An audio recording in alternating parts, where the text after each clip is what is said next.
Okay. No lead up, people. All right.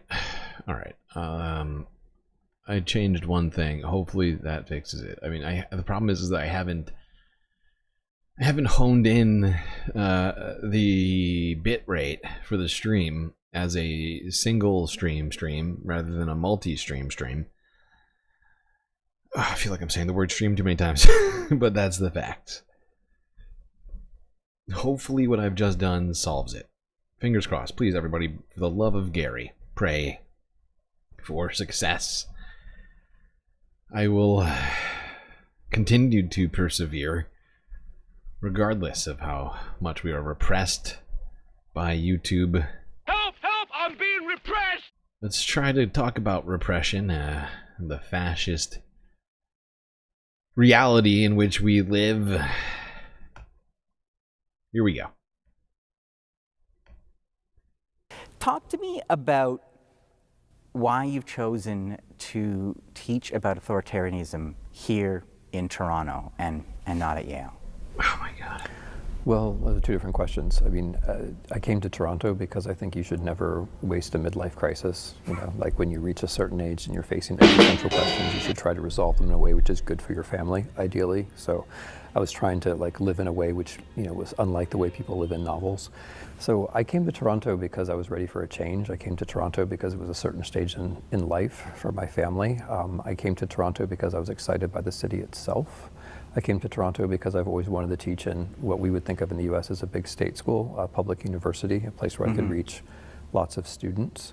I didn't come here to teach authoritarianism. I think it's important to teach authoritarianism, though, because we are now in the situation, which I didn't expect, honestly, where it's a lot easier to do certain kinds of public things, and probably, unfortunately, it'll be a lot easier to teach certain subjects here than in the US. So, like in the US, classes are literally, to use a word which is overused, but classes are literally being canceled because they are about race or because they're about gender or they're about the wrong kind of history.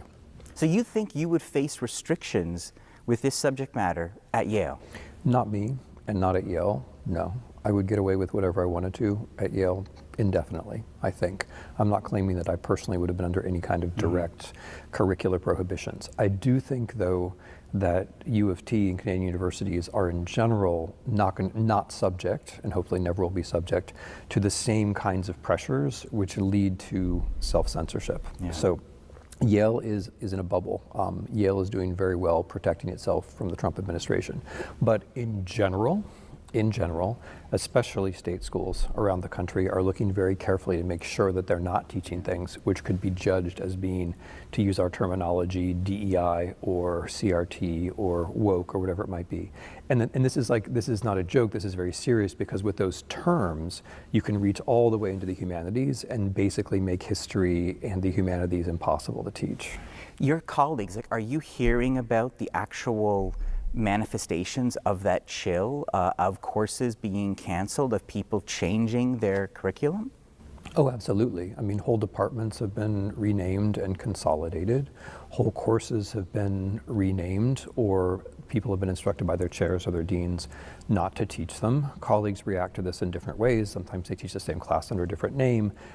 Sometimes they teach the same material in a different way. Sometimes they decide to teach things that they wouldn't have taught otherwise, right? Colleagues react creatively to this, and it is a kind of jumbling of... But this is actual fascism, right? Like, what he's describing in universities is actual fascism, right? Or at least the response to fascism is people amending their speech, people changing their curriculum to more align with the desires of the current administration and government, right? For fear of retaliation for just teaching, just teaching in general. That is just like basically the basic one of the myriad things that fall under the definition of fascism. It's insane. Mostly anticipatory obedience, and then professors deciding how they're going to deal with the schools, because the schools are generally more conservative than professors. I mean, conservative in the sense of self-protective. And then the colleagues think, okay, how do I react to this situation? But to go back to your earlier question, I think it's very important to teach authoritarianism now. I'm teaching this class at U of T called Hitler, Stalin, and the Present, I think they made me call it. And there is a solid reason for that. I drew up that class, or a version of it, way back when Trump won the first time, because I think the paradoxical result of being in a crunch all the time is that people forget the historical references that they need. So when you're under the pressure of authoritarianism, it's coming at you in this sort of 21st century postmodern way with you're overwhelmed, and the overwhelming character of it is part of the process, because there's nothing in the everyday you can actually get hold of that can help you. Whereas if you have a sense of what happened in the 20th century, especially from the point of view of people who chronicle it patiently, created conceptual categories, found ways to resist, that's actually helpful, right? So that's the reason why I would be teaching this. Yeah, and this is why education is so important, right? And in this moment where education and understanding of history is more important as it has ever, not maybe ever been, but at least in the 21st century in America, more important than really it's ever been, is why it's so problematic in my estimation that schools, teachers, whomever is, as he said, doing things in anticipation of repression, of some sort of backlash from the Trump administration, right? And it's more important than ever that we try and educate ourselves about the authoritarian leaders of the past for contextual clues, perhaps, as well as maybe a way to arm ourselves, essentially, right? Our brains with knowledge to fight back against this fascist takeover and shift into an authoritarian world. This is the moment, people. Start to get out the books, break out the books Immediately, if not sooner. Wherever I was, but that's the reason why I'm teaching in Toronto. With what we're seeing right now happening, just in the headlines, the people being pulled off the street, people being shipped off to Venezuela, etc. Do you think there's a hunger for this subject matter right now? Are you seeing more interest from students in terms of trying to understand what's happening and looking for parallels, for signposts from other times? That's a great question. I mean, on the one hand, obviously, yes. The little political pamphlet I wrote called On Tyranny has been the #1 bestseller in the New York Times for several weeks running. And that's because, and that book is based entirely on the premise that you can draw precedents from the 20th century. So clearly there is a hunger for this. On the other hand, in the United States at least, we face the tremendous problem that we are both provincial and exceptionalist. And so we tend to think, well, whatever's happening to us has never happened to anyone else before ever. And also whatever's happening to us is so incredibly interesting that we must sit and discuss it among ourselves indefinitely, as opposed to thinking, okay, other people in the present are facing tougher situations and other people in the past have faced tougher situations. And from these patterns, we could learn something. So yeah, there is an interest in history, but it's not serious enough, which is exactly why one has to be pedagogical about it, right? One has to make it possible for people to say, because it's natural, right? That's the way Americans are, and not only Americans. It's natural that people are going to feel overwhelmed. It's natural when they're going to feel like, okay, this is something new because it is for them. And so you have to lay it out, right? Like you have to, and that is, I think, our job now. That's our job now, is to lay it out, like to take the things that we think we understand and make them accessible. What are things that are happening now that ring bells for you, that you see those parallels? I mean, you're not going to go with this video clip, but what is happening now which doesn't ring alarm bells? I mean, like what in the United States is happening now which is normal? You're saying it's all encompassing, like there's a lot. Yeah, that's the thing. Like I will give you examples, but the overall atmosphere is very important, right? The atmosphere of untruth, which you can't really reduce to a particular example, because it's not just like the guy lies. It's that he is deliberately generating an atmosphere of fiction all the time. Sorry, let me just let him play that one more time. It's that he is deliberately generating an atmosphere of fiction. Yeah, so this is why I keep calling the White House press briefing room the Ministry of Truth, which is why I keep trying to make Orwellian references in this moment, because we keep being told by this administration that fact is fiction and fiction is fact, and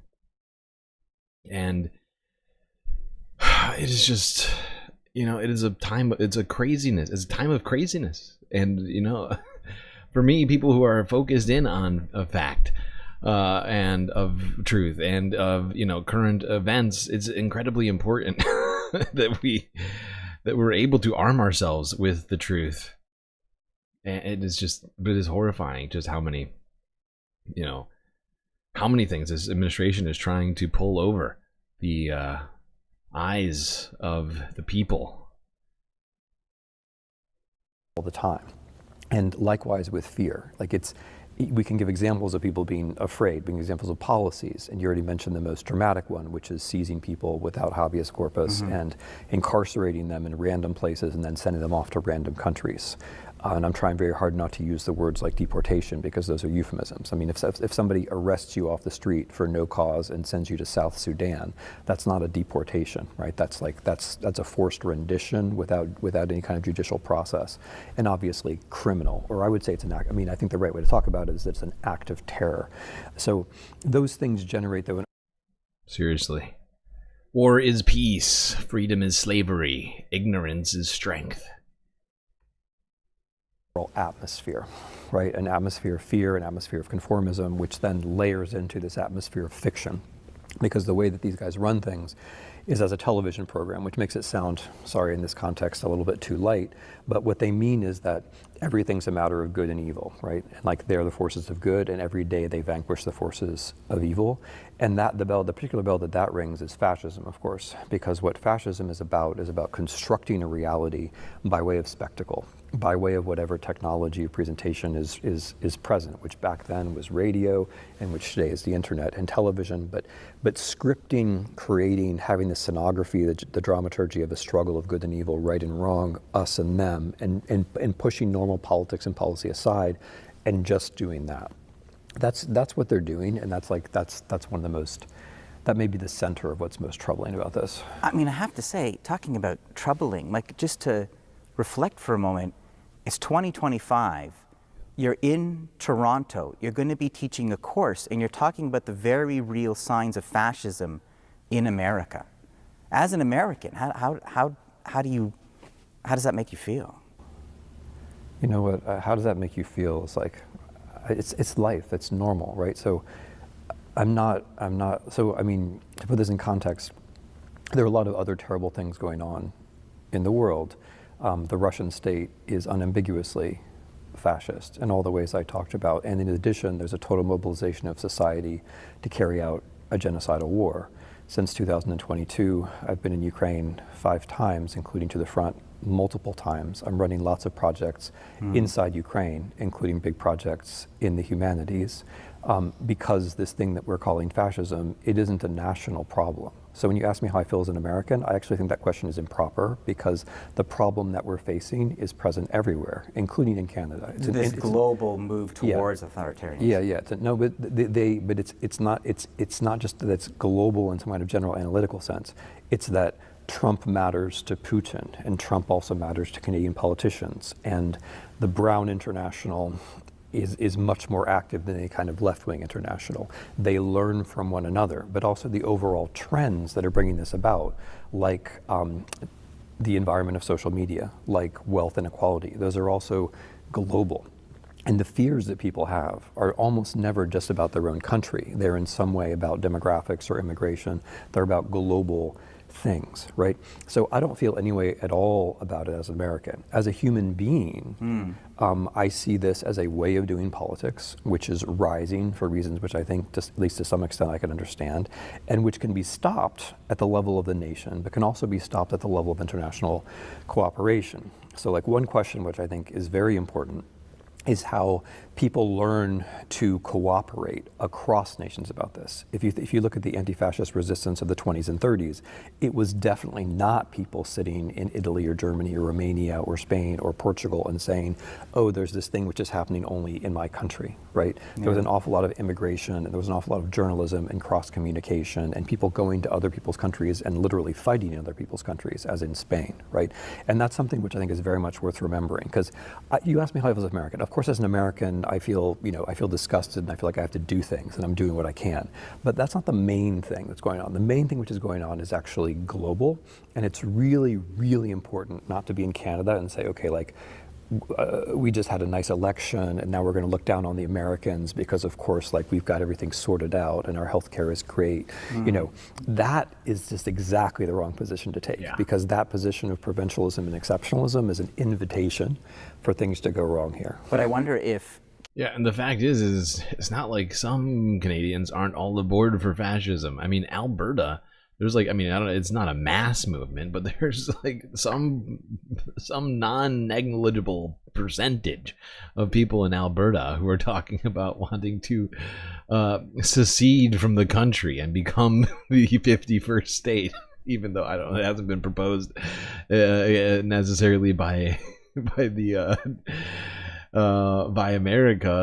Donald Trump wants the whole thing, but we talked about this recently, is how some Albertans suddenly want to participate in fascism.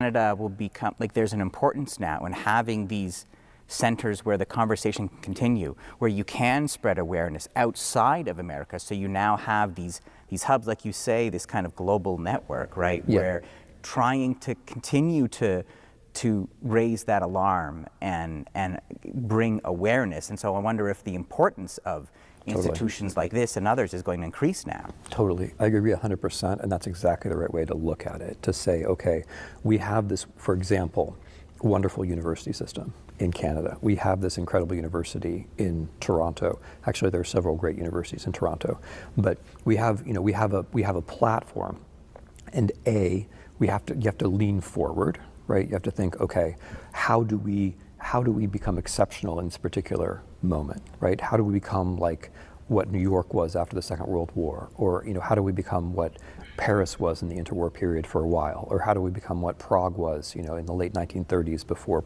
Czechoslovakia was swallowed up? How do we become a place which attracts the good people, which means the talented people, but also the people who have something to offer? And then how do we recognize, as you say, that this is international, right? Okay, we can't watch this whole thing, but there's a couple of spots I wanted to go to. Let me see here. Yeah, I'll start back up here. I'm sad. I'm very sad right now. The fact that the stream broke down multiple times tonight. It seems to be working nicely now, knock on wood, but holy cow. I feel we had like 60 plus viewers at one point. We were doing good. You're doing good. And now, we're restarting the stream in the middle of the night. Terrible. Awful, awful, awful. Weak. Of how, where we see what's happening right now and how there's signs from previous times, like what was happening in Germany. And you kind of say it's all over. And it brings up to me something I've been wondering. The first Trump term, there were protests. There were massive rallies. Given what's happening right now and how dramatic, and some may say even disturbing it is, why is it so quiet? Why isn't there more of kind of a public outcry or pushback? Okay, I'm going to question the premise a little bit and then I'll answer the question. There has actually been a lot of protests. The protests in April probably involved something like 10 million people. They may have been the largest protests in the modern history of the United States, along with Black Lives Matter. So it's not that no one is doing anything, but I take the point that more people ought to be doing more.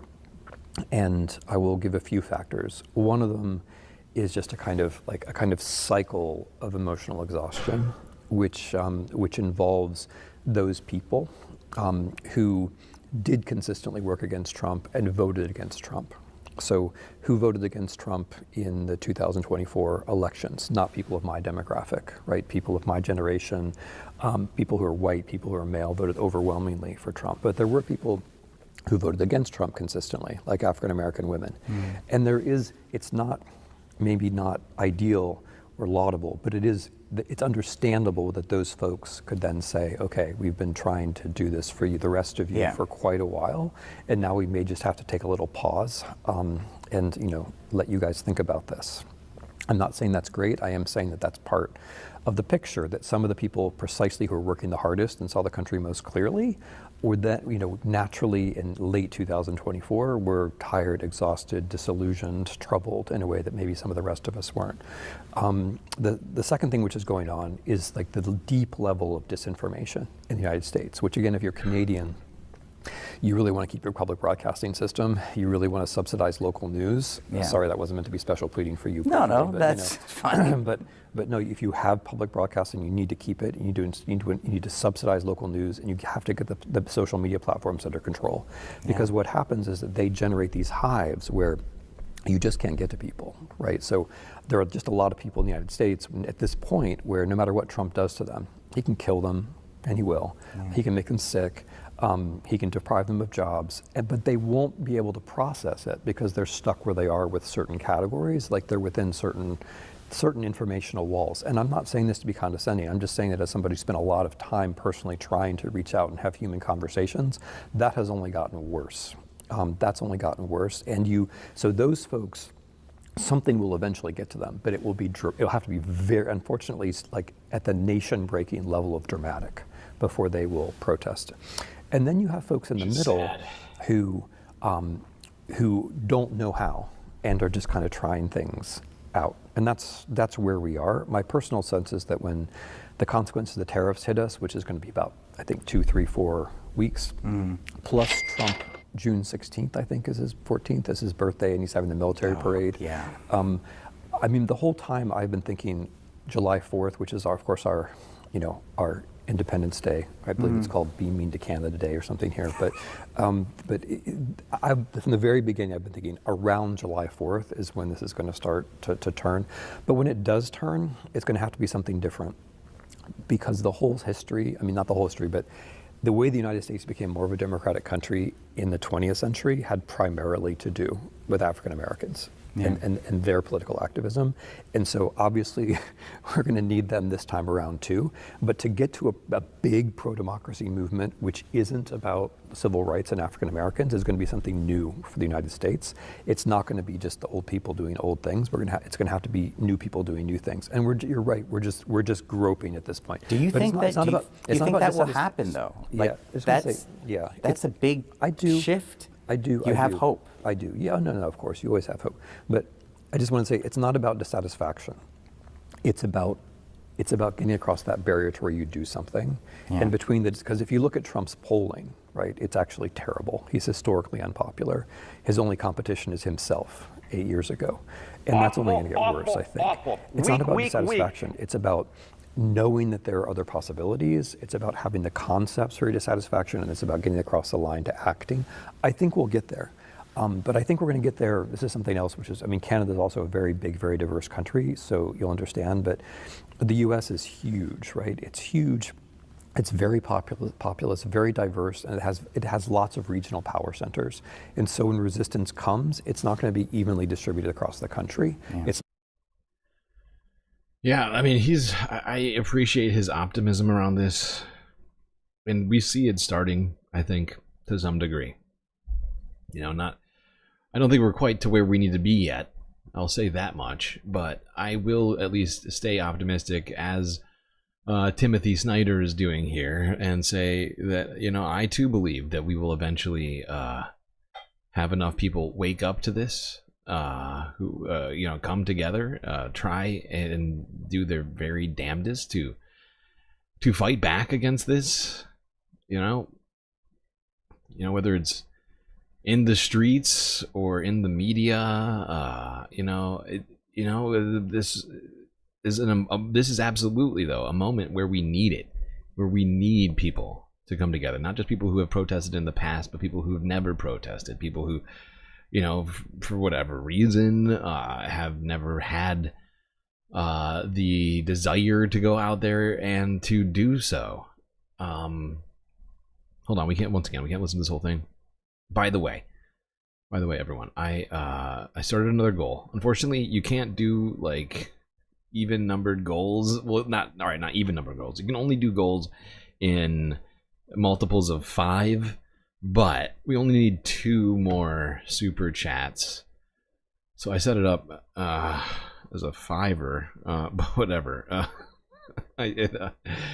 But I also set it lower on the 5, so maybe we can get some freaking confetti here regardless. It's $2 super chats that will be counted by this goal. Anything higher than a $2 super chat will be counted on, at least on the physical YouTube goal that I've created there. Now, like I said, we only need 2 $5 super chats, which is really like $10, right? So made that. I'm sorry that I just want us to get confetti. You know, that's what I'm saying. I would like that. All right, because we deserve it. We're at we're technically 8 of 10 right now. All right. All right. We are living in a horrifying time right now. I just want to go to the end of this, or closer to the end of this.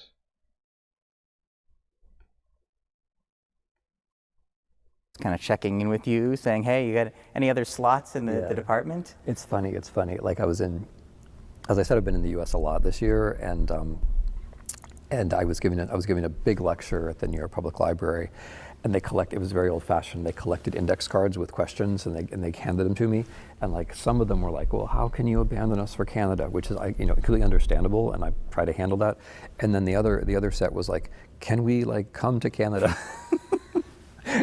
And I would say there's like, in private at least, can we come to Canada is definitely a theme. Yeah, and it's not just anecdotal. I mean, Nature, the leading science journal, Nature, did a survey of U.S. scientists, and 75% said they could go. They would go if they could, if they found a way. So I think of the emptying out of just like intellectual property and science and research that must be happening right now is remarkable. Yeah, I mean, it's like it is a bit like, I mean, it's not the same in every way, but it is strikingly like Germany in the early 30s, where like Germany, and this, I mean, you ask how do I feel as an American. This is one thing I do feel as an American. The 20th century should have been Germany's century, and they did the one thing to make that impossible. The 21st century could be the American century, but we are in the middle of doing the one thing that will make that impossible. And very central to that one thing is precisely this, I mean, I see it as a broader policy of de-enlightenment, where we're directly attacking science. You know, it's not just the grad student here or the lab there, you know, or the defunding of this university. It's the overall paradigm, the overall pre-enlightenment paradigm or anti-enlightenment paradigm, which says we don't actually want to know. We don't want to know about the weather. We don't want to know about, you know, whether the earth is round or not. And that, you know, so you're trying to raise children who can't have any social mobility because they're not meant to understand how the world works. And you're trying to have a population which is back in this kind of charismatic framework of politics because they can't analyze policy against the real world. We're going through tornado season now, and there's serious questions about like a warning and awareness and just getting the message out. And we're seeing the implications. Yeah, no, that's happening. People are going to, I mean, that's one way among many others that this is going to kill people. It is already killing people. It's going to, I mean, our lifespans are going to go down. We're going to suffer. We're going to get sick. We're going to die because of the weather, because of diseases, right? Like we're now hemming and hawing about vaccinations. We're now defunding things. We're now defunding research, which was going to lead to cures to things. And so it has all kinds of implications. I mean, if you're Canada, or you're New Zealand, or you're France, or whatever, you should be competing for these people. But I mean, as an American, again, like that doesn't make me particularly happy, right? Okay. Christopher DeBlante with a sweet super chat. Oh, hi, Markiplier. I'm a huge fan. I'm enjoying this stream of 3 scary games by Markiplier. Why are you mentioning Markiplier right now? And Crotchy's talking about Ethan Klein. Anybody know what stream they're watching right now? Come on. Come on! Oh shit, Crotchy coming in with a sweet super chat. Thank you, Ethan Klein, defender of G-Side. Why are we talking about Ethan Klein? I don't understand. Ethan Klein is nowhere in sight. Neither is Markiplier. But you know what is in sight? Us completing the goddamn goal. Hell yeah, you know it. Confetti incoming. Enjoy it. Now, of course, this is just, we're going to keep the goal open in case other people want to get the chat confetti. I'll give you the stream confetti. Here you go.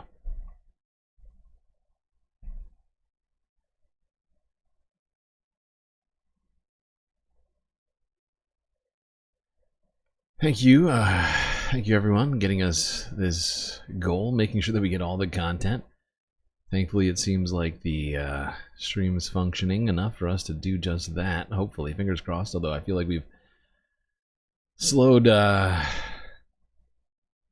down dramatically from what I would have liked. Yeah, very frustrating. Okay, why is confetti causing lag? Come on. Oh my god.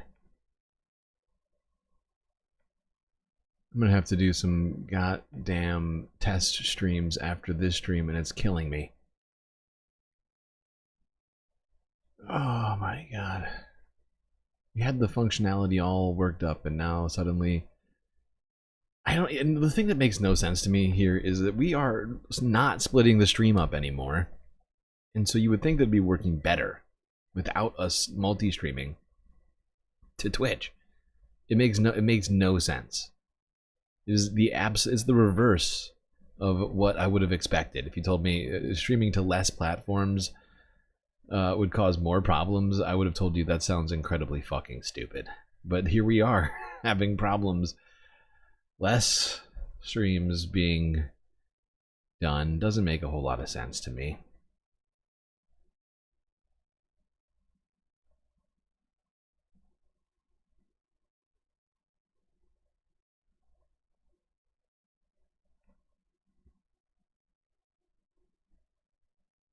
I don't understand. I mean, let's bring it back to that course. It's 2025. Yeah. What are you hoping when an auditorium is filled with students?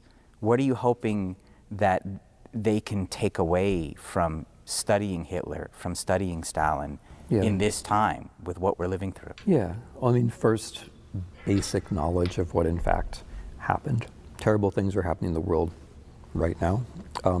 In Ukraine, in Gaza, in Sudan, terrible things are happening right now, but there is nevertheless a depth and a scale and a terrible dark clarity to things like Treblinka and Sobibor and Belzec, or for that matter to Stalin's starvation campaign against Ukrainians. What the fuck? And those, I think, are useful reference points, maybe the most useful ones for what human beings can do to other human beings and in what conditions. So knowing, and then the second thing is the causation. What in the hell? Look at it. Oh my god. You gotta be joking me right now.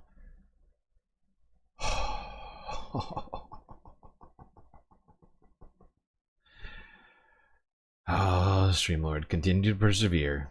Continue to persevere. Everything is fine. Do not get upset. Everything's fine. It's just another road bump on the way to galactic success. Everything's going to be fine. If you understand the causation, then you begin to get recognition. If you see how something like that was possible in the past, you have a chance to see how it was possible in the present.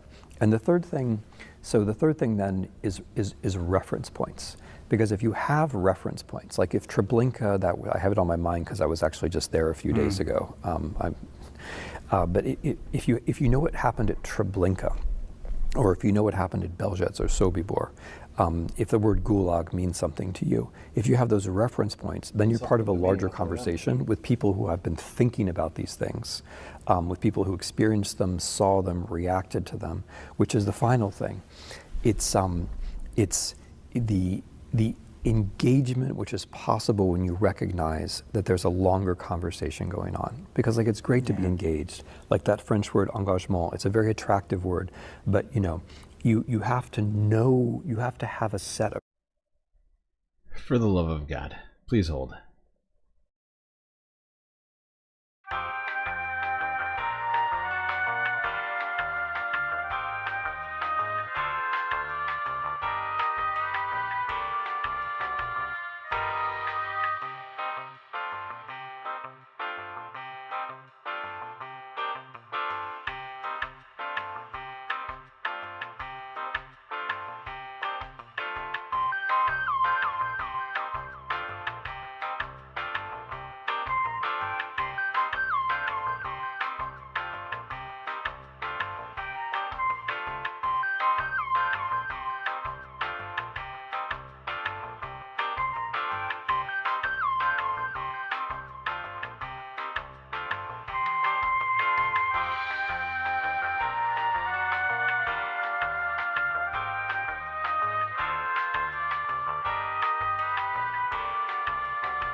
So I'm just sitting here doing nothing. I'm just waiting to see if it... Yeah, there we go. Okay. And now it's working. Okay, whatever.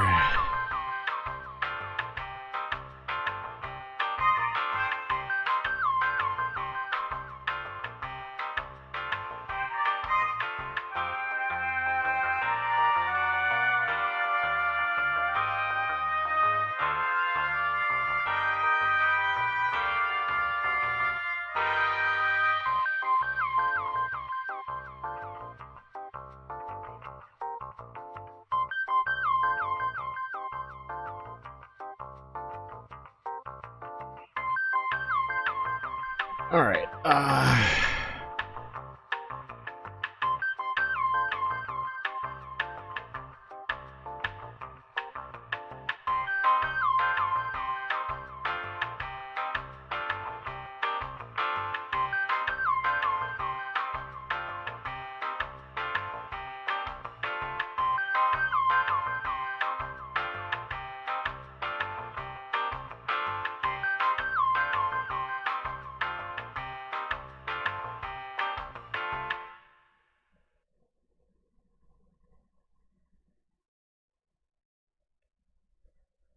All right, let's move it along. Let's go to Zateo. Talk about fascism in Latin America.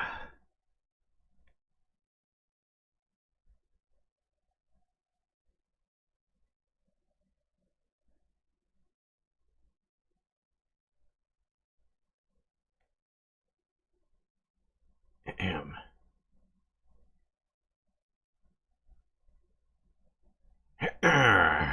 Come on. Come on! There we go. There we go. How did we get from George Washington to Donald Trump? When we think about US history, we often turn to what we learned in our textbooks: the Revolutionary War, independence from Britain, the Civil War, even the role the US played in both world wars.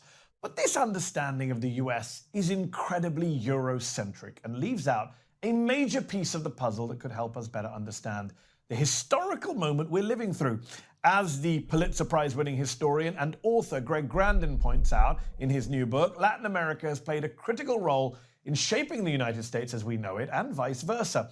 In his new book that's called America, America, A New History of the New World, Grandin walks us through how our southern neighbors have influenced the United States from the era of the conquistadors to the current moment we find ourselves in. I've never heard and amid the rise that. of fascism, he argues that Latin America provides valuable lessons on how social democracy can combat right-wing authoritarianism. It was one of the most British sounding pronunciations of anything I've ever heard. The conquistadors. What the fuck is that?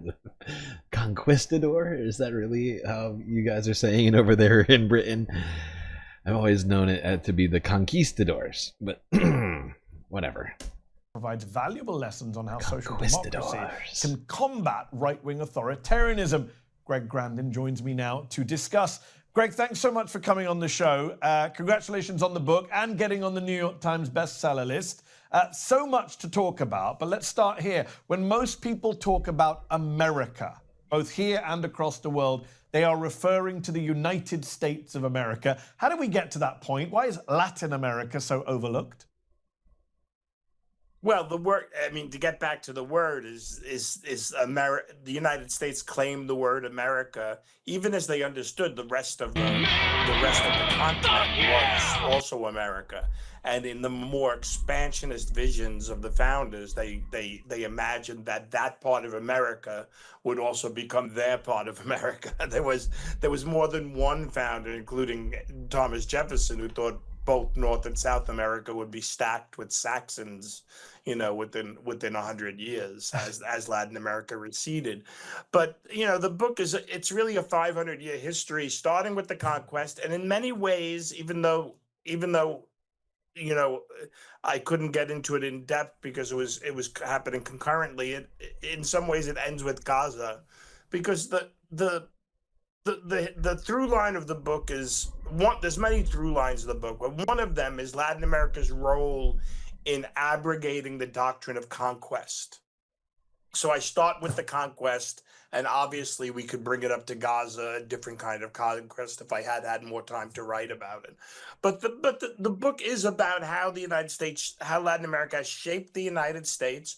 But more than that, it's also how how Latin America, it's deep, you know, and I'm going to sound romantic and sentimental here, but it's deep humanistic tradition, despite, you know, and there's a tension throughout the book between the brutality of the conquest and the reaction to the brutality of the conquest, and the criticism and the humanist critique that emerges from the conquest creates my argument is that it creates basically the liberal international order. It doesn't just shape the Americas or shape the United States. Wow. You know, Latin America comes into the world already a League of Nations, already a United Nations, 6 or 7 republics that have to learn how to live with each other. It was unprecedented in history. And the United States, of course, comes into the world a single nation on a continent that they imagined to be empty. And it wasn't empty, just in quote, just, you know, I'm saying imagined to be empty. And they revived the doctrine of conquest to move west. Latin America was rejecting the doctrine of conquest. So the book is a sweeping book that deals with all of these issues that brings us up to the current moment. Yes. In the sense that, you know, what Donald Trump is doing more than anything else is he's reasserting the doctrine of conquest. Yes. I mean, you could say he's doing a lot of things, but one principal core thing is when he says that the United States has a right to Greenland and Canada, and that it could use aggressive force to do that. He's undoing centuries of work that were done within the New World. Yes. To create the liberal international order put in place in 1945. So you have this book. You spent a lot of time working on this book, I'm sure, and then it comes out at the start of the Trump presidency, which, as you say, he's reasserting the doctrine of conquest. He wants the Panama Canal back. He's renaming the Gulf of Mexico the Gulf of America. How's that for some linguistic imperialism? And he's also praising James Monroe and the Monroe Doctrine in a recent ABC News interview. So your book couldn't be better timed, could it? Yeah, it can't be better timed. And there's so much going on. How much further west can we go exactly? This is, I mean, bringing up the Monroe Doctrine in this moment seems so strange to me. I guess instead of going west, we'll go south and north. I mean, it seems like to be one of his plans. But I could have sworn that Monroe was like saying that America should, you know, go all the way west to the Pacific. I can't remember the exact wording of the Monroe Doctrine right now, but I'm pretty sure if we go any further west, we just wind up in Asia. You know, my head's spinning because I don't know maybe which that's the plan too. I don't first, know. You know. What did you make of the Gulf of America renaming? Well, it's been called the Gulf of America since 1550, and I wrote something in The Guardian about this. You know, it might as well be called the Gulf of America, considering how much we pollute it, considering the amount of radiation that dredged up from offshore oil, the toxicity that we've turned the Gulf of America. We might as well claim it of our own. But setting that aside, you know, this is two things. One is it's part of the culture war, and the key aspect of the culture war is to constantly find new fronts to fight on. Right? There's never, you know, it's always to find another thing: plastic straws, you know, Slurpees, and the Gulf of America. I mean, who even thought about that? I mean, you must admit, Trump's kind of a genius. Now it's Alcatraz.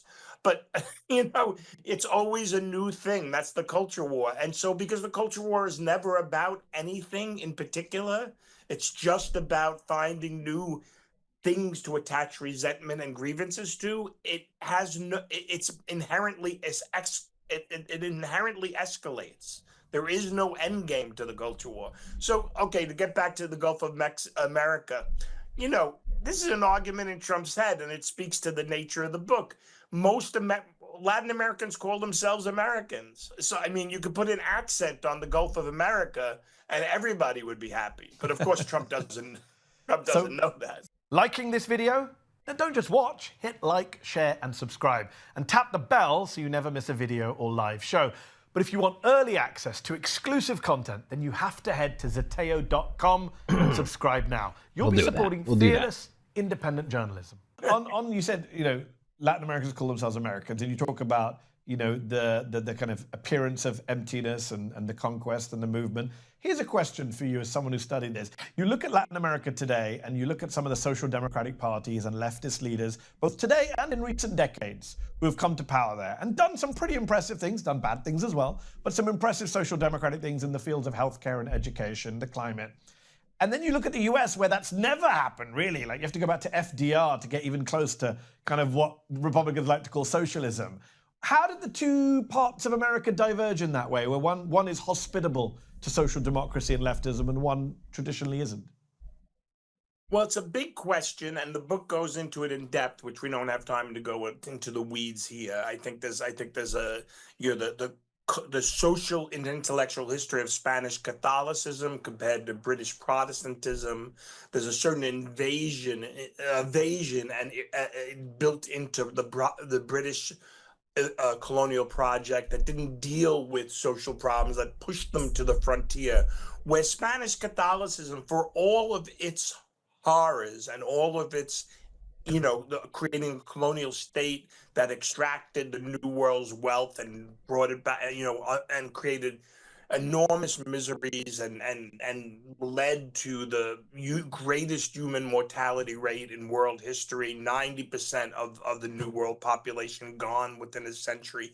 For all of that, for all of those miseries, there was a kind of moral crisis within the Catholic Church, because the Catholic Church presumed to be universal. And once it recognized Native Americans as humans, how do you justify that? And it created a more direct grappling with the problems of society. Like there was and so one of the book's main tensions, and we don't have time to go into all of the ways the intellectual ideas, the ideas integrated with the social history of exploitation and capitalism. But one of the main ideas is that Latin America is the origins of what we call social rights, what we call the right to educate, what we call the right, the obligation of a state to deliver basic goods to create a dignified life.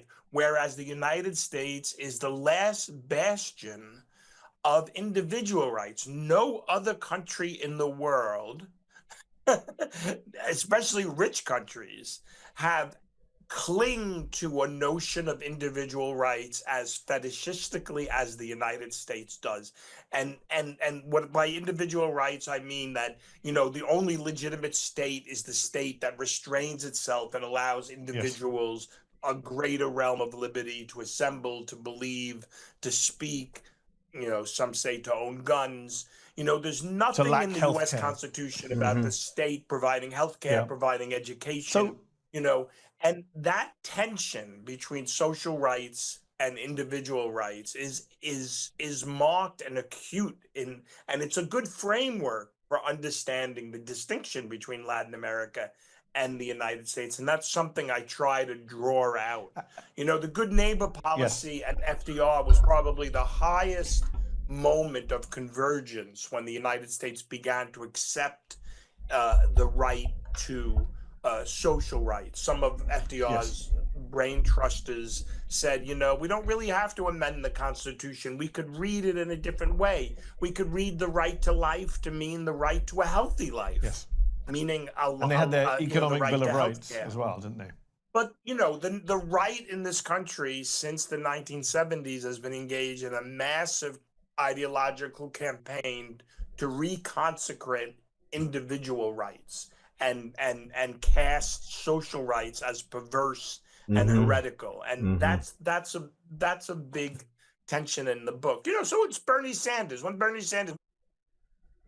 Yeah, and this country is, as he said, fetishistically obsessed with these sorts of individual rights and this sort of libertarian, this libertarian push of, everybody should just have their own currency. Everybody, should have some sort of, what do you call it? Like, some domain. As long as you have capital, then you deserve to, take whatever you want, from anybody you want, regardless of how bad it is for society in general. That is America right now. You have a right to threaten society, sending all of your unvaxxed children to school, even if it threatens the health of everyone else. That is the current paradigm under which we are living right now. Okay, let's leave Zateo. Talk about one anti-democratic psycho who has way too much sway in this particular, moment. There's, people like Elon Musk and, Andreessen, and supposedly Trump is familiar with this guy too, but like all the technocratic bros big into this guy right here. Might have heard of him before, maybe not, but Curtis Yarvin is sort of the archetype of this moment. Anti-democratic, pro-monarchic individual. Now to a Situation Room special report. Curtis Yarvin is a blogger who's been a fixture of right-wing circles around Silicon Valley. The computer engineer turned political theorist wants to see American democracy replaced by a monarchy led by a CEO. And now, Yarvin has the ear of some of Washington's most powerful people. CNN's Hadass Gold has more. Hi. Hadass. Nice to meet you. Thanks so much for doing this. Meet the man inspiring the next generation of MAGA, Curtis Yarvin, who thinks America should no longer be a democracy. Even before Trump's re-election, he envisioned a fantasy world where Trump was president again, and with chilling accuracy described how he would take aim at public and private institutions without any interference from Congress or the courts. Obviously, I'm not the secret mastermind of the Trump-Vance administration. You're not? I thought there was a hotline. The software engineer and blogger has been called the father of dark enlightenment political theory. Dark enlightenment. That means he thinks democracy is overrated, and what the U.S. needs is a king. It's the opposite of the monarch, enlightenment. a single focus of authority is, absolutely necessary. Sort of a bastardization of the idea of the Enlightenment itself. Being anti-democracy. So strange. What a strange man. A monarch, a single focus of authority is, absolutely necessary to run any integrated system efficiently.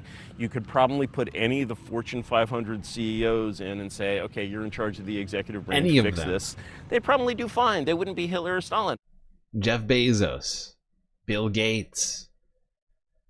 How many people do I need to name here? We just install them as leader. They'd all be fine as long as you're a CEO of any Fortune 500 company. That's fine. You can just get in there. No need for voting. You just have to have the right credentials. And in Curtis Yarvin's mind, that's being a billionaire CEO of a major company, and that's good for society. What is up with this guy though? Why is he so weird? I just don't understand. By the way, I'm pretty sure isn't this the guy who, if I'm not mistaken, Curtis Yarvin, he founded Netscape, I want to say, back in the day. So he's like a multi-million. He was already a multi-millionaire before he ever became popular. Was it Netscape? What was it? Hold on. What was this guy's deal in the beginning of all things? I'm trying to remember. I know he was already in like the tech space before he ever started blogging. He's like a software developer or something. And say, okay, you're in charge of the executive branch, fix this. They'd probably do fine. They wouldn't be Hitler or Stalin. And he's got some powerful people listening. I think you're pretty far out in a way that is worth thinking about. There's this guy, Curtis Yarvin, who's written about some of these things. Years before Elon Musk and Doge, Yarvin coined the phrase RAGE, retire all government employees. Next, he sees a world where the power is not with the people. Should there be, though, elections in your world of a sovereign CEO? There needs to be a way of basically holding the sovereign CEO accountable. But not every single person should have a vote. I have 4 beautiful children. None of them have a vote. Experts in democracy like Harvard professor Daniel Allen, who publicly debated Yarvin, say his ideas are dangerous. It is not the case that autocracies over the course of history have delivered good for human beings. They have consistently violated freedom. Not surprisingly, Yarvin is no stranger to controversy. He's been accused of using racist tropes and whitewashing history. Certain races are better at certain things than others. Do you not necessarily believe then that certain races would be better at governing a country than others? That is a horrifying statement. This man is fucking insane. Certain races are just better at certain things. And that's just, you know, pseudoscience that I came up with on my own. I was just hanging out at home and I was like, you know what? White people are better than black people. I mean, that's what the fuck is that? What kind of fucking view is that? Necessarily believe then that certain races would be better at governing a country than others? Oh, I mean, again, you know, governing a country is just a skill, and you know, it's like the British in India would basically say, oh, this race is a governing race, this race is not a governing race, based on culture, based on tradition, based on biology. So you're saying, yes, certain races would be better at running governments than others? Would be better at... Does he know that that's already happening in India and is a massive problem and has led to ethnic cleansing, an attack of religious and ethnic minorities in India? I mean, we're talking Hindu nationalism exists in India, and it's causing problems all over the goddamn place. Based so you're on saying, biology, yes, certain races would be better at running governments than others? Would be better at doing anything, but those are only averages. As for Trump, Yarvin says the administration is still not going far enough in harnessing executive power. Laid out how you thought things could be done in a way that were fast, that may be a little bit dirty, and some of the things they do seem to be doing there in the White House. Are you not pleased with how they're doing it? No, because I think that if you basically take anything complicated and you try to do 10% of it, you're not going to 5% or maybe 1%.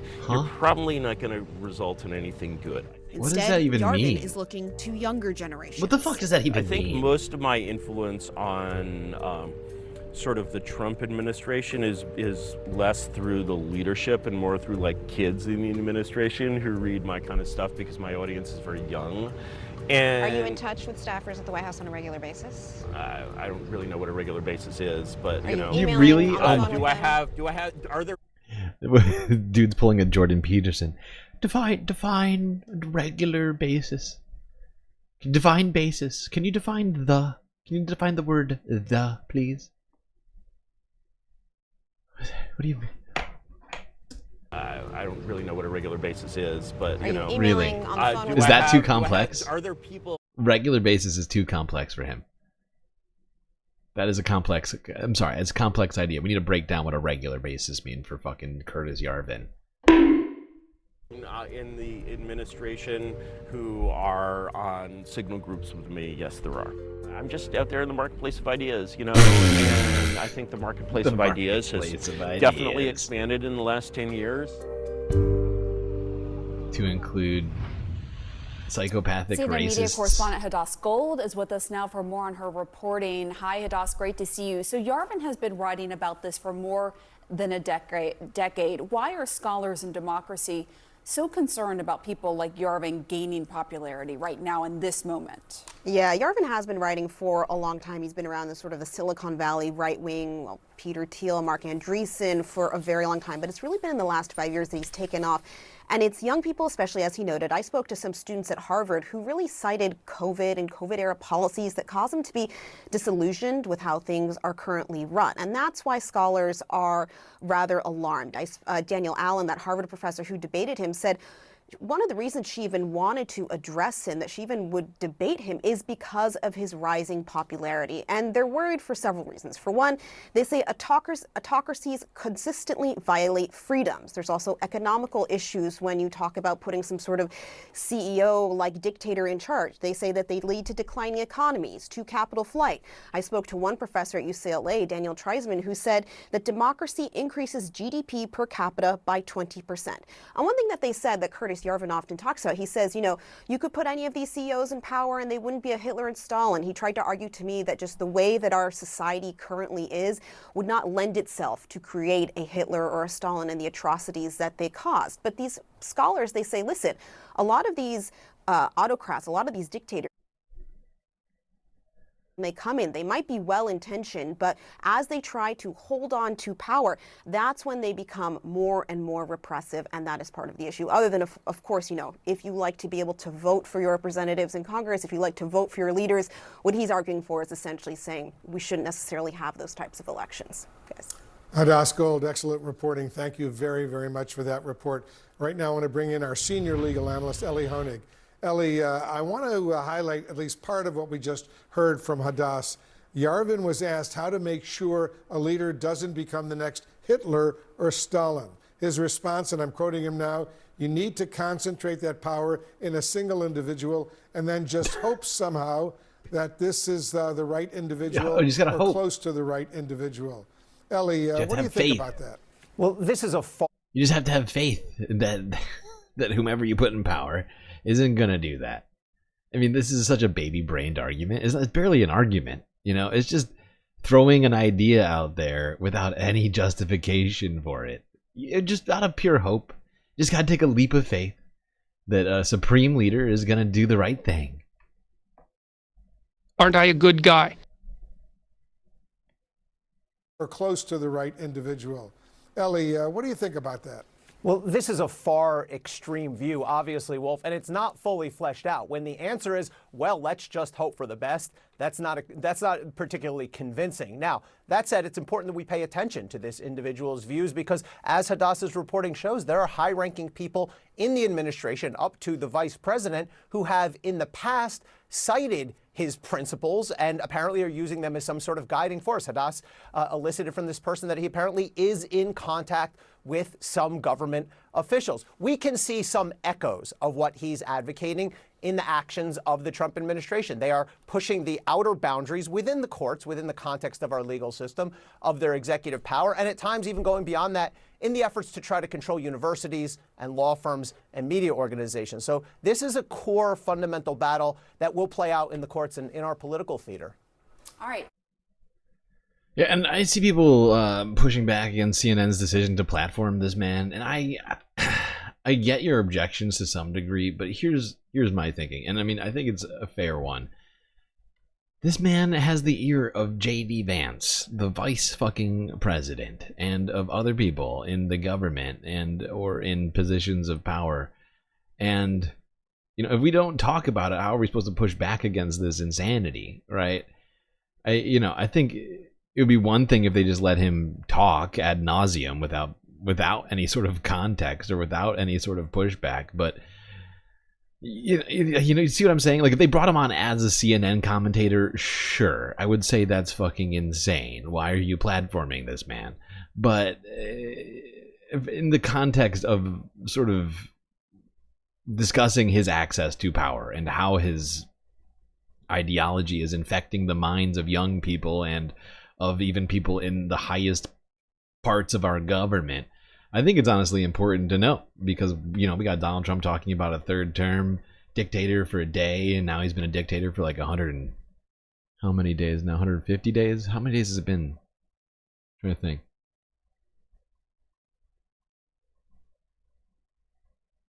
125, 130 days, whatever it is.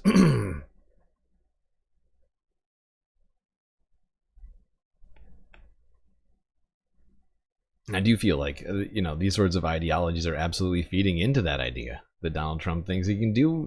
Maybe he can just be a dictator. He's got people around him saying, actually, maybe dictators are good. Maybe, we just need a benevolent racist in the White House, whatever that means.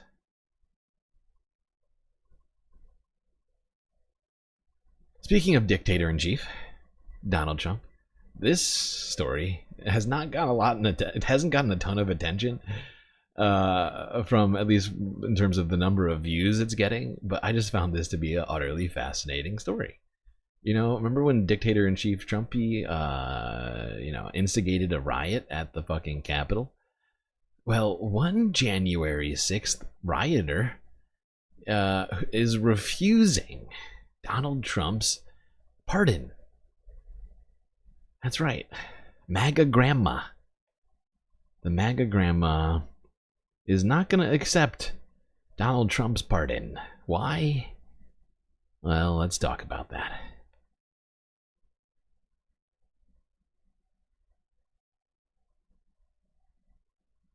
The director of the FBI said the attack in Boulder, Colorado yesterday is being investigated as a targeted terror incident. The suspect will be in court later this afternoon, so let's bring in CBS News Justice correspondent Scott MacFarlane to talk more about the investigation and where it stands at this hour. Scott, what are you hearing? 8 years old, and among the local charges that will be handed up this afternoon, the courthouse in Boulder, Colorado, is a charge of a crime that targeted the elderly or senior citizens, those who may be at risk because of their age or vulnerable because of their age. These are the local charges right now. We'd expect there's a possibility the feds will take this case too and charge this in U.S. District Court, as the FBI is now joining local law enforcement on this investigation. Oh, God damn it. So, I forgot. Scott, you've also got some new reporting on a January 6th defendant and how they are responding to an offer from the President of the United States to pardon them. This is such a striking situation. There were 1,500 plus pardons issued by President Trump on Inauguration Day for U.S. Okay, I was joking. I was joking, Joshua. That's why I said however that worked. But I mean, that's basically what he's describing. He believes some very like that we need some sort of we need to go back to the days of phrenology and race science and all this other shit. But somehow we're gonna have a dictator, a benevolent dictator in office somehow. It just it is a joke. It's give me a joke. It's just. I was trying to use language in a, what do you call it? Words. I can't think of words. Why is my brain broken? Riot defendants, some accused of beating police, some accused of seditious conspiracy, some accused contradictory of so many different violent to acts. This case is different. This is the case of Pamela Hemphill, who was accused of unlawful parading, a lower-level case, a misdemeanor. Illegal. She served a brief prison sentence and faced 3 years of probation. Pamela Hemphill is the only one who has refused the pardon, saying she wouldn't be able to sleep at night. She wouldn't be right with God if she accepted the pardon, because she says she knows what she did, and she knows what others did, and that others should be similarly situated and refuse and reject the pardon issued by President Trump. Vlad, she had to work through her senator in Idaho to formally renounce the pardon and renounce the pardon certificate. She says she knows what she did. Wow. Any response, Scott, at all from the White House in response to her turning down this pardon? It's sort of unprecedented. No response from the White House to her announcements. But that said, she gets an awful lot of feedback on social media. Yeah, I'll bet. An awful lot of vitriol from others who were convicted or pleaded guilty to their January 6th crimes, who accused her. Yeah, no kidding. I am shocked. I am shocked to hear that right-wing psychos who stormed the Capitol are upset that one woman is here pointing out their hypocrisy. It's incredible. But wait, she actually made an appearance on CNN earlier on Tuesday. Let's see what she had to say. Let's listen to Grandma MAGA Grandma, whatever it is. Well, we've seen a lot of pardons and commutations from President Trump just a few months into his second term, but only one of those defendants has come forward and rejected the offer. Pam Hemphill, known as ex-MAGA Granny, is one of 1,500 Capitol rioters pardoned for their roles in the January 6th Capitol riot. She spent 2 months behind bars, but Hemphill says she's guilty and she got what she deserved. And Pam Hemphill joins us now from Boise, Idaho. Thank you so much for coming out. So you recently reached out to your senator to help secure a formal acknowledgement from the Justice Department that you are refusing clemency. The Office of the Pardon Attorney responded saying, Ms. Hemphill's non-acceptance is noted. There is no further action needed. Our office will not issue Ms. Hemphill a certificate of pardon and will refrain from requesting any notation of pardon on her criminal history record. Obviously, it's unusual to reject a pardon. Tell us more about your decision here. Well, thank you for having me on. I appreciate it. You know, it would be a part of Trump's narrative that he's been pushing that the DOJ is weaponized against him, right? I don't want to be a part of that. And of course, that went down to the J6ers. They caught on to that and jumped on that and said, yeah, the DOJ was weaponized against us and we didn't get due process and we didn't get whatever they're claiming, you know, which is nonsense. Their court proceedings. Give me a joke. It's all a lie. I had due process. I was guilty. Everything the DOJ was. Yeah, I love how people who were all caught on camera storming the Capitol are claiming that they got no due process. I mean, you know how I know that they all got due process? Because there was trial after trial after trial after trial for these people, something which is of course not being afforded to people here on an undocumented status. And I mean, you know, it's just more fact is fiction type shit, you know. Freedom is slavery. Was upright, you know, with me, and so oops, can't be a part of this. No way. I'm not going to be a part of Trump's lying narrative. And plus, you know, it'd be a slap on Capitol police officers, the rule of law. No, I couldn't dare live with myself taking a pardon. I wouldn't be able to sleep at night. You mentioned the Capitol police officers. You went inside the Capitol building that day. I believe we have some pictures. You told us that you were being trampled on by your fellow rioters and the Capitol Police. Here we go. You're right here. Actually helped save you. Clearly, you've done a 180 since that day. Tell us about how you ended up in the Capitol building to now rejecting Trump's pardon. What led to your revelation? Well, actually, it didn't start for me till after I was out of prison. It wasn't like a one-night white light experience. I had started a J6 space. I had them in my space on Twitter, now X, and they were, you know, playing the victim role. And I thought, why are they supporting the ones though that had injured and attacked officers? So I just discovered one lie after another, and I thought this narrative is false. It's not true. I learned that the Capitol Police did not open the doors. Nancy Pelosi was not responsible for the National Guard, on and on, all the lies in their narrative that they've been putting out there. It's incredible listening to a sensible Jan Sixer coming out and say, actually, yeah, I did do crimes. You're right. I did do crimes, and everybody else did the crimes too. And no, don't pardon me for the crimes that I definitely did. It's this sort of moral backbone that I find lacking in this moment in so many people, and I truly appreciate this woman for doing it. I don't know what it was specifically that what's the word for when you get out of a cult and deprogrammed her, right? But it's honestly, it's kind of a beautiful moment, not gonna lie. This is pretty great. It's pretty fucking great. I'm sorry, actually I want to listen to more of this interview. It's pretty great. It really is. So I thought, this is insane.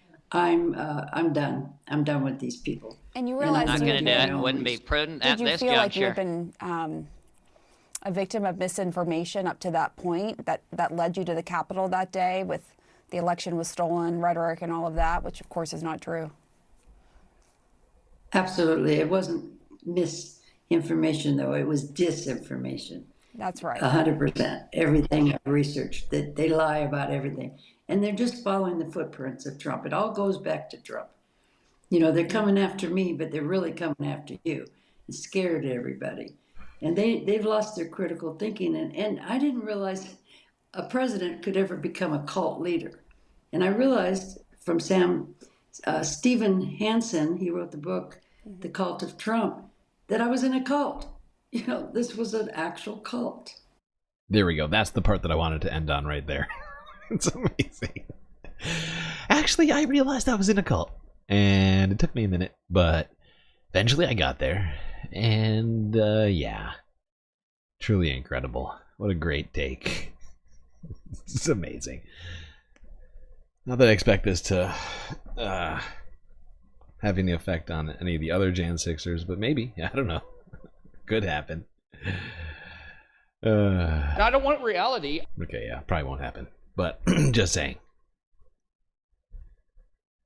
There's one MAGA granny I can support it in terms of at least this particular decision to have come to this realization all on her own. Truly impressive. Okay. Let's quickly talk about a couple of health-related stories before we move on to talking about the big, beautiful billionaire benefit bill. Or as I call it, the quintuple B.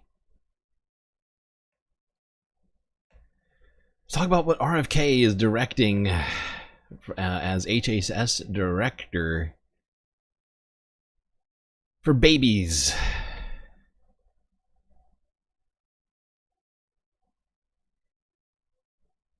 So the formula supply in the United States is absolutely safe and extremely high quality. Oh, it is safe and high But quality. just because something is safe doesn't mean we can't think about how to improve it. Okay. So the purpose of this is to take a look at all the ingredients that are in infant formula and see, do we have just the right amounts? Do we have the best forms? And can we improve it? Okay. So some of the things we're interested in are oils and fat, making sure that what's in breast milk, that we need to have those types of fats in formula are there, but we're using the right type. We want to make sure that formulas that don't use the sugar that's in breast milk, called lactose, actually have the sugar that's best for the babies in there. We want to make sure that there's just the right amount of iron, calcium, phosphorus, and not too much for bones and for development. We want to make sure that new things that we've discovered that are really important in breast milk, like what are called oligosaccharides, are present in formula if they're shown to be beneficial. Sure. We want to make sure that there's DHA that's mandated in formulas if that's shown to be beneficial, which I think it will be. And we want to make sure that we have a clear program to monitor infant formulas for heavy metals and make sure that they're absolutely as low as possible. Sometimes parents will read concern about this formula or that formula. The best thing to do is to talk to their pediatrician or pediatric caregiver or pediatric dietitian or somebody that's a true expert. Above all, I can't emphasize enough not to try to make your own formula at home. It's dangerous, they're not nutritionally complete, and the infant formulas that are marketed and registered with the FDA are vastly safer. We're trying to improve them, but do not attempt to make formula at home. I'll bet you money that RFK is doing this because they can't figure out what's causing anti-Semitism. I'll bet you that they're struggling to figure out the cause of autism because, of course, we've been studying that for a long time. And so he's probably going to the breast milk and to the formula, and he's going to say it's actually it's formula now. It's not maybe it's not vaccines. It's the baby formula causing autism. Yeah, I'm fairly certain at some point here we're just gonna have, like, has anybody seen or read The Giver? Was it The Giver where they do this? I think it is. Where The Giver, like, they have like baby birthing factories basically. We're just gonna start sending women to like birthing and lactating gulags, and then the men, because they keep talking about like able-bodied men. Like, we're going to send the able-bodied men to the labor camp gulags, and then we're going to send the women to the birthing and wet nursing factory, right? And it'll be great. Don't worry. It sounds terrible and horrifying, but it's going to be awesome. It's going to be super good for no one, aside from the insane natalists in our government right now.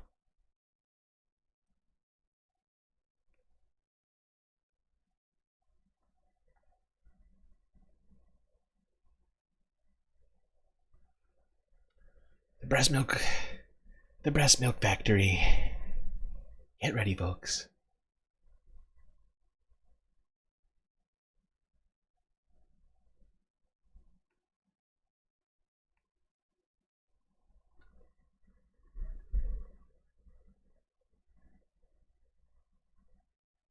You didn't see the Jeff Bridges movie?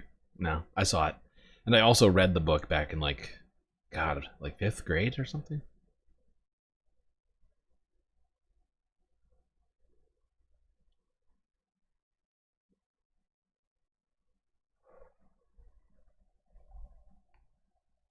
All right. Let's go to Minnesota, where more measles outbreaks are happening. Yay! Here's CBS Minnesota from earlier on Tuesday. Mall of America patrons exposed to measles, according to health officials. Aw. Now to a health alert concerning measles in Minnesota. Officials say families could have been exposed at the Mall of America because of an unvaccinated child. There are 2 new measles cases reported in the state. One is from an adult in Washington County exposed while traveling. The other is a child from Dakota County. That child was not vaccinated and could have exposed others while at the theme park inside the Mall of America. They were there the evening of May 24th. One reason health officials are so concerned is because of Minnesota's drop in vaccination rates. Esme Murphy has more. The infected child was at the mall and its amusement park on the Saturday of Memorial Day weekend. The Minnesota Department of Health says measles is one of the most contagious diseases. It is spread by talking and laughing and singing. And unfortunately, it can hang out in the air and infect others for up to 2 hours, even after that infectious child, in this case, leaves that airspace, which is the reason that we're out here really warning the public. And it's potentially deadly. Measles is very serious. It can cause very high fevers. It can be super miserable. It can cause brain swelling, pneumonia. We had 70 cases in Minnesota in 2024. 40% of those cases ended up in the hospital. And rarely, but it can also cause death. The symptoms include fever, cough, runny nose, watery eyes, and a full body rash. Measles cases are on the rise. MDH blames declining vaccination rates. Horrible. In 2019, more than 92% of... I love the insane timeline that we're living in right now. We have an increase in measles cases because of anti-vaxxers running rampant in our society, and then we take one of the biggest, mouth-breathing anti-vaxxers that we have in the country with the most reach, and then turning him into the head of the HHS. And there's literally no way that helps us with our vaccination rate, and we are screwed for it. We really are. These things are going to become more and more rampant as people are just become more and more justified. It's a perverse justification, but when they have people in positions of power telling them, maybe vaccines aren't that important, then we get we get the situations like this. And then people out there just walking around have no idea that they're being exposed to diseases that were at one point basically obsolete and had been completely eradicated from the country. It's fucking ridiculous. This is ridiculous. Speaking of health, one woman had some stuff to say. We actually watched this at one point ourselves. But the Majority Report also did a little clip of this on Monday, if I'm not mistaken. Joni Ernst, when asked about the effects of the big beautiful bill, and it's let's do this Joni Ernst thing, because wait, hold on, Sam. We were talking God about the trouble that what was that congressman from Nebraska had? Mike Flood. Mike Flood had in a district where he won 60 to 40%. Now, the proof will be in the pudding, and I'm sure I will understand everything that's happening. That is his response to whether you're going to see millions of people booted off of Medicaid, booted off of food stamps, and denied services across the board, whether people are going to get their, you got green provisions that are going to be rolled back, et cetera, et cetera. Joni Ernst, she's up for re-election, and she was so scared about a primary that her one thing, her one sort of like pet issue is protecting women in the armed services. And just she is a survivor of sexual assault, so she has broken with, on occasion, the Republicans in their hatred of women. And it was a question as to whether or not she would support Pete Hegseth's nomination for Secretary of Defense, because he has a police report that was filed and credible accusations of severe sexual assault. And she ended up doing it anyway, because at the time, Elon Musk was like riding high, quite literally, and he was threatening a primary challenge against her. Basically, it's like, I will kill your career if you end up if you go against the president here. But now she's in a bit of a different situation, right? Because her own constituents in Iowa are like, what's going on with these Medicaid cuts? So when you are arguing about illegals that are receiving Medicaid benefits, 1.4 million. Pause it for a second. Now, this lie keeps coming up. There are 1.4 million undocumented immigrants who are getting health care under 16 states that have programs to provide health care for them. Has nothing to do with Medicaid. They are not on Medicaid. Medicaid does not allow undocumented immigrants to be on the program. Illegal. Yeah, exactly. I mean, it's insane. It's idiotic. Like, if Medicaid was aware of anyone receiving Medicaid improperly, they would end that coverage. And how it is that Mike Johnson seems to have this exact figure is, well, it's incredibly dubious. I'm very skeptical about it. Sasha, you are amazing. Donating more Galactic News Network memberships to the community. Who got them? Dax Jacobson, Antifa, or should I say Antifa? The Lucky Minute, Evan from Portland, and Groove Dragon, all getting a sweet, sweet Galactic Memby. All thanks to Sasha. Thank you, Sasha. I appreciate you.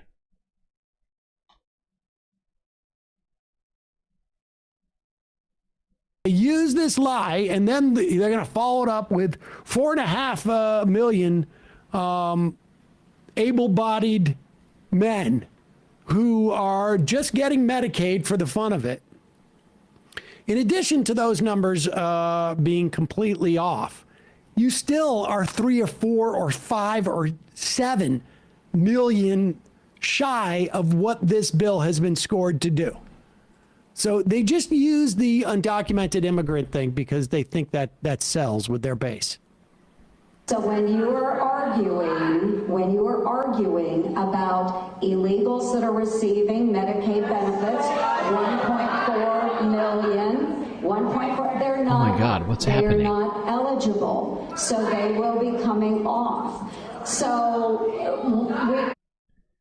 God damn it! Now it's lagging again. What the fuck? I don't understand. What is the deal? Why does YouTube hate us so much? Look at that. What in the shit?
hate the fact that I'm gonna have to try and do more testing to try and figure out how to do single streaming.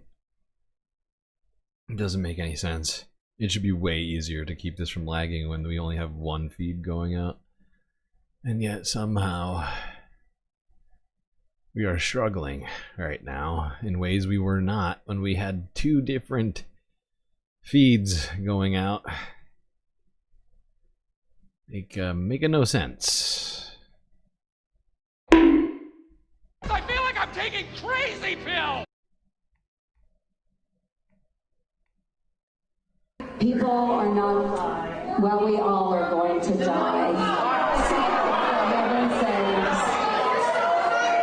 For heaven's sakes, folks. Okay. So when For heaven's sakes, folks, we're all going to die. If some die earlier because we kick them off of Medicaid or we kick them off a food stamp, they die. Come on. We're all going to die. I mean, half of children in Iowa covered by Medicaid. This is the nihilism that we saw during COVID. Yep. I mean, the idea that you could have said 10 or 12 years ago, what would happen to a party that presided over, basically left us completely undefended with a pandemic, that we literally had states fighting over PPE and people having to go and bribe like deliveries of PPE, that we would have a president who would deny the existence of COVID. And then once we actually get a vaccine, a party that basically built their entire program off of vaccine denial, leading to the deaths of well over 1 million Americans, and who knows how many people with long COVID. There was a time where it's like, oh my God, that's unspeakable. Well, we were talking about this. I was like, you're all going to die anyways. We were talking about the nihilism with Taylor Lorenz yesterday, and like how 2020 changed our politics forever, where there was a moment of collective action. Oh my God, I forgot about that, Joshua Keller. I don't know how I forgot about it, but I did. I did forget about that. That's right, Mike Johnson has... Mike Johnson and his son have the Whack Tracker app. Yes, so gross. Oh God. Why would anybody do that? That is such a strange sort of... it's like this... Oh yeah, just thinking about it just grosses me out. Why would you want to know what either your son or your father are doing with their penis? It's beyond me. I don't know. It's just so gross. I do not understand. And it's lagging again. Is it the fucking super chats that are causing the lag whenever I click it to show people the chat? It is, isn't it? Why? It doesn't make any sense. Oh my God. How is that overloading this? This is ridiculous. This is fucking ridiculous. This is ridiculous! Son of a bitch.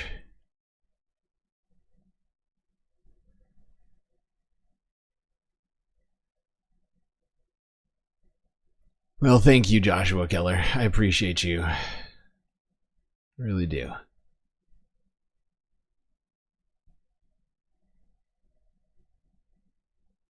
Oh my God, it's just fully lagged out again. Every time I click a super chat. The Whacker Tracker. Yeah, exactly. It's so gross. So gross.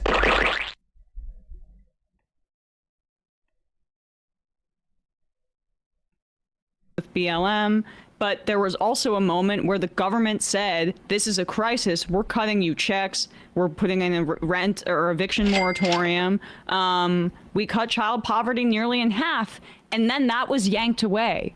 And that is also violence that the government is inflicting on people. Like, people saw what was possible and then saw that the government really... Wait, are some people in this chat unaware of that?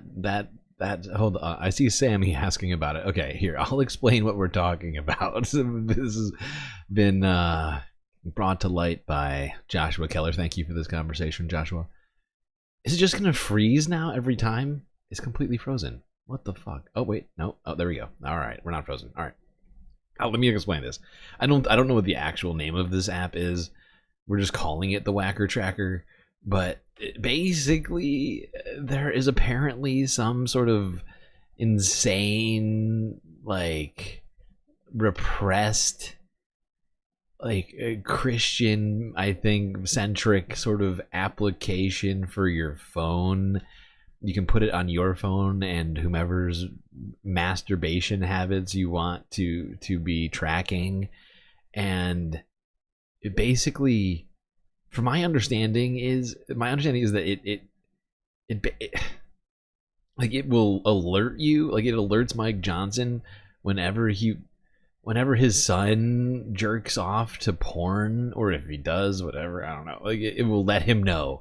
Like, it will give him a notification your son is jacking off to porn right now. It's basically what it is. I don't know all the details of it, but that's my understanding, and it's disgusting. It's one of the most horrifying things, and I don't know why you would want to know that. It really is horrifying. It's a very strange life choice. Then again, I don't really understand a lot of the things that Christian nationalists do with their time. Seems like a lot of it seems like a really poor choice of, activities. Give a shit. And I think that kind of nihilism is, you can't look at Donald Trump's rise without it. It's like, at least we're entertained, but we know that the government doesn't really care about us. And like, that's basically also, what she's saying. Some of those measures there were signed by Trump when he was in office. Right. And so he had his name on the check, but the Democrats are too above doing that kind of thing, as Obama said on the campaign trail like 6 months ago, or 8 months ago.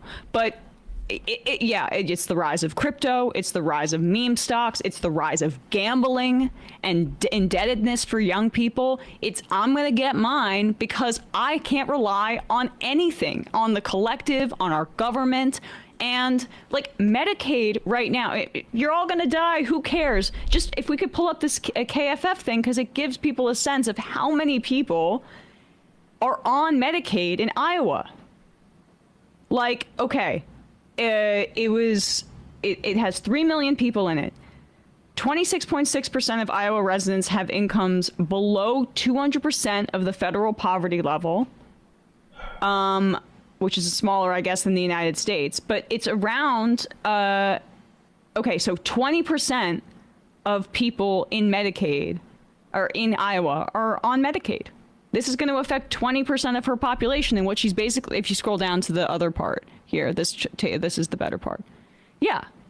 So that 20% of her constituents, she's basically saying, get sick and die. Remember, that was Alan Grayson's line about what the Republican healthcare plan is. Right. It's get sick and die. Again, it's half children, and of the adults that are on Medicaid, 77% of them are workers. And Grayson was saying that in 2009 or 2010, and now not working hard enough. If you can't get healthcare from your employer while you're working, that's not hard enough. You're gonna have to come in to the office and explain to us your schedule. Do you work 80 hours a week? But this is gonna be bad. This is gonna be bad for all of America. It's gonna be implications all over the place. Even the people who aren't necessarily gonna be personally affected may not lose their healthcare. It's going to add costs onto people's just healthcare in general if we have to take care of people without having actually funded that care in the normal fashion that we've been doing now for quite some time. And it's just it's gonna be so problematic for everyone. People will get sick and die. It's just a given. It's just a given. Speaking of people who get sick and die due to lack of access, let's go to this fascinating story from yesterday. Here's NBC News. And we haven't even done the cuts to Medicaid yet, but one 22-year-old has died after being unable to afford his asthma inhaler. That's right. You can thank United Healthcare for this one, if I recall correctly.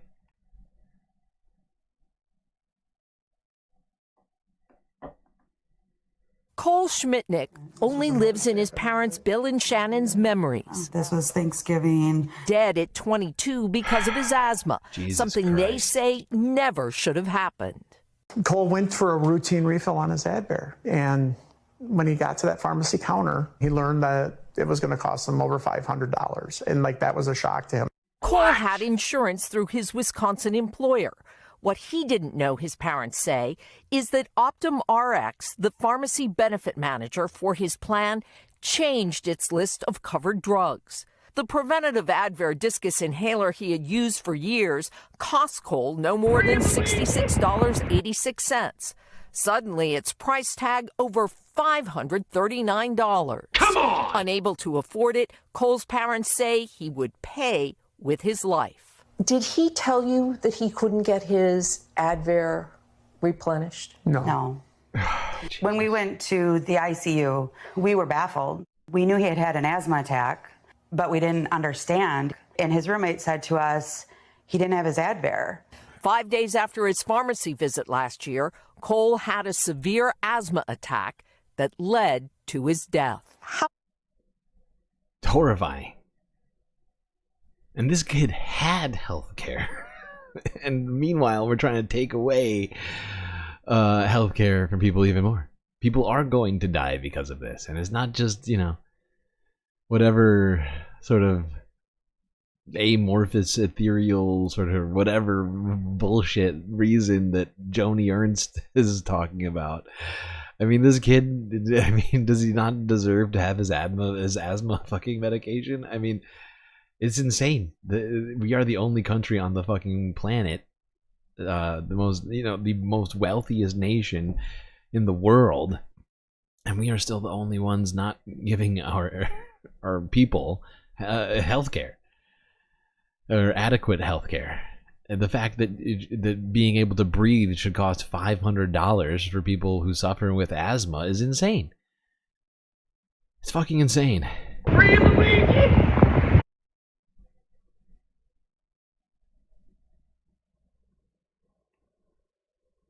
Alright, let's get deep into the weeds on the big, beautiful billionaire benefit bill.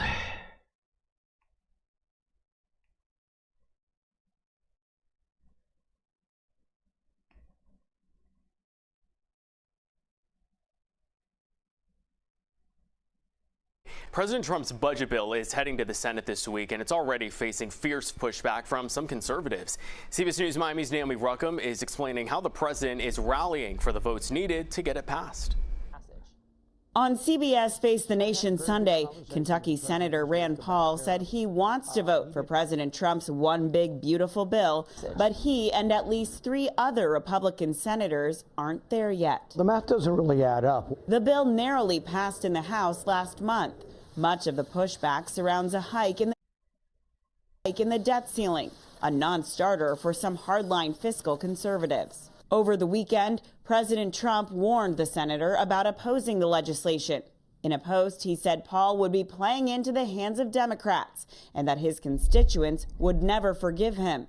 Meantime, on trade, Treasury Secretary Scott Bessent said he is confident the dispute between the U.S. and China will be ironed out, but was stern about China releasing crucial goods like minerals used in computer chips and batteries for electric cars. What China is doing is they are holding back products that are essential for the industrial supply chains of India, of Europe, and that is not what a reliable partner does. Bessent did not give a timeline for fresh talks between President Trump and Chinese President Xi Jinping, just saying that the two would have a discussion soon. Naomi Ruckham, CBS News, New York. There you go. It's a thin majority they have right now, and they need every vote to get this thing. We played that clip so earlier. They can give billionaires more money and take healthcare away from the poor. We played that clip earlier of Mike Flood, Republican in Nebraska, at a town hall. He won his seat by 20 points in 2024. He won his seat by 20 points. And he was hanging on by a thread in this town hall. And even the questions that he got from people who are saying, the liberals keep saying you're going to cut Social Security and Medicaid.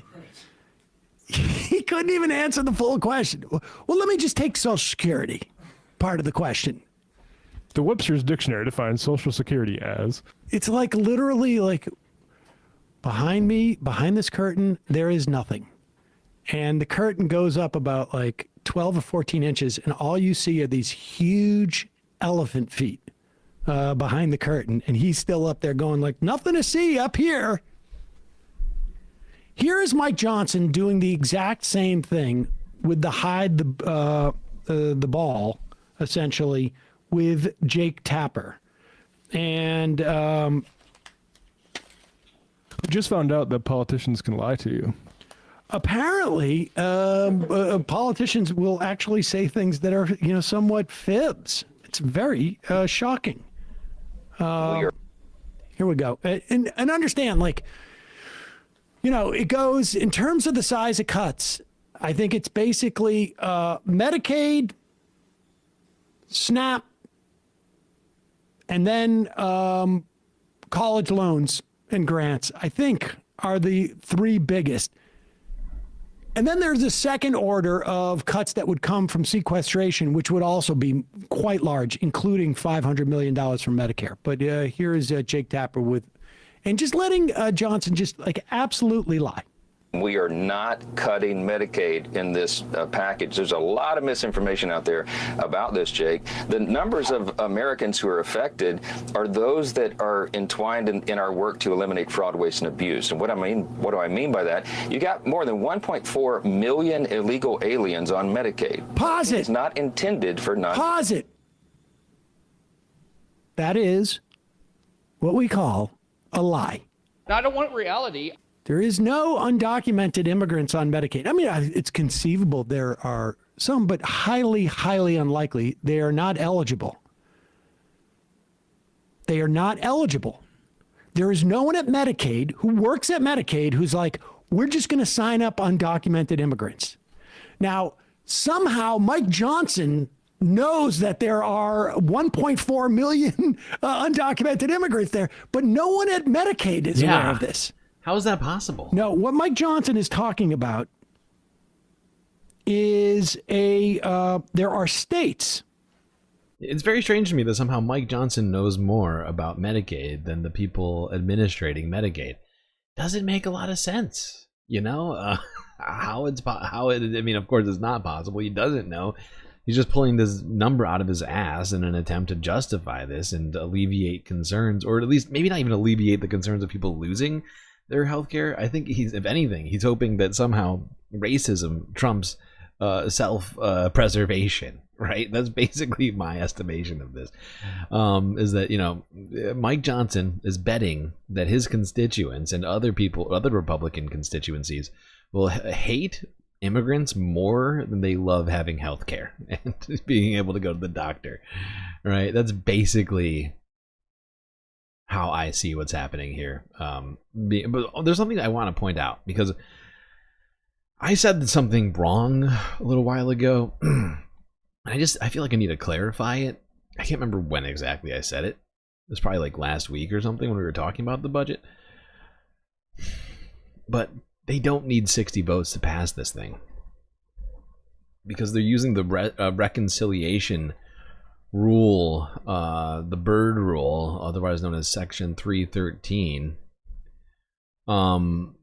which essentially allows the Senate to waive the 60-vote supermajority usually needed to pass budgets, so long as they stick to cutting spending, basically, right? So as long as they're just taking stuff away from it, which I find fucking fascinating. I don't even know why it exists. Shouldn't exist, but it does. So long as you're taking stuff away from the American people, then you don't have to you don't have to get the 60-vote supermajority, which is usually required for these sorts of bills. And it's fucking wild. Now, there's another rule within the Byrd rule that requires the Senate to listen to whatever the Senate parliamentarian decides about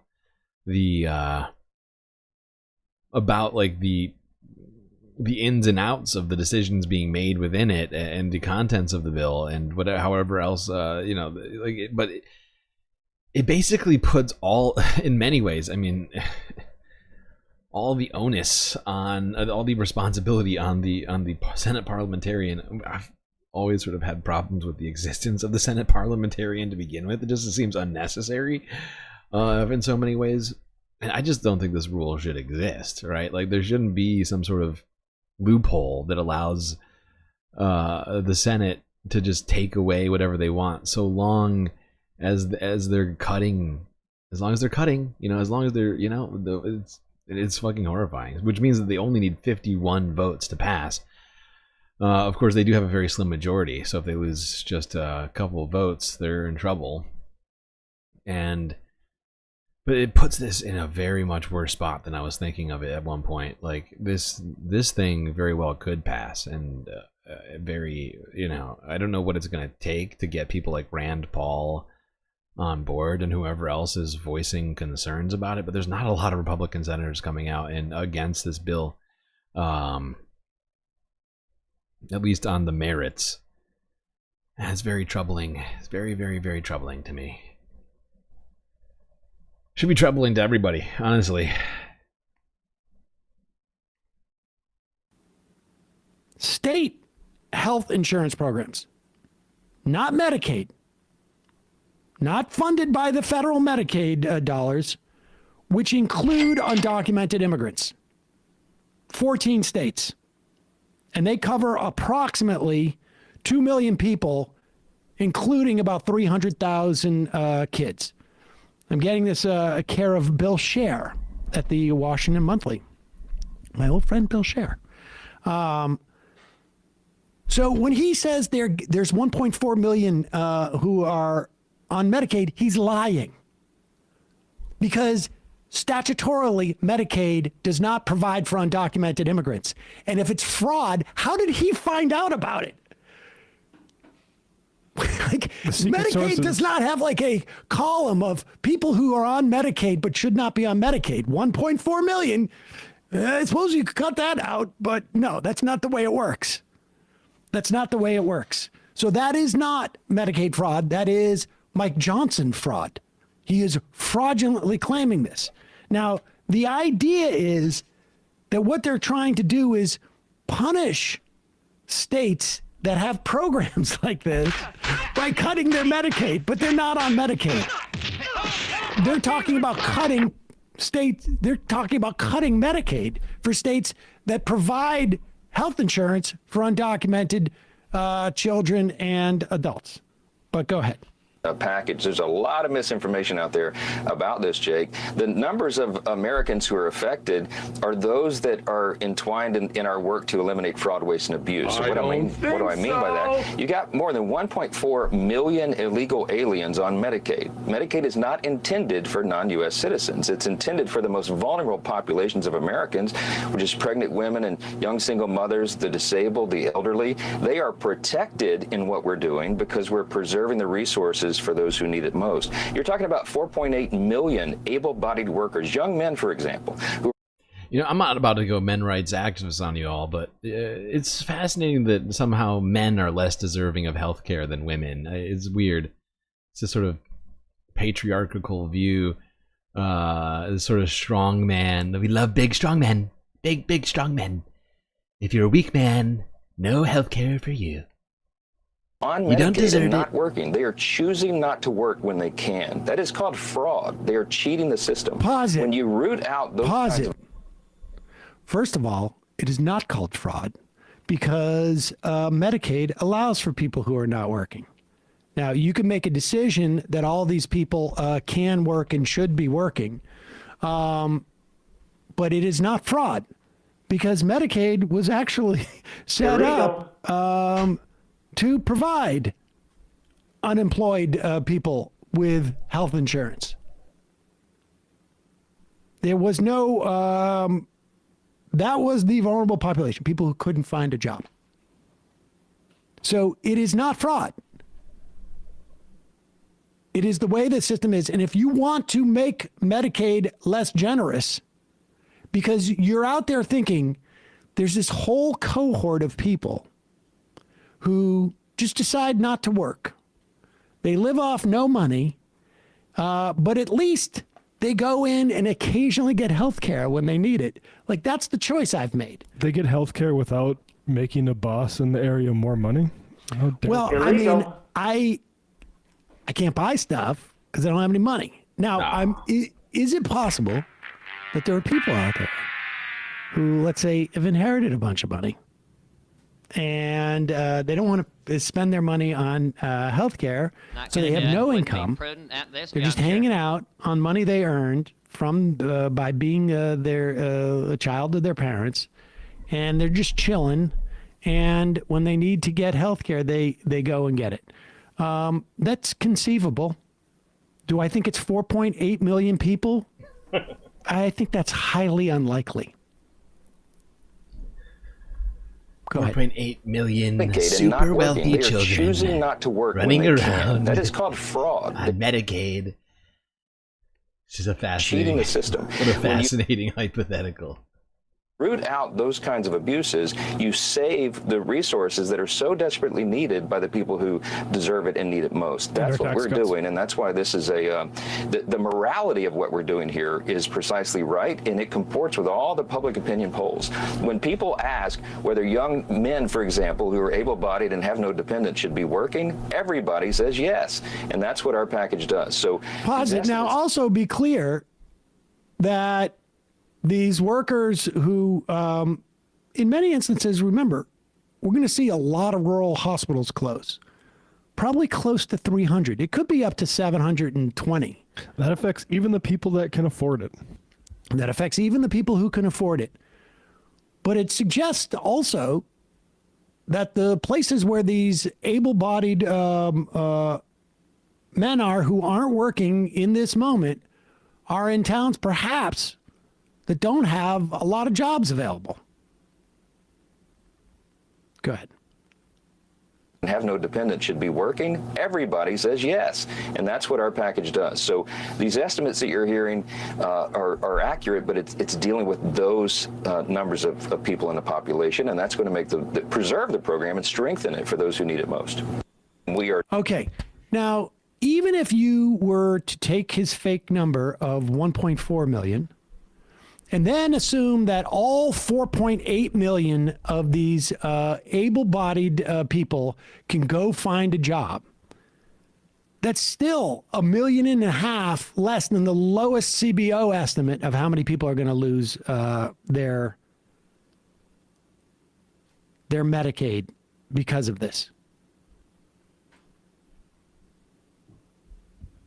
And if you look at what happened in Arkansas and in Georgia, where the only two states that were given a waiver at any given time to put. Yeah, no, it's insane. And Mike Johnson knows he's being a disingenuous little shit. He just has an agenda that he wants to get done, regardless of how many times he has to lie about Medicaid. Just to, give billionaires a tax cuts.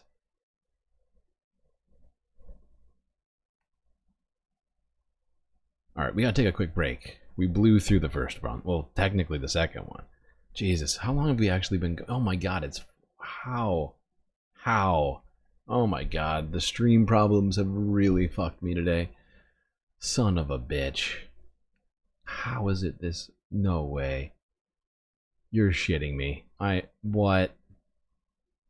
No.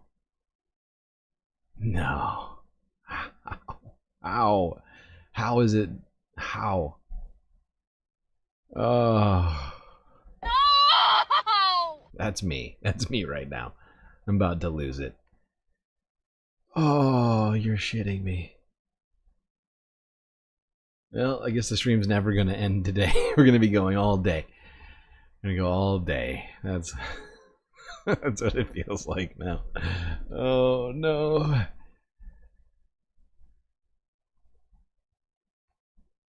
All right, we're going to take a quick break. We'll be right back after these brief space messages.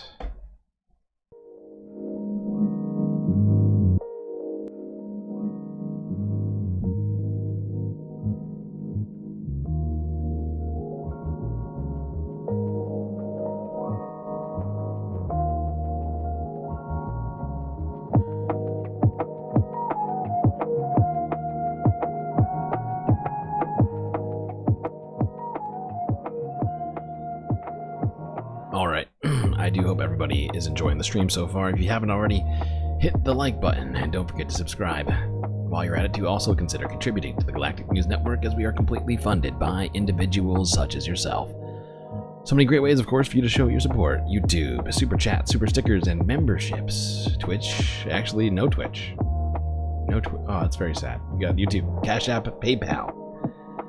If you prefer to not give YouTube their big ol' 30% cut of those funds and would rather every penny go directly to keeping the stream alive. But of course, the best way to get the most space benefits for your Earth dollars is to go on to Patreon and become a Galactic Patron.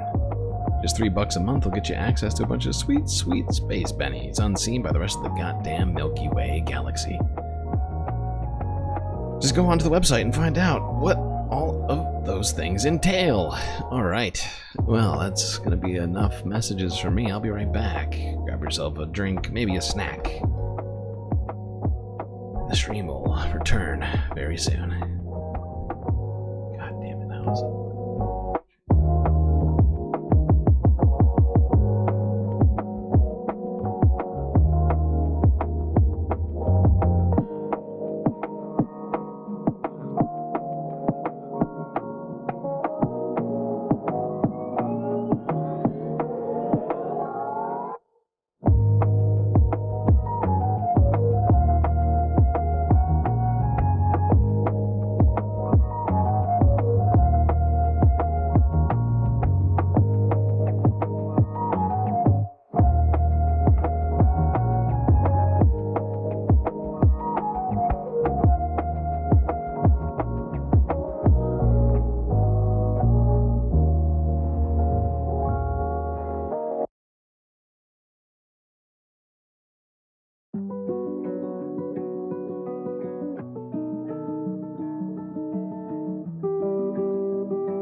We're back. Better get back in those seat space fams. It's time for us to get on the road once again. I'm broken inside right now. After I realized how much time we spent. We should be on like the third half of the stream. And we are like so far behind. I'm losing my frickin' mind right now. I really am. I don't even know what to say. I'm just broken.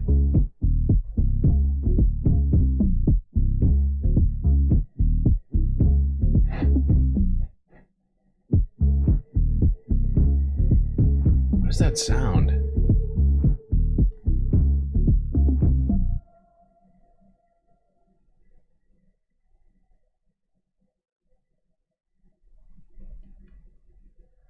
Some weird ass sounds. Oh, maybe it was from the, I don't know, maybe it could have been from the music. Alright, God damn. How do we get through all of this tonight? This is killing me. It's gonna kill me. This one's gonna kill me. Here I thought that we were gonna start off, we thought we were gonna be perfectly fine today. I was like, you know, haven't been having a lot of technical problems with the stream, and then blam. It's not one thing, it's another thing these days. Oh, it's gonna be fine. Alright, let's go to CNN. Talk about fault lines as GOP senators debate Trump's agenda.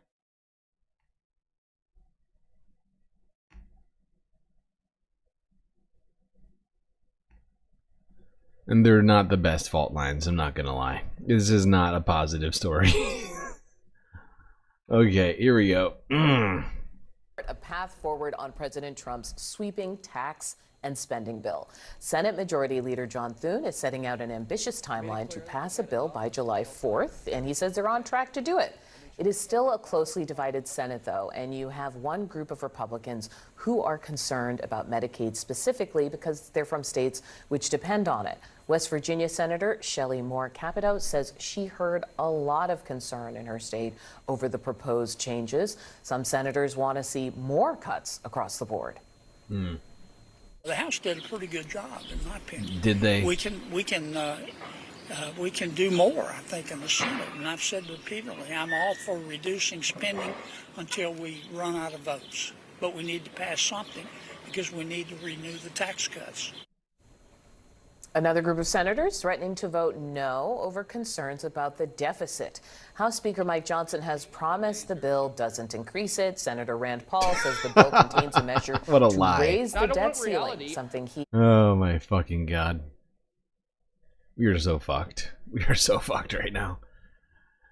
I mean, yeah, there's a couple of senators, it would seem, which may be enough, honestly, hopefully, but...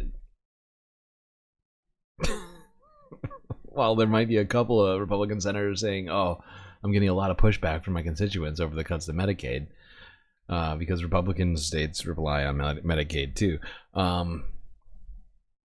We got a bunch of other senators saying, this doesn't go far enough. We're not cutting enough stuff. We're not cutting enough stuff for Medicaid.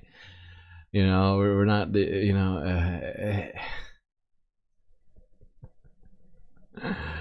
where it increases the deficit too much. Not that the Republicans actually care about that, or that, you know, it's just, so dumb. So dumb. Who knows what's going to win out here? Honestly, hard to say. And a few others oppose. You can say it doesn't directly add to the debt, but if you increase the ceiling $5 trillion, you'll meet that. And what it does is it puts it off the back burner, and then we won't discuss it for a year or two. So I think it's a terrible idea to do this. So if we're concerned about the debt, which, you know, there are reasonable arguments for why the debt is a problem, right? Like, I'm not saying that we shouldn't deficit finance ever, but we do have an incredibly high national debt, and, you know, the fact is we need to be able to deficit finance, but if we want to deal with the debt, what we do is cut military spending. We still spend, like, I don't know, 4 times as much as any other nation on the planet on our military. We should go there. The one place that Elon Musk didn't cut a single fucking thing from. Right? We spend $1 trillion fucking a year. They're trying to increase how much we spend on the military, and I say we decrease how much we spend on the military by like 75%. I swear to God, it is so insane. No one is invading the United States. We're not at war. Why are we increasing military spending? Or not, you know? But it really shouldn't be a difficult conversation. But, you know, these are the concerns I have, is that, you know, people like Rand Paul, who in some ways we're counting on to vote against this thing, his only concern is that it just increases the debt, which means that they would either have to end the tax cuts, which would be great, but there's no fucking way they're doing it, because that's what they're justifying everything they're doing on the tax cuts, right? Which leaves us depending on people like Rand Paul to care about people having Medicaid, which of course he doesn't. Of course he doesn't care about that. And it is depressing and demoralizing to think that that's the argument that we're dealing with right now. Rather than being concerned about humans, we're more concerned about the debt. Oh, it's very disturbing to me. President called you. Have you spoken to him about this yet? I spoke to him this week, had a lengthy discussion with him. How did that go? He did most of the talking. He didn't convince you. Joining me now in the group chat, Jackie Kucinich, CNN political analyst and Washington bureau chief for the Boston Globe, Chuck Rocha, Democratic strategist and senior advisor to the Bernie Sanders presidential campaigns, and Ashley Davis, former White House official under George W. Bush. Welcome, guys. Good morning. Good to have you. Jackie, I want to start with you because you heard Rand Paul. even the Senator Paul was on the phone with Trump. So obviously Trump is leaning in to try and crack some of those who are putting some who are raising opposition to the bill. What are your reporters saying about what they're learning? You know, I think Trump also got on the phone with Josh Hawley, who's another senator who's been very outspoken from Missouri, from Missouri, and he's had a New York Times op-ed about his concerns about cuts to Medicaid, and it does seem like they have a lot to talk about in this bill. And the Senate, when has the Senate not wanted to change something that the House sent over? So what can they change that won't upset Mike Johnson's math? That's the open question Hawley at this point. actually said he spoke to Trump. He wrote on Twitter/X, just had a great talk with President Trump about the big, beautiful bill. He said again, no Medicaid benefit cuts. Problem solved. I mean, does he sound convinced? Like, what do you make of that? Well, I think what you're hearing from House Republicans is that they're not cutting Medicaid. They're cutting waste, fraud, and abuse. I don't know if that's going to fly when senators actually start digging into it. That's messaging, not necessarily what the bill does. Okay, you guys. When you start explaining how you're not Otherwise cutting known Medicaid, as a lie. That's another way of saying it. I love how she tried to find some very specific words to say that, rather than just saying, this is a lie. She says, that's messaging, not what's actually in the bill. I don't want reality. Yes, it is messaging. It is lies.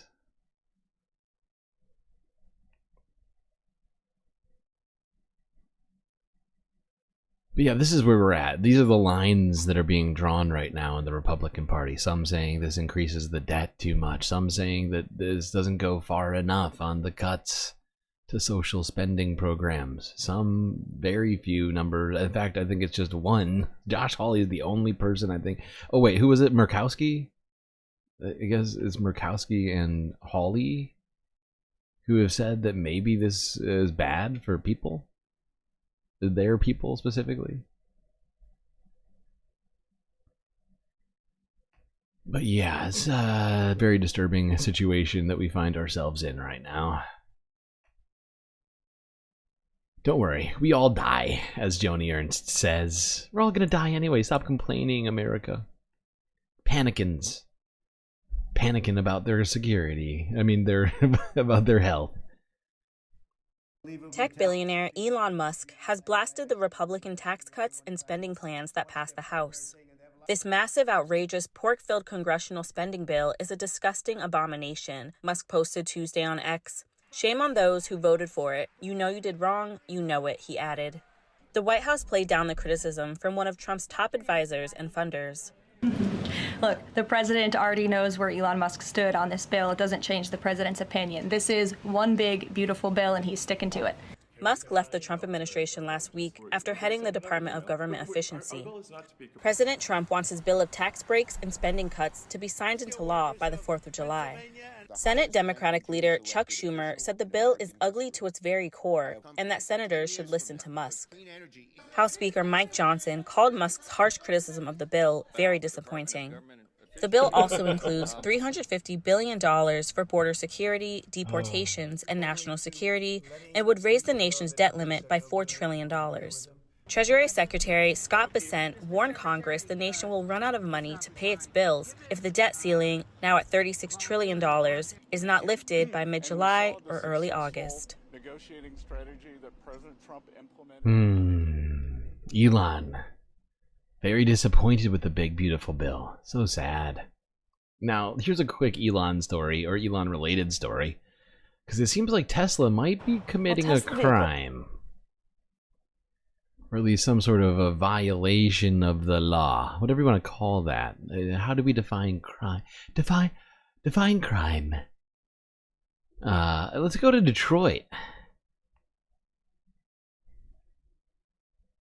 Real quick, just as a slight, we're going to take a quick detour here. What is going on in this mall parking lot?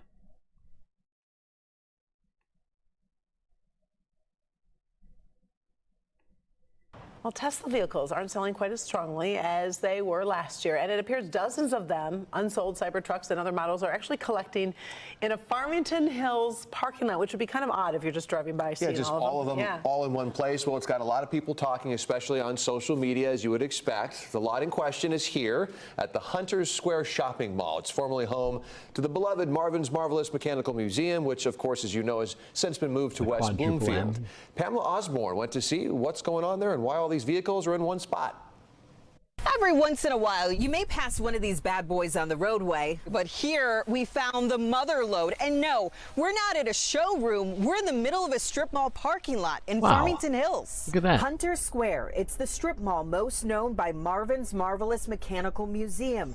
You may remember the owner tried desperately to keep his beloved arcade there and had a lot of community support. But you know how the story goes. Farmington Hills City Council voted to approve redevelopment plans, which meant Marvin's had to find a new home. That was last year. Fast forward to today, and it's the Teslas that have people talking. We're not talking about a few, we're talking about 100 or more cars, SUVs, and yeah, those Cybertrucks all parked outside of the shuttered Bed Bath & Beyond. A nearby worker told me they showed up a couple months ago. We put the story out where we first learned about it online and got a few responses. This one calling the fleet scrap metal, but not everyone agrees. Tesla lovers left their mark on the side of this Cybertruck, writing, "We love Elon Musk." Right into the dust. Don't Back be on creepy. Instagram, another person said major zoning violation vibes, and there's some truth to that. Is the City there? of Farmington Hills said in a statement the city's code enforcement has been in communication with the Hunter Square Shopping Center management to resolve the issue. Illegal. Adding they have been notified that storage of vehicles is not a permitted use. It's not a permitted use. Then why are over 100 Teslas occupying this parking lot illegally? Seems like Tesla doesn't care about the law. Strange. Very strange.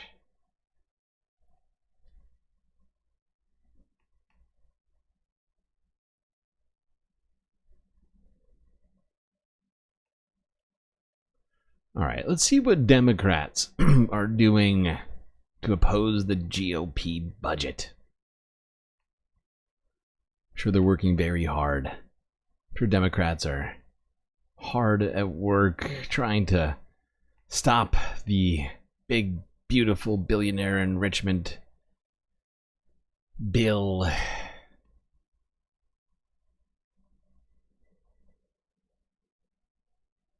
So hard to start with this guy because he's so enraging. Mr. 17% approval rating, our leader in the Senate. Yes, we're talking about Is it Chuck that low? Schumer. Now, here is, let's put up a still of this. so that people can see. Here's Chuck Schumer. And now you're looking at this and you're thinking, oh, Chuck Schumer is in a nursing home and he is coming out to rail against the cuts to Medicaid that are in this a bill that is about to be released in the Senate. Now, remember, they have about now, I think it's 12 working days to mark up this bill. They're not going to mark it up. They're just going to come out with their own provisions. Donald Trump wants this bill on his desk. I think it's by like, what is it, July 5th or 4th? Before the July 4th recess to sign, right. Probably so that he can tie it in there. And so here's Chuck Schumer, a brilliant political messaging. Exactly. You've got to go and I love how our government is rushing to take rushing to take away Medicaid so that they can go on vacation. It's an incredible dichotomy. Show how at nursing homes there's going to be these Medicaid cuts will affect people disproportionately because the long-term care is not covered by Medicare for if you're over 65 in a nursing home. 2/3 of our elderly are in nursing homes being paid for by Medicaid. Now, not to mention the implications for nursing homes when all of a sudden you have less Medicaid recipients. We're going to see that. I mean, we're going to see it more during local hospitals. So brilliant move by Chuck Schumer. Showing, not telling, or both. Oh, okay. I'm sorry. No, I got confused. This is not Chuck Schumer in a nursing home. It's Chuck Schumer in the in a Senate office. And no, he's not coming out against this Medicaid gutting, SNAP gutting, tax cut for the rich bill. He's actually bemoaning the fact that we may get back into a nuke deal with Iran. When it comes to negotiating with the terrorist government of Iran, Trump's all over the lot. One day he sounds tough, the next day he's backing off. And now, all of a sudden, we find out that Witkoff and Rubio are negotiating a secret side deal with Iran. What kind of bull is this? They're going to sound tough in public and then have a side deal that lets Iran get away with everything? That's outrageous. We need to make that side deal public. Any side deal should be before Congress and, most importantly, the American people. If Taco Trump is already folding, the American public should know about it. No side deals. So I texted. Hold on. Yeah. I just want to make one thing. Yeah. We are 100% sure this is not AI. Yeah. Okay. I texted you last night saying that this might be the thing that breaks me.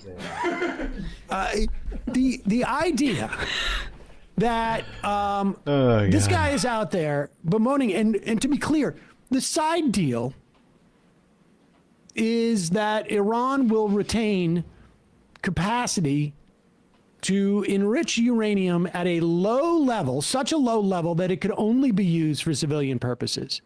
This is to prevent them from getting a nuclear weapon, right? 100%. To make sure that, like the JCPOA, which is one of the best things that the Obama administration did, the original Iran deal, make sure that they're enriching it at a low level that's more for, like, you know, power usage as opposed to creating weaponry. And we said this at the time, it was almost a blessing in disguise that Biden was such a Zionist and such an Iran hawk and a pro-Israel president, because if he had re-entered into the Iran deal after Trump initially scrapped it up, Trump wouldn't be trying to do these negotiations and be the deal maker because he just wants his name on it. Mm-hmm. Yeah. You mean he might actually reverse it again? Right. Yeah. We've said this here multiple times as well. You know, the contents of the deal which they're trying to get Iran into is basically the exact same framework which existed under the JCPOA that Donald Trump got us out of in the first place. He's just hoping that he can trick the Nobel Prize people into giving him the Nobel Peace Prize for re-entering the United States in an agreement that already existed over a decade ago that Obama got the Nobel Peace Prize for having gotten done. You know, it's just this sort of ridiculous, never-ending ego satisfaction that Donald Trump is trying to engage in for himself. Obama gets the Nobel Peace Prize. I deserve it. If I get us in the same deal, I'm sure they will see my side. I am a great peacemaker. All right, let's go to see what other Democrats, or well, actually independents, are doing to try and stop this big, beautiful billionaire budget.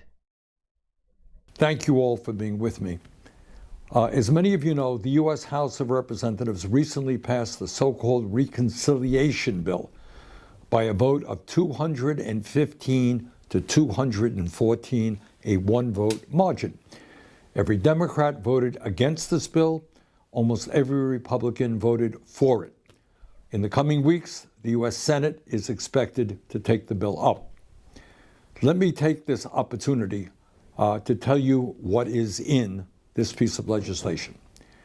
At a time of massive income and wealth inequality, this bill makes the obscenely rich, the oligarchs, even richer, while attacking the most basic needs of working families and the most vulnerable people in our society. This bill provides massive tax breaks to the richest people and largest corporations and pays for them by making gigantic cuts to Medicaid, the Affordable Care Act, nutrition, education, and other programs that are life and death for working families, the children, and the elderly. This bill is what Trump economics is all about. If you are rich or a large multinational corporation, if you can make huge campaign contributions, you are entitled to massive tax breaks, and Congress will give you those tax breaks. Follow the rich white man. But if you are working class or poor, and you can't make those large campaign contributions, you are entitled to nothing. You're not entitled to health care through Medicaid. You're not entitled to a nutrition program to feed your kids. You're not entitled to a decent education. Trumpism is about the belief that we live in a dog-eat-dog world where the big dogs are able to eat the little dogs. And that is the way it is. This bill would provide a $664 billion tax break to the top 1% at a time when the top 1% already own more wealth than the bottom 93%. It would provide a $420 billion tax breaks to large multinational corporations that are stashing their profits in offshore tax havens like the Cayman Islands. By the way, that's per year. By the way, this tax break... Just to point this out, that's per year, $420 billion to billionaires every year. That's why the number, people talk about $4.5 trillion in tax breaks. That's because every year, that for the next 10 years, essentially, if this passes, it will be in law. So $420 billion every single year for the richest people in the country. Meanwhile, you're going to have to start gardening or something to feed your family and become a doctor to be able to get health care. You're going to have to treat yourself, maybe do surgery on yourself, that kind of stuff. Makes it easier for those companies to invest in robots and artificial intelligence, with the result that they're going to be able to throw workers out on the streets. And how would Trump and the Republicans in Congress pay for these? They're eating our cats and dogs. We're all going to have to start eating cats and dogs pretty soon, I'm pretty sure, Joe. Immediately, if not sooner. Yep, it won't just be a fake story ginned up by racists. All Americans are going to start having to, you know, eat their pets to survive. Sorry, goldfish. I need a meal.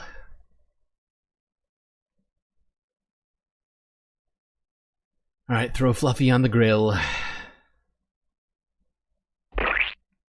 Huge tax breaks for the wealthy and large corporations. Well, at a time when over 85 million Americans today are uninsured or underinsured, This bill slashes Medicaid and the Affordable Care Act by more than $715 billion. The Congressional Budget Office, the CBO, has estimated that this bill would eliminate health care for 13.7 million Americans. Almost 14 million Americans would lose their health care. Further, at a time when 22% of our seniors are trying to survive on less than $15,000 a year, and I don't know how anybody survives on that, this legislation will make it much harder for seniors to receive the care they desperately need in nursing homes. And here is something else that is really quite shocking. Just this week, Yale University and the University of Pennsylvania estimated that if this bill is enacted, over 50,000 Americans will die unnecessarily due to the massive cuts to Medicaid and the Affordable Care Act. It's not rocket science. If people don't have access to health care and can't get to a doctor when they are sick, many will die unnecessarily. Yep. Got to get that word out. Thankfully, we have people like Bernie Sanders to help. Whether or not this will reach enough Republican constituents, I don't know. We just have to do everything we can to explain to them and get them to. And I hate this. Honestly, I hate this framing. I hate being in this position. You know, it's terrifying to me to rely on Republicans in any way, shape, or form. But that's the moment we find ourselves in right now. You know, it's going to require Republicans to call their senators, or just people, constituents in red states, to call their senators and yell and scream and say, hey, stop stealing my health care. You have health care paid for by me. Go fuck yourself. Vote for this and you're out.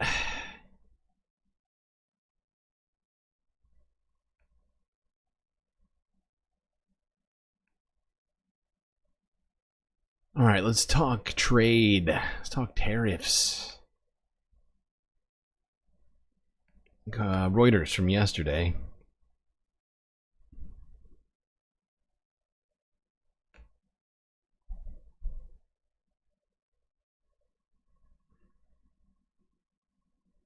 The Trump administration insists tariffs aren't going anywhere, but will they chicken out?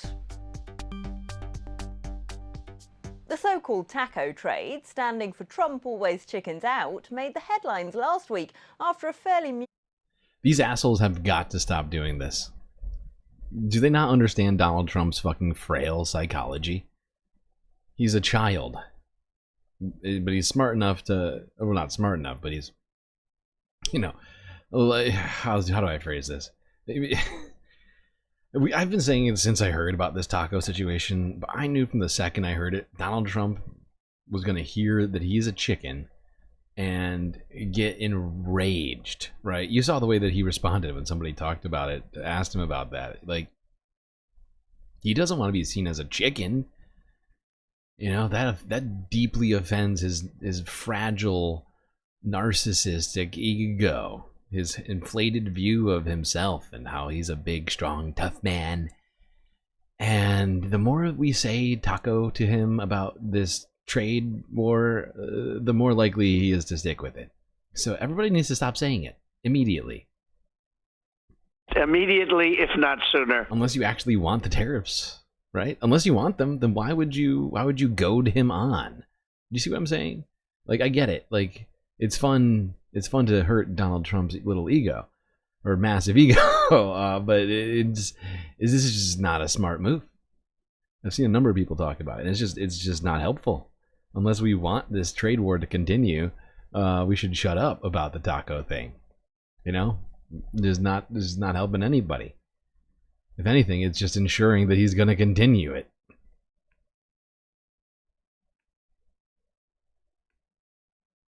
market reaction to tariff news. This Monday, it's steelmakers that are in President Trump's firing line after he announced a doubling of tariffs on steel and aluminium late on Friday, while China says the US has breached the two countries' trade truce.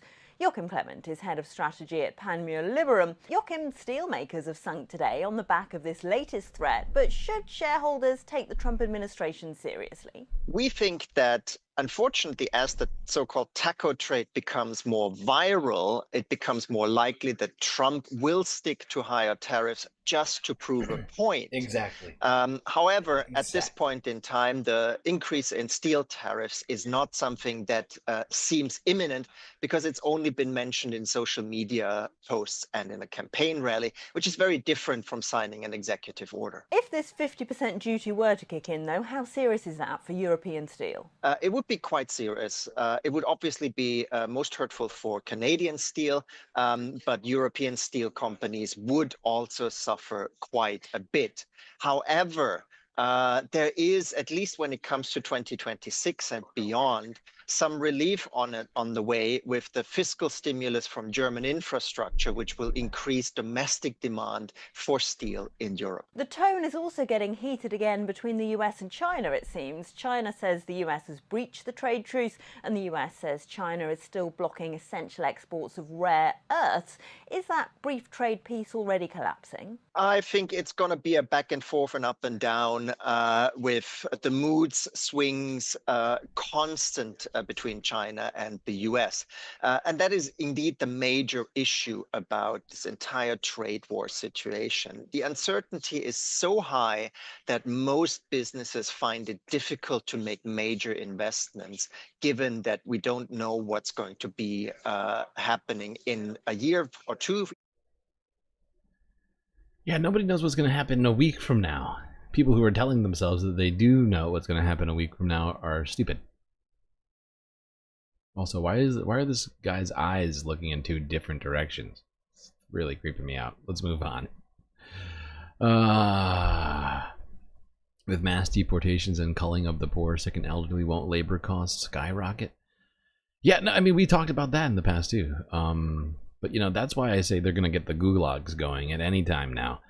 You know, when they realize that there's a problem. You know, and that's partly, I think, why, you know, they you know, they want to take people's healthcare away to force them into jobs, right? That they don't want. Stuff like that.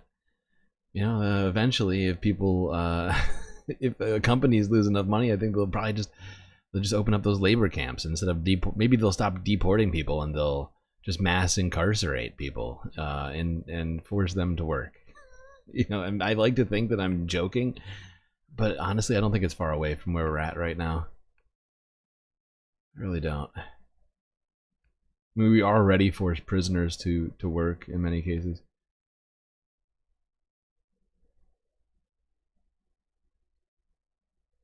Who needs $50? $2?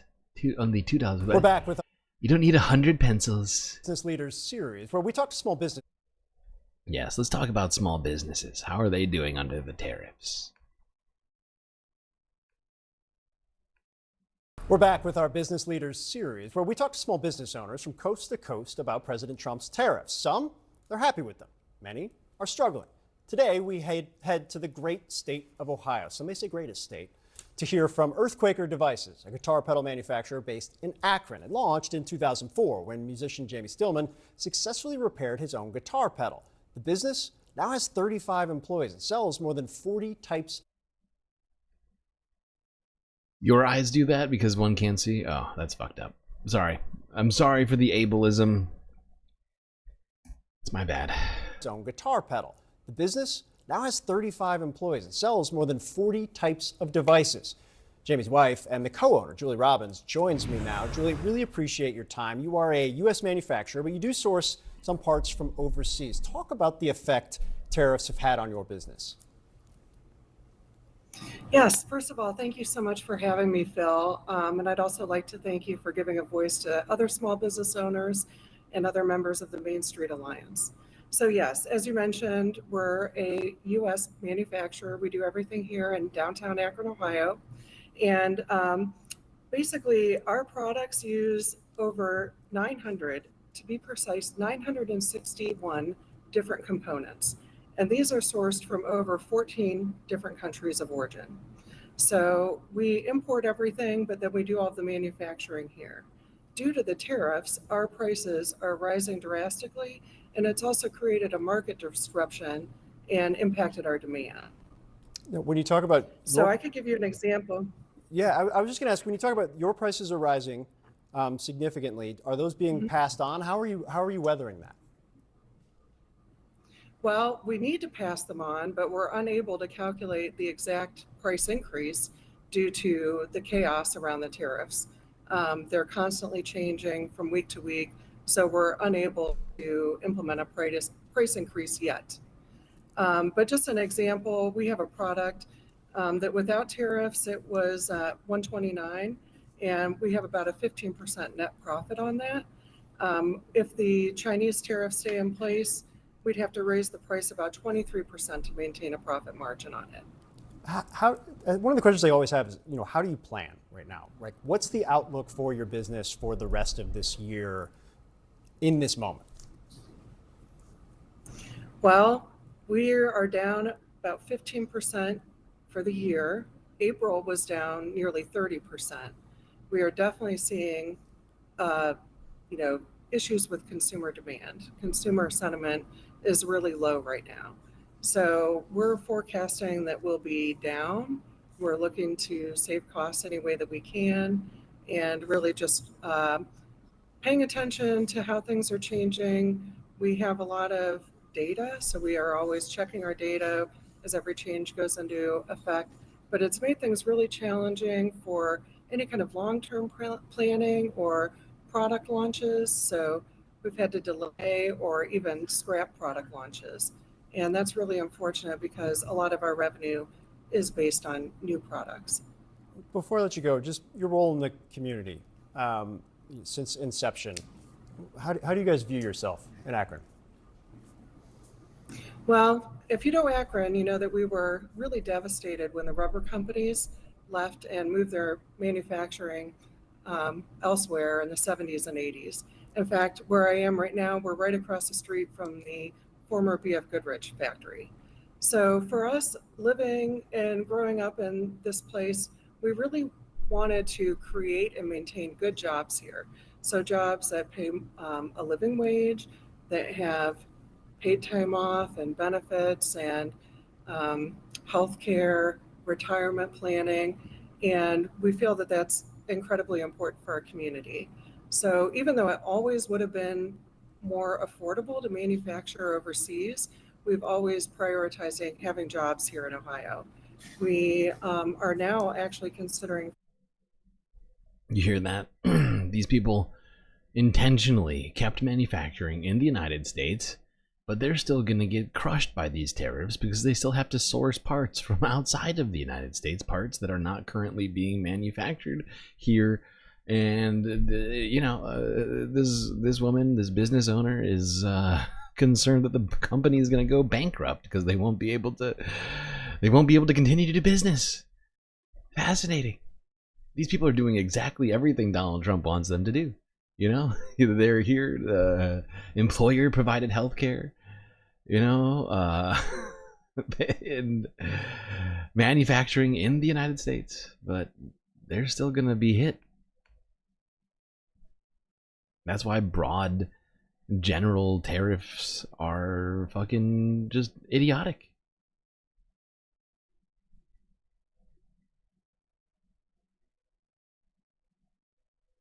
Okay,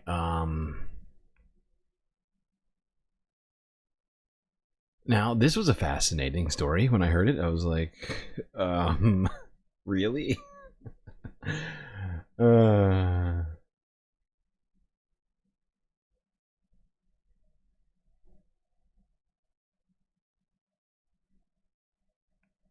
So, Scott Bessent, U.S. Treasury Secretary, went on to Fox News to tell all the countries on the planet something truly fascinating to me. Today is now Wednesday, so I guess by today, The U.S. is, well, essentially suggesting that all countries get in their best offers by today. What this means, I don't know. I mean, what I think it means is, Donald Trump is probably going to put the tariffs on even sooner than we thought. He said it was going to be 90-day pause. I don't even know if this pause is going to last 90 days. Just sort of the same way that Israel was always constantly breaking agreements. Looks like we're going to do the same thing. Middle of the trade ceasefire. We might have new tariffs coming in. I don't know. I could be wrong, but I think this taco thing really has rubbed Donald Trump the wrong way. I think he's taking it to heart. I think his his fragile fucking ego was shattered by people calling him a fucking chicken. But it's gonna have nasty implications potentially. Awful. Weak. Let's go here. Everybody get your deals in immediately. Immediately, if not sooner. The Trump administration wants countries to give them their best offer on trade negotiations by Wednesday, according to a draft letter seen by Reuters. The draft from the Office of the U.S. Trade Representative is a glimpse at how President Donald Trump plans to bring tricky negotiations with dozens of countries to a close. Those talks kicked off in early April when Trump paused his Liberation Day tariffs for 90 days until July 8th, after the levy sent markets into a revolt. The draft letter also suggests an urgency within the administration to complete deals against its own tight deadline, now 5 weeks out. Officials have repeatedly promised that several agreements were nearing completion. However, Britain is the only major U.S. trading partner to have reached an agreement. Even that was closer to a framework for ongoing talks than a final deal. Over the weekend, Treasury Secretary Scott Bessent said on Fox News Channel's special report that some big deals were almost ready. There are a couple of very large deals that are close. A couple of them are more complicated. Two big deals. And as we saw with the president's threat of 50% tariffs last Friday, the EU came to the table very quickly over the weekend. So now I love how he's on Fox News, like touting 2 deals as some massive accomplishment when there's well over 100 different countries and territories that were on the list. What is that? It's less than 2%. Like, they're coming out to say, look how great of a job we're doing. We have 2 potential deals. 2 potential deals. It's not even finished deals. It's just tentative ongoing talks. And it's like, it wasn't that long ago Donald Trump said that he could announce 200 deals. We still haven't even secured these 2 that fucking Scott Bessent is here talking about. The EU came to the table very quickly over the weekend, so now we've got the EU in motion also. In the draft Reuters saw, the U.S. is asking countries to list their best proposals in a number of key areas, including tariff and quota offers for purchase of U.S. industrial and agricultural products, as well as plans to amend any non-tariff barriers. The letter states that the U.S. will evaluate the responses within days and offer a, quote, possible landing zone that could include a reciprocal tariff rate. It was unclear which countries would receive the letter, but it was directed at those with active negotiations. Washington has been engaged in such talks with the European Union, Japan, Vietnam, and India, among others. Yeah, so this is very concerning to me. Now, maybe this is them just trying to speed things up, and maybe they'll continue to stick to the 90-day pause. I don't know. But this shows some level of urgency over there at the Trump White House that genuinely concerns me. When these guys get urgent, I get scared. I'm like, oh God. Because I feel like when they get urgent, they just start lashing out, right? Donald Trump, he's, a wannabe strongman dictator. And when he feels threatened, he backed into a corner by words like chicken. He's gonna do whatever he's gonna do, and we're just left wondering what the fuck is about to happen. But a deadline, I guess, is today for I don't know if you call it a deadline, but that letter suggesting that all countries need to get the United States a deal by the end of day is fucking insane. In 48 hours, we're gonna do whatever, 200 deals. Okay. I'm sure that'll happen. There's no way that doesn't happen. I'm sorry. When I said I meant actually there's high likelihood that that those do not come through. Jesus Christ, we are fucked.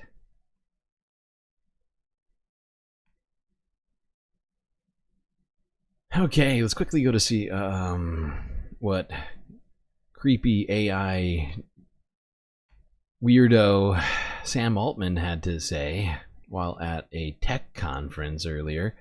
Here's Reuters from 21 hours ago. We'll be at the point next year where you can not only use a system to sort of automate some business processes or build these new products and services, but you can really say, I have this hugely important problem in my business. I will throw a ton of compute at it if you can solve it. And the models will be able to go figure out things that teams of people on their own can't do. I would bet next year that in some limited cases, at least, in some small ways, we start to see agents that can help us discover new knowledge or can figure out solutions to business problems that are kind of very non-trivial. Right now, it's very much in the category of very non-trivial. I've never heard anybody say something like that. Very strange wording. I hate this guy. I'm not gonna lie. I think Sam Altman is a villain. Are kind of very non-trivial. Right now, it's very much in the category of, okay, if you've got some like repetitive cognitive work, we can automate it at a kind of a low level on a short time horizon. And so what an enterprise will be able to do, we talked about this a little bit, but just like give it your hardest problem. If you're a chip design company, say, go design me a better chip than I could have possibly had before. If you're a biotech company trying to cure some disease, say, just go work on this for me. There we go. There's Sam Altman saying a bunch of weird things, but suggesting that we're going to automate away thinking. If you didn't quite hear it, it means really bad audio on this one. Not going to lie. I'm sorry, chat. Really bad. Some of the worst audio I've ever seen at a tech conference. You'd think that a bunch of tech geniuses would be able to figure out how to solve audio problems, but it sounds worse than the mics at fucking Congress.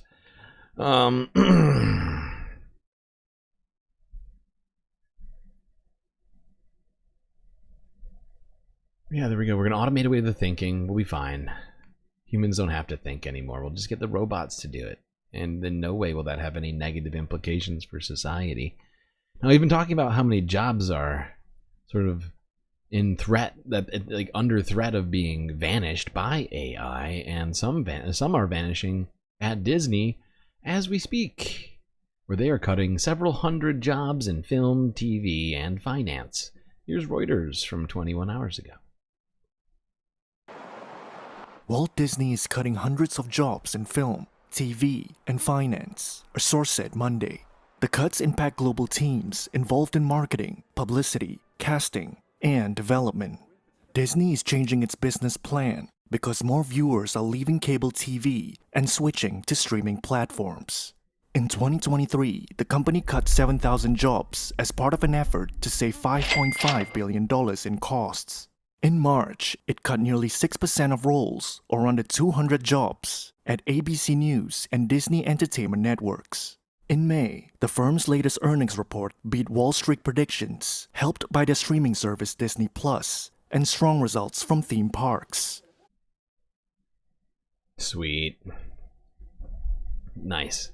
It's all very exciting. We're going to have even less jobs out there. It's already happening. Now, it's not clear that it was based upon them implementing AI, but I can guarantee you Disney is dabbling in AI. I can almost guarantee 100% Disney, one of the biggest companies out there in TV and film, is getting into AI. Yeah, this is just commentary more on the state of the economy, but okay.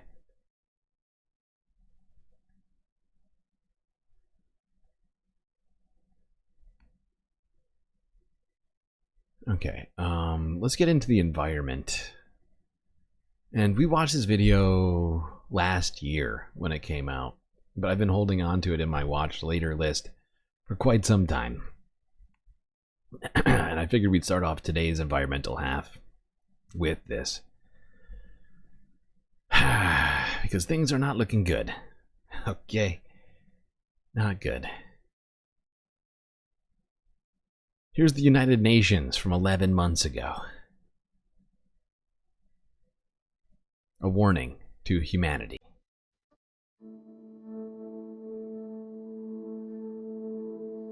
Greetings from the future. Each passing second, minute, hour, we meet again and again, and we discuss again and again. We live as if we always have forever. Humanity has been continually preoccupied with the future, toiling to secure profits, holding on to power, and extracting precious resources. At what cost? Millions of people have been pushed into extreme poverty and hunger. Conflict is upending countless lives, and environmental crises are threatening our planet. But the solution is clear and simple. We've had a blueprint for a healthy planet and thriving societies, allowing us to work together, not for our own agenda, but for the 2030 agenda.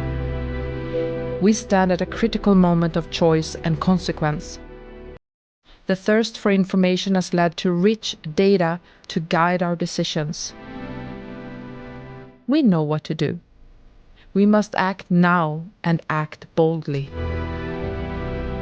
This year, the High-Level Political Forum has a unique opportunity to focus on acceleration and implementation, and on envisioning a prosperous future. I'm waiting for you.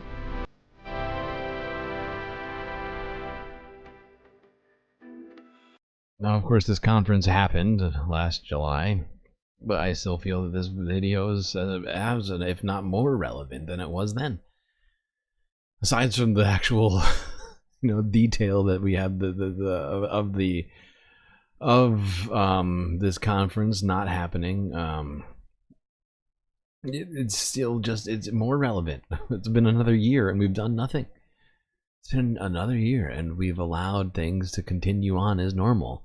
We've gone another year and acted as if we don't have to do more, and continued to look, out to the future as if it's a given, as if, we take for granted the future. And in some ways the future will continue on, but will humanity exist in the future? Only if we do everything we can to stop destroying our planet.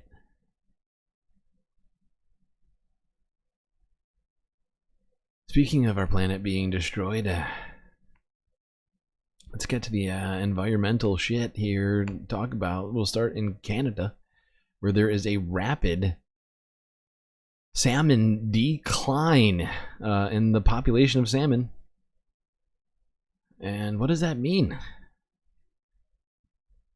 What does that mean for us? Let's find out.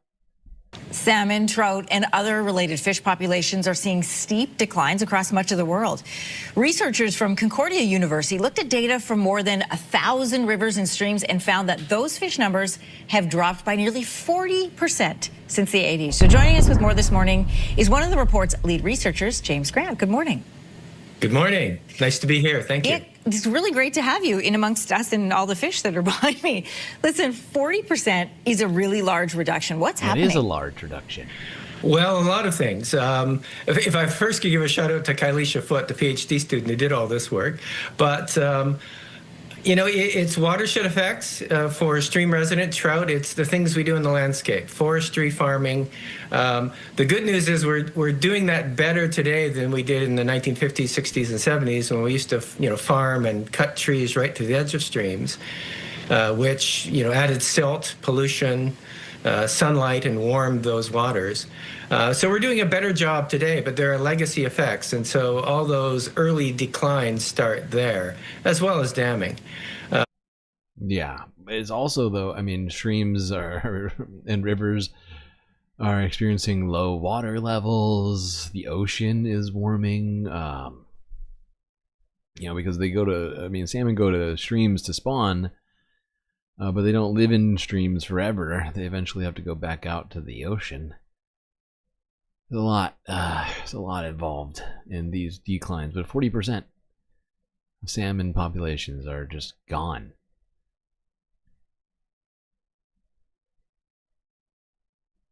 Horrible.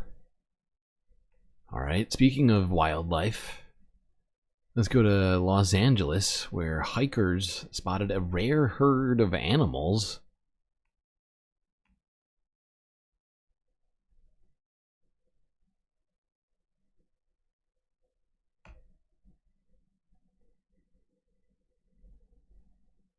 A group of hikers in the San Gabriel Mountains spotted a rare herd of bighorn sheep.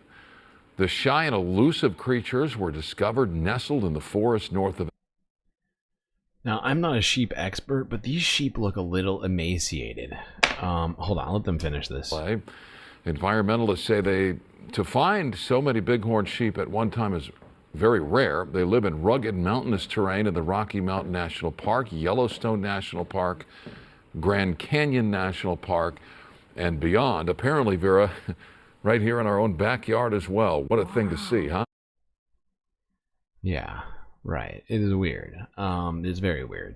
And my thinking is, if I'm right about them being emaciated, it's very likely that they're probably outside of their normal territory looking for food.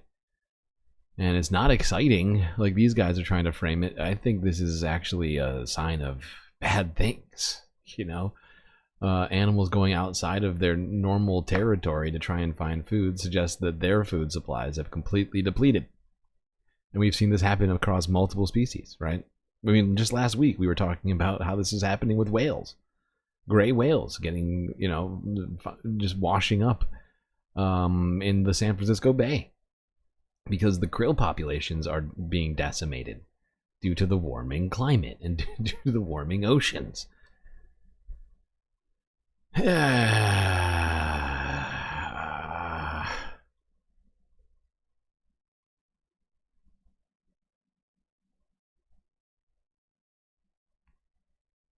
All right.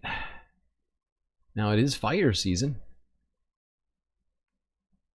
And fires are popping up all over the place, all over the North American continent.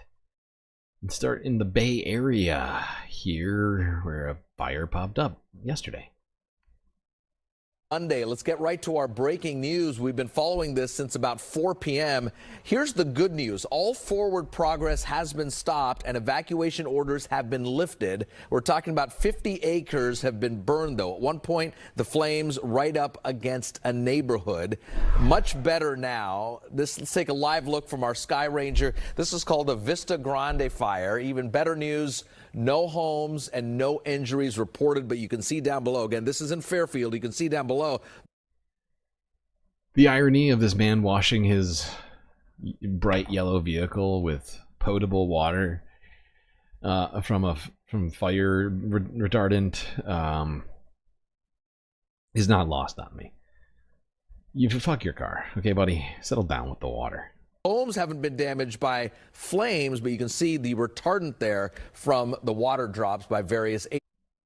Now, these people got lucky that their fire department managed to stop this fire before it got into their neighborhood. Could have been a real tragedy, but you can see how close it got. It is all the way up to the edge of this road. And is that a road? Whatever that is. It might be a wall. But, you know, if it had been windy enough, this could have spread all throughout here. And if the firefighters had not gotten there quick enough, they were literally steps away from having this neighborhood be on fire.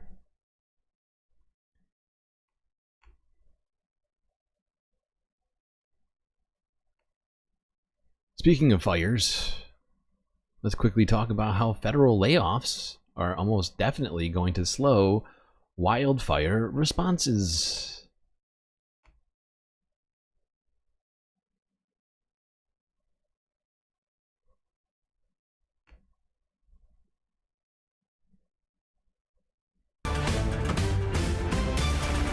Wildfire season is underway, and emergency management officials here in the Northwest say the Trump administration's federal layoffs at forecasting offices could bring an especially challenging summer. After more than 800 NOAA employees nationwide were fired in February, they were rehired only to be terminated again following a federal court order.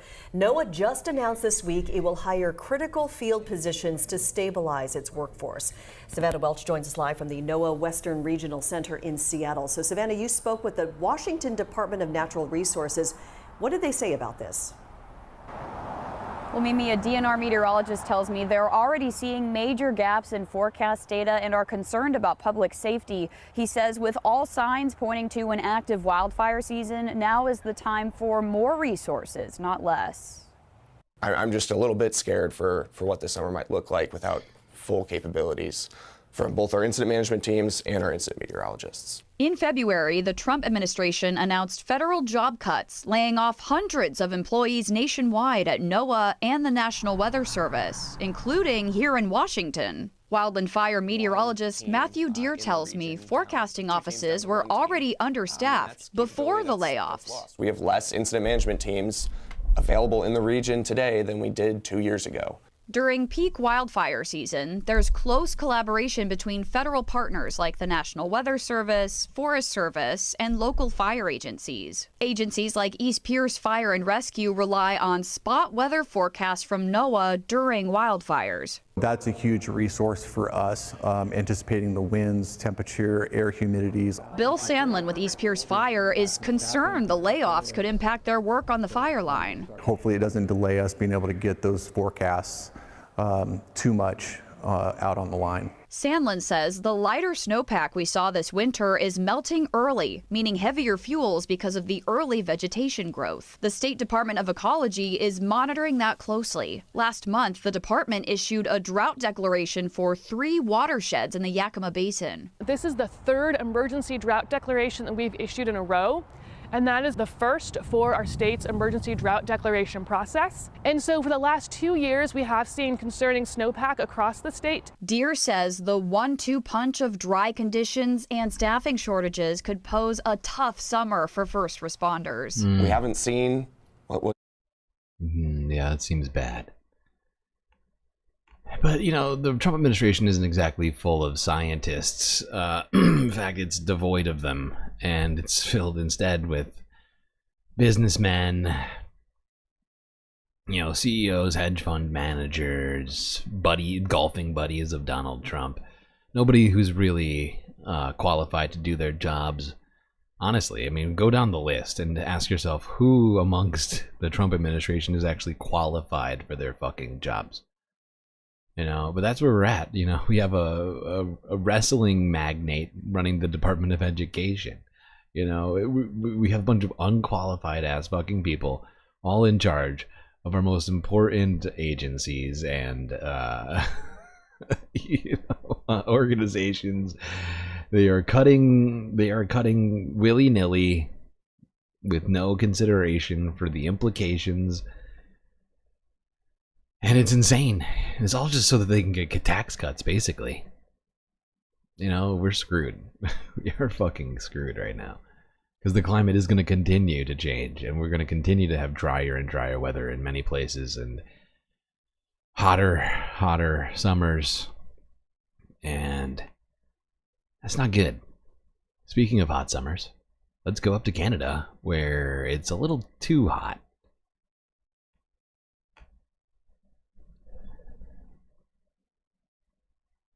But first, before we get all the way up to Canada, let's go to Minnesota and see how those fires in Canada are affecting the air quality. Nearly there. 100 wildfires are still burning in Canada, blowing smoke into Minnesota. Canadian officials say Manitoba has 24 active wildfires right now.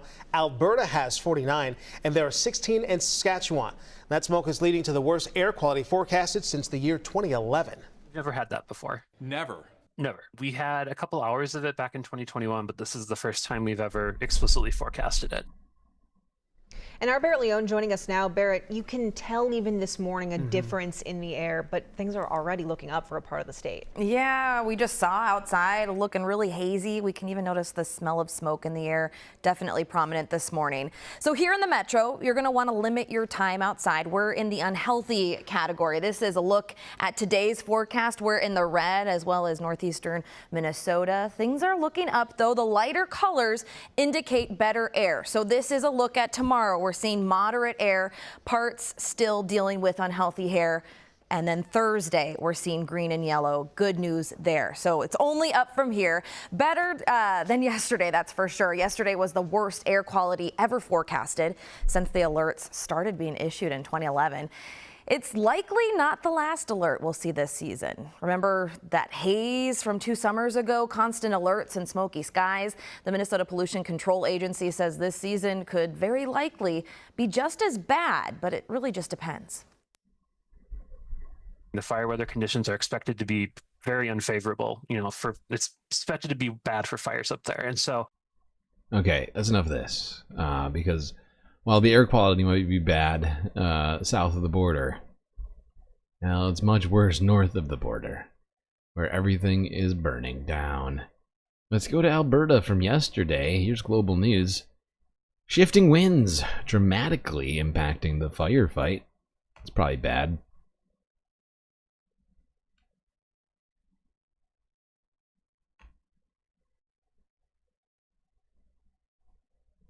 The view from the sky over northern Alberta did not convey the true terror that played out below when a fast-moving fire tore through Chippewan Lake last week, leaving several firefighters trapped inside. We have lost 27 structures. The majority of those are homes. The fire swept through the community so quickly last Thursday night that 2 crews had no time to escape. With the firestorm raging all around them, the local reef says the crews took shelter out on the lake before bunkering down inside the school and fire hall until they could evacuate the next day. That fire came in so fast that it was, over 100 km/h winds. These are guys that didn't really know the community very well, and now all of a sudden you're pitch black with embers flying all over the place. They're heroes for what they went through and that they were able to survive. The wind has dramatically changed our situation in Alberta. We went from having about 9,000 hectares burned last week to over 400,000 now. We've got nearly 5,000 people evacuated. Alberta's premier says her government will restart its This is wild. Now, of course, Danielle Smith, I think it was a couple years ago, cut the fire budget in her province. So this is it's not entirely her fault. Of course, climate change is adding to this, but she's not making it easier for the forest, for the fire service in Alberta. And this is a new fire, I want to point that out. But 400,000 hectares. 400,000. That's 1 million acres, people. 1 million. And the fires we've been talking about this whole time are in Manitoba and in Saskatchewan. So now we have all 3 provinces all in a row. Alberta with 1 million acres burning, Manitoba with over 1 million acres burning, and Saskatchewan with it's like I don't even know exactly how many are burning now. It's got to be like 4 million acres are now burning across 3 provinces in Canada. It is fucking wild. It is insane. And it's June 4th. Fire season just started like a month, less than a month ago. Oh, and it's not even the hottest and driest months yet. We just got done with spring. In theory, the vegetation and this, should have more moisture. There should be more moisture in the soil and all these other things. Meanwhile, that seems to not be the case. It's going to get much, much worse as we get on through the summer. Start looking at August. Hey, we are fucked. Let's not forget that, when trees and stuff burn, it releases all sorts of greenhouse gas out there. These forests are carbon sinks as well, so when they burn, it's a fucking environmental tragedy. Let's keep talking about these wildfires that are taking over these 3 provinces. Let's go to CDTV from 17 hours ago.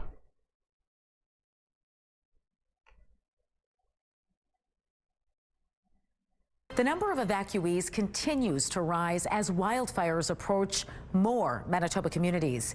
In Lynn Lake, out-of-control wildfires have already claimed 4 buildings. The town's mayor tells CTV News fire has destroyed another 30 buildings in the surrounding area. And in Flin Flon, fire crews are desperately trying to keep the flames at bay. So far, the fire has been contained to outside the city's perimeter highway. The city is deserted after 5,000 people were ordered out because of the situation being just too dangerous. The smoke from those fires drifted into Winnipeg over the weekend, making the air hazy. It was especially bad this morning. The smoky air can cause medical issues for people with chronic lung conditions. 25 active wildfires are currently burning in Manitoba. 8 are considered out of control. So far, the Red Cross says it's registered 9,000 people displaced by wildfires, with more registering by the hour. While some are staying with family and friends, others, like Flin Flon's Diane Campbell, are staying at one of the many shelters set up around Winnipeg. Campbell says navigating the system has been challenging. So when they told us we were the first ones, then we went on our Facebook and then we started sending out the news. Come to this address, make sure you're here, this is where you're supposed to be. And because of that, most people were led to where we are, because a lot of us, we didn't know where to go. In another area of the province, helicopters evacuated Matthias Kalom First Nation over the weekend. The community is also known as Pakatawagan. It was a stressful weekend for Sundance Hart, who waited her turn with her children. She told CTV News conditions were extreme. I'm very worried here because still have children that need to be on that plane, that helicopter, and I still have my family out here in Pakatawagan. The wildfires have left thousands of people looking for a place to stay at a time when most Winnipeg hotels are already full. Our wildfire coverage continues now with CTV's Taylor Brock, who joins us now in studio. Taylor, just how desperate is it in terms of accommodations right now? Well, Marilee, with so many people arriving so quickly in cities such as Brandon, Thompson, and Winnipeg, it's no wonder finding somewhere to stay is proving difficult for some. But today we've learned that Manitoba hotels are opening up more rooms for fire evacuees. It's welcome news for the more than 17,000 people forced from their communities, like these evacuees from Cranberry Portage arrived. Yeah, there's like mass evacuations happening at this point. We'll get into this more. Staying with CTV. Ah, boy. Yeah, this is from 15 hours ago. Saskatchewan is running out of room for wildfire evacuees. That seems bad.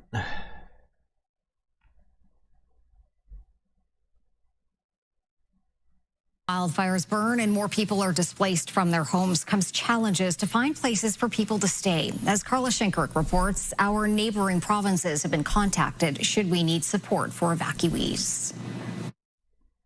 This is the wildfire raging near Pelican Narrows, where nearly 2,000 people have been evacuated. Some coming here to Saskatoon, and with 8,000 people having been evacuated in Saskatchewan so far, it's all hands on deck to find places for people to go. When wildfires happen, that's typically the time of year when our hotels are getting full with other types of business. So it can be a real challenge, and it can raise some real, some real questions as how to best manage displaced persons. The Saskatchewan Public Safety Agency tells us some people were taken to Cold Lake, Alberta last week, and if needed, we'll lean on Alberta again. Should any Saskatchewan as a province not be able to support the numbers, then I'm not sure that plan's going to work out so great. I don't know if people over here at CTV have heard, but Alberta is also on fire right now. 1 million acres burning over there. Running out of places to go. yes, indeed, we have feelers already out to our neighbors. Obviously, to the west makes more sense because Manitoba is also constrained. The Tribal Council is helping to move evacuees from some reserves, while the Public Safety Agency is moving others in the same areas. So that's where there's some confusion on on who do I contact if I need support. So we understand that, but the primary goal is to get people out of harm's way and then try to get them the supports they need once they're out of harm's way. The Canadian Red Cross continues its work to help evacuees at the Cosmo Civic Centre and various hotels in Saskatoon. Canadians who want to help can do so by donating to the 2025 Saskatchewan Wildfire Appeal. Yeesh.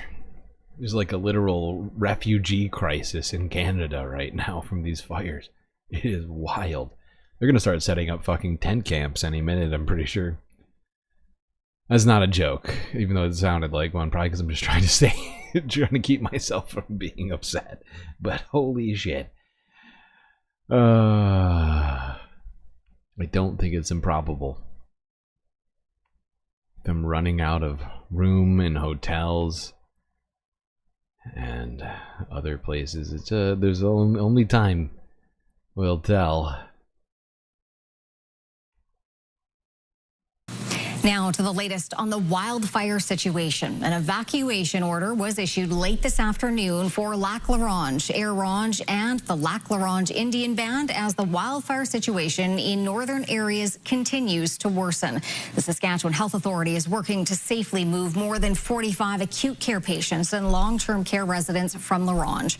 Meanwhile, Candle Lake remains in jeopardy as flames inch closer. Jasmine Peltier has the latest. An evacuation order has now been issued for La Ronge, Air Ronge, and Lac La Ronge Indian Band. The resort village of Candle Lake is preparing for a potential mandatory evacuation call as the largest wildfire in Saskatchewan is under 14 kilometers away. Last Wednesday, the fire came out of the east and it made a 14-kilometer run in one day towards Candle Lake.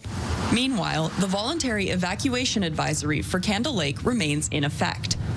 The Shoe Fire threatening the community is now over 400,000 hectares, 18 times the size of Saskatoon.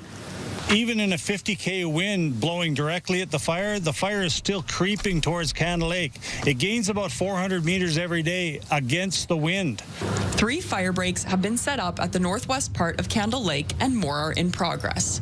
The Shoe Fire has led to evacuations of East Trout Lake, Little Bear, Wayland Bay, Lower Fishing Lakes, and the closure of Narrow Hills Provincial Park. On Monday, another fire causing more evacuations in the northern part of the province. The Pisu fire, which is west of La Ronge, it has led to the evacuation for some time of Hall Lake. Due to its spread eastward, currently there are evacuations in place for Wadden Bay, Sucker River, English Bay, and Namibin. The J. Smith fire north. It's a horrifying situation in Canada. And there's smoke advisories now all over the United States from these fires. Yeah, so we're going to probably see some images like we saw last year. Weird smoky skies in unexpected places. Speaking of all that smoke, let's go to NBC Bay Area in California. Here we go.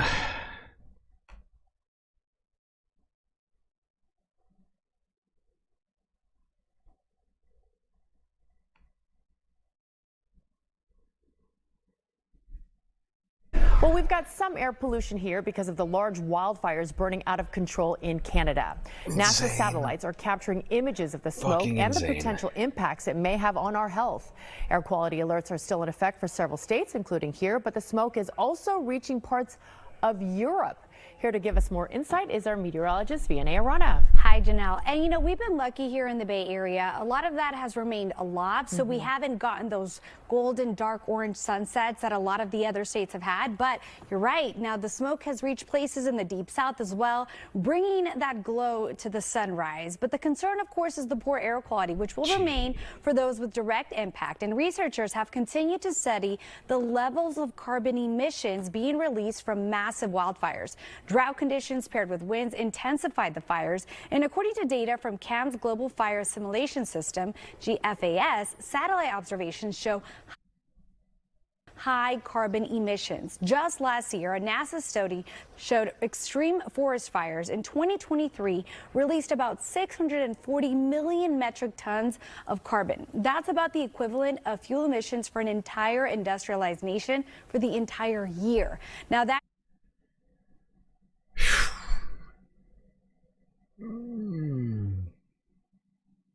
This seems bad.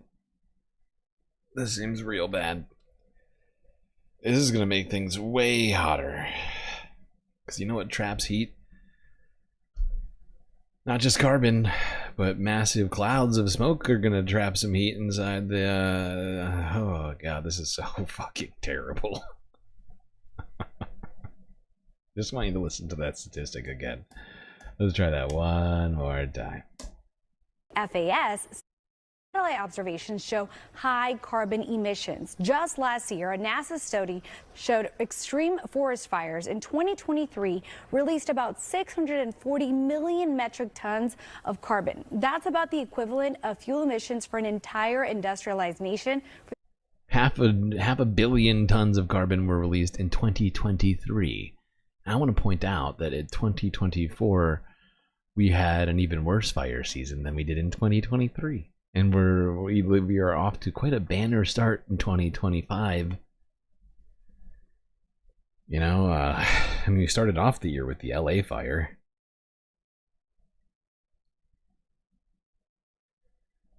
Which happened on Jan 7.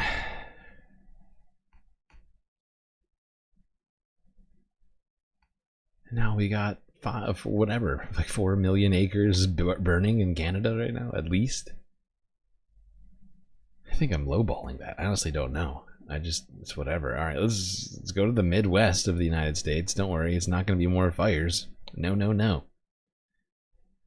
Massive flooding was seen in the Midwest as a severe storm rolled through. NBC News from 6 hours ago.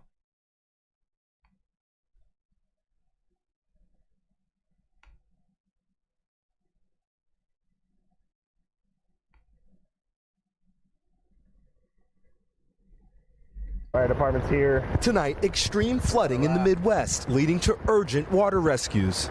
Water is just pouring over that car. In Wichita, Kansas, firefighters rushing to the submerged car with the driver trapped inside, eventually pulling her out to safety and onto a nearby lawn.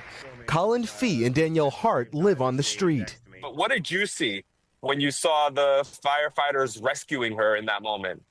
She just seemed like just happy to be alive. And I think you can see it in her face, too. Just one of 77 rescue calls reported by the Wichita Fire Department this morning, the worst of it east of I-35. Yeah, it was terrifying today. It was crazy. Seeing cars being rushed down the streets. 18 million people under flash flood alerts today. Meanwhile, sirens sounding outside Kansas City. Heavy rain and wind blowing through Kauffman Stadium, where the Royals play, with tornado warnings issued across the area.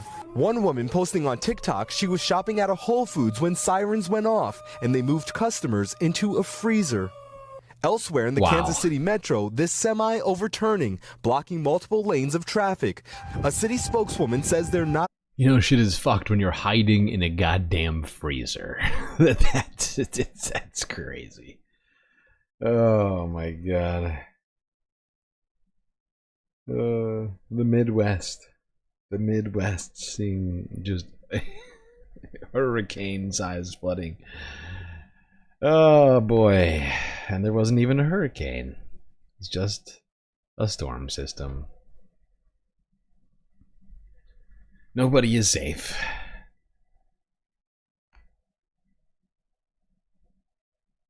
Speaking of hurricanes, hurricane season is upon us. Has started, although we haven't seen any yet.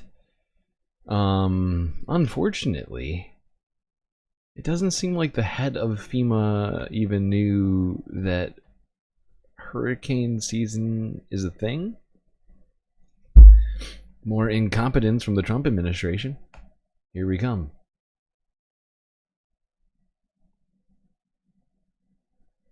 Staff at FEMA caught off guard as the agency's new acting head told them he previously didn't know the U.S. actually has a hurricane season. He said this at a briefing just yesterday. According to multiple sources, some thought the remark was a joke, but others said it raised very serious concerns about the acting administrator's experience.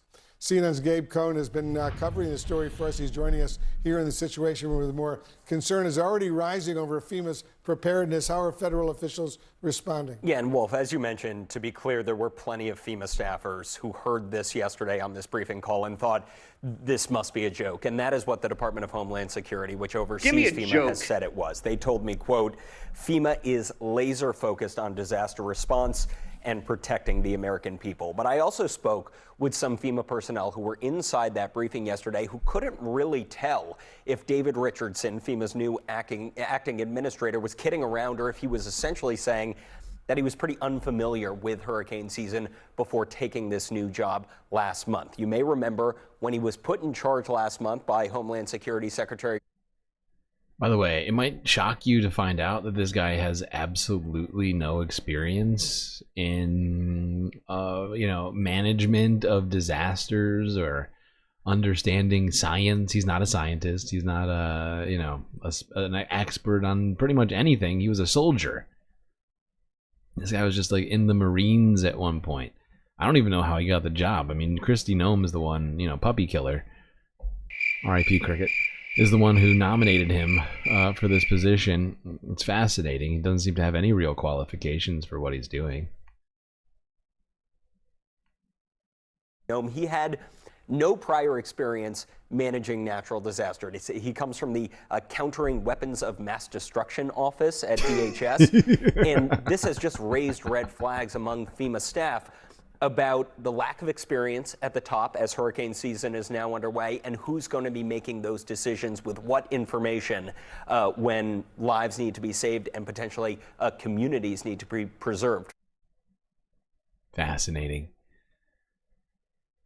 Yeah, chemical weapons expert or whatever, weapons of mass destruction guy is now in charge of FEMA for no good reason at all, besides me new Kristi Noem.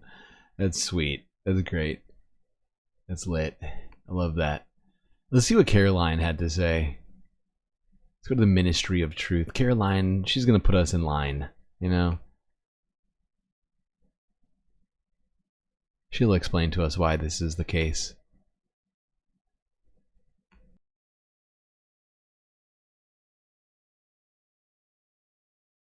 Kelly. Good afternoon. We're now in hurricane season, and obviously there is great concern every year about the potential for that. Can you speak to how the president is planning to have the level of support, should it be needed, to be as it has been with a reduction in the workforce? And is he still comfortable with Administrator Richardson, who had talked, whether joking or not, about not being aware of a hurricane season for this country? What is the president's level of briefings on what may be required? If you could give us kind of an overall update on that. Sure. Well, of course, we know that we are into hurricane season now, and I know FEMA is taking this seriously, contrary to some of the reporting we have seen. Of course, we know it's hurricane season. Who is we? Does that include the guy who definitely didn't know that we were in hurricane season, or what? Holy fucking shit. FEMA is taking this seriously, That's good. Contrary to some of the reporting we have seen based on jokes that were made and leaks from it was just meetings. A joke. But Secretary Kristi Noem and the FEMA leadership are all over this. They are committed to ensuring that federal resources and tax dollars are there for Americans in need. And the president continues to review requests for emergency aid and carefully considering them. However, this president has made it clear we're not going to enable states to make bad decisions with federal tax dollars and then have the federal government later have to bail. Wait, we're not going to enable states to make their own decisions? Wait, that's literally what Donald Trump said we were going to do. What do you mean, Caroline? Wait, I got to hear that again. I'm confused. That's not making sense in my brain. And carefully considering them. However, this president has made it clear we're not going to enable states to make bad decisions with federal tax dollars and then have the federal government later have to bail these states out. We want to see states be responsible with their tax dollars to do.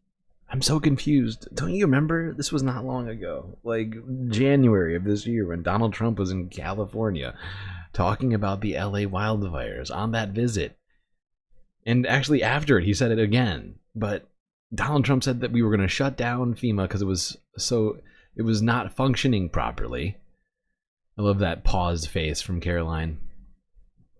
But yeah, oh my gosh. Donald Trump literally said we were going to end FEMA because it's not doing its job properly. And actually, was it? No, it was actually, yeah, it was the wildfire, but it was also over Hurricane Helene too before. It was actually last year during the election, I remember it now, after Hurricane Helene. He was down like in North Carolina saying, FEMA's not doing its job and blah, blah, blah. And we should just give the money to states so that they can do it. But now Caroline's saying we shouldn't give the money to the states. So who's gonna? So we're not gonna have FEMA. If we're not gonna give the money to the states and we're not gonna have FEMA, then who's gonna handle this shit exactly, Caroline? Are we just gonna hope and pray our way out of disasters? Is that the plan? As much as they possibly can, and then the president will deeply and thoughtfully consider any requests for federal aid that come to his desk. Wow. Okay, so I guess Donald Trump is going to be the supreme arbiter of who gets federal funds. Oh my God. Whew. Better hope you're in a red state, people. Well, maybe. I guess we'll see how that plays out. But wow. Holy fucking shit. The president is going to decide on a case-by-case basis who gets funds for natural disasters? That sounds incredibly inefficient. Doesn't he have better things to do? That is insane. That is fucking insane. Donald Trump is going to pick who gets the funds, who doesn't get the funds. One by one. That doesn't seem like a very good plan. Not a very good plan at all, if you ask me. Oh boy, that gives me shivers. Holy shit. Oh, that's bad. That's bad. Alright, let's go down to Mexico City, where they were hit by extreme flooding. Record flooding, in fact, according to Forbes breaking news from 14 hours ago.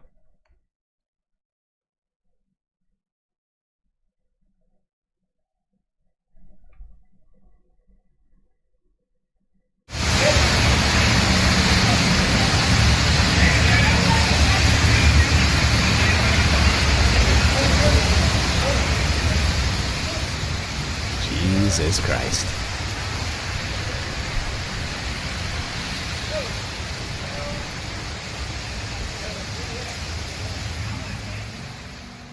I love how I'm getting so used to seeing people on rafts in large cities. It's almost like it almost feels commonplace now.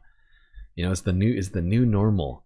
Better have a raft, people. Even if you live in a major city, better be prepared to go paddling through the tunnels. And instead of a car, it's time to start investing in boats, people. Waterworld is a-coming. How good and great. Better be a fireproof raft, though, because you might also have to deal with fires at some point. So write that down.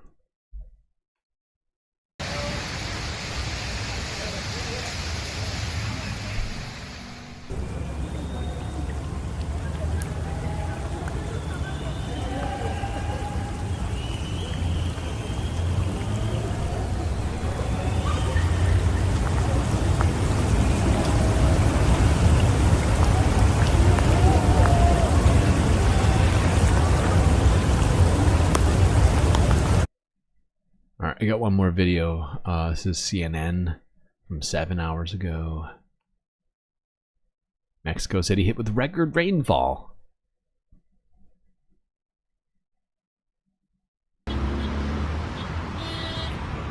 This avenue in Mexico City is among the ones still flooded. Mexico was hit by intense rain and strong winds. The rain didn't let up for more than 5 hours, flooding major streets, not just in the capital, but in other states as well. Emergency services were calling rescuing drivers trapped by the rising water.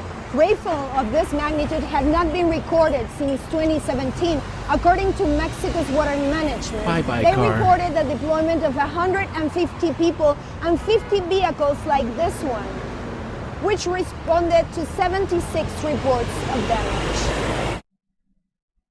Okay, well, Mexico seems to be having a fun time down there, and that's not even a hurricane. That was just the storm system. I haven't even checked on any sort of tropical movements lately. I should probably do that at some point here. Probably start. I've fallen out of habits from last year, but I got to go back to checking the movements in the Atlantic. Oh boy, because the hurricanes are coming, and we're already seeing record flooding all over the place, and we haven't even had one yet, so that's probably a bad sign. Okay, how are we doing here? Oh, all right. We should probably take a quick break.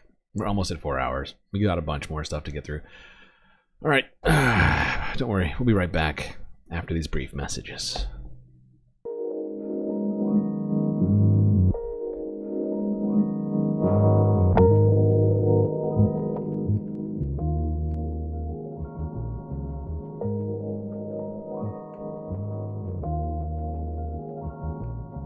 Alright, I do hope everybody's enjoying the stream so far. If you haven't already, hit the like button and don't forget to subscribe. While you're at it, do also consider contributing to the Galactic News Network. If you enjoy this stream, well, then you probably want it to stay a thing that happens on a regular basis, and without funds, we will cease to exist, go floating off into space, never to be seen again. Thankfully, we have a bunch of great ways for you to contribute and show that support. YouTube, super chats, super stickers, and memberships. We still got to get more members to get more emotes, and right now we have been not getting enough new members on YouTube or gifted memberships. Some people, well, after getting gifted one, don't re-up and just falls off. And then we go backwards on our striving for new emotes for YouTube chatters. We're not on Twitch right now because, well, my Streamlabs Ultra subscription has ended. But we do have Cash App, PayPal, and, of course, the very best way to get the most benefits for your Earth dollars, Patreon, where you can become a Galactica patron for just a few bucks a month. Very affordable.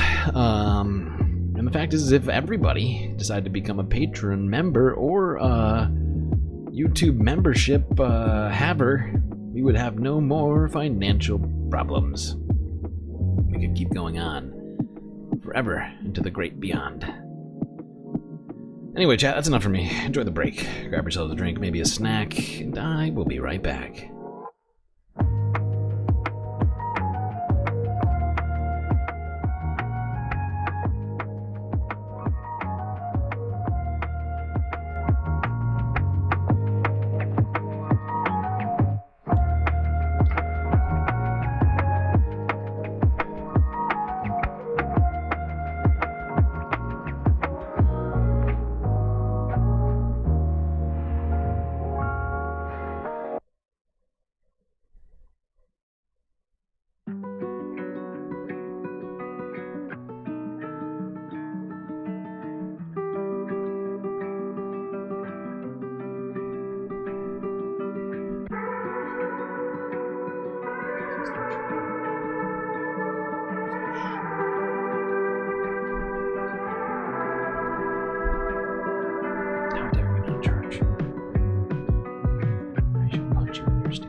All right. Everybody here knows what that sound means. Of course, it means it's time for us to get back to the stream.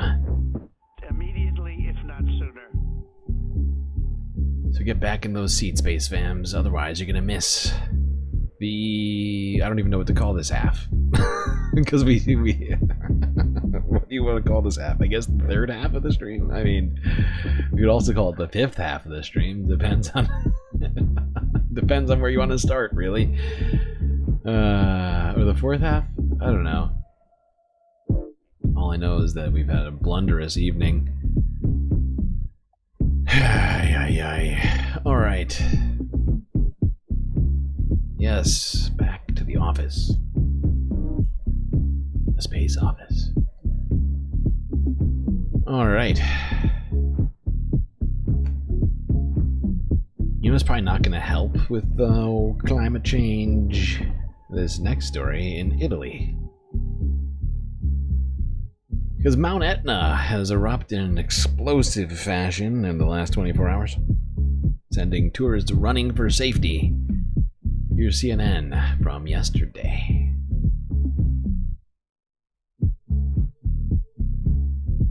Italy's Mount Etna started erupting again earlier today, sending panicked tourists running for safety. Take a look at these images. Jesus Christ. Officials say the eruption sent a plume of ash and rock several kilometers high into the sky. And you can see those images there, those tourists running and producing explosions that could be heard up to 50 kilometers or 30 miles away. The Sicilian Civil Protection Agency is warning all aircraft to avoid the area. CNN's Bobby Nadeau is following the story for us from Rome. I mean, these images are, I have to say, pretty scary, and you can see the tourists reacting, trying to run away. Do we know anything about evacuations at this point in terms of danger that it could pose to neighboring villages? Yeah, you know, these villages that are up and down the flanks of Mount Etna are used to this kind of activity, and so you know they're not easily terrified from the mountain, from the erupting mountain. But they will have to evacuate them if there is intense activity that's continuing. And the observatory that keeps a close eye on this said that they feel that the activity is intensifying, and they can't be sure when it will calm down. But they did evacuate, you know, tens of tourists, all these groups of tourists. We talked to one tour operator who had 40 people up there, and they were able to get all of them off. And there are maybe a dozen tour operators, we were told, running operations at the time. Also important to note, this is a long holiday weekend. Today's a national holiday here, so there would have been even more people and kids up there too. But you know, they got everyone to safety off the mountain. But no one who was up there was expecting this sort of intense explosion. Usually, what we see from Etna is the more fiery lava flows, and we've been seeing an intensity of that over the last couple of months too. So this was a surprise to everyone, and it was heard, you know, so far away. They haven't had to close the airport in Catania yet because the wind is favorable, but the minute or if that wind switches, looks like a massive chunk of this mountain is just gone. You can kind of see the crater here. Holy shit. Well, there you go. Ash and rock and gases sends a, you know, shot several kilometers into the sky, sending tourists running in Italy as Mount Etna erupted. Alright, enough of this one. Let's go now to, where is this? Bulgaria? I forget where this is. But a country in Europe. I can't. Anybody know where Prad is? I could look it up, I suppose. Prade or Prad? I don't know. Prad. Romania. Okay, I was close. Okay, one of those European countries that ends in an IA. Romania. Reuters from 17 hours ago. Officials forced to reroute a flooded stream.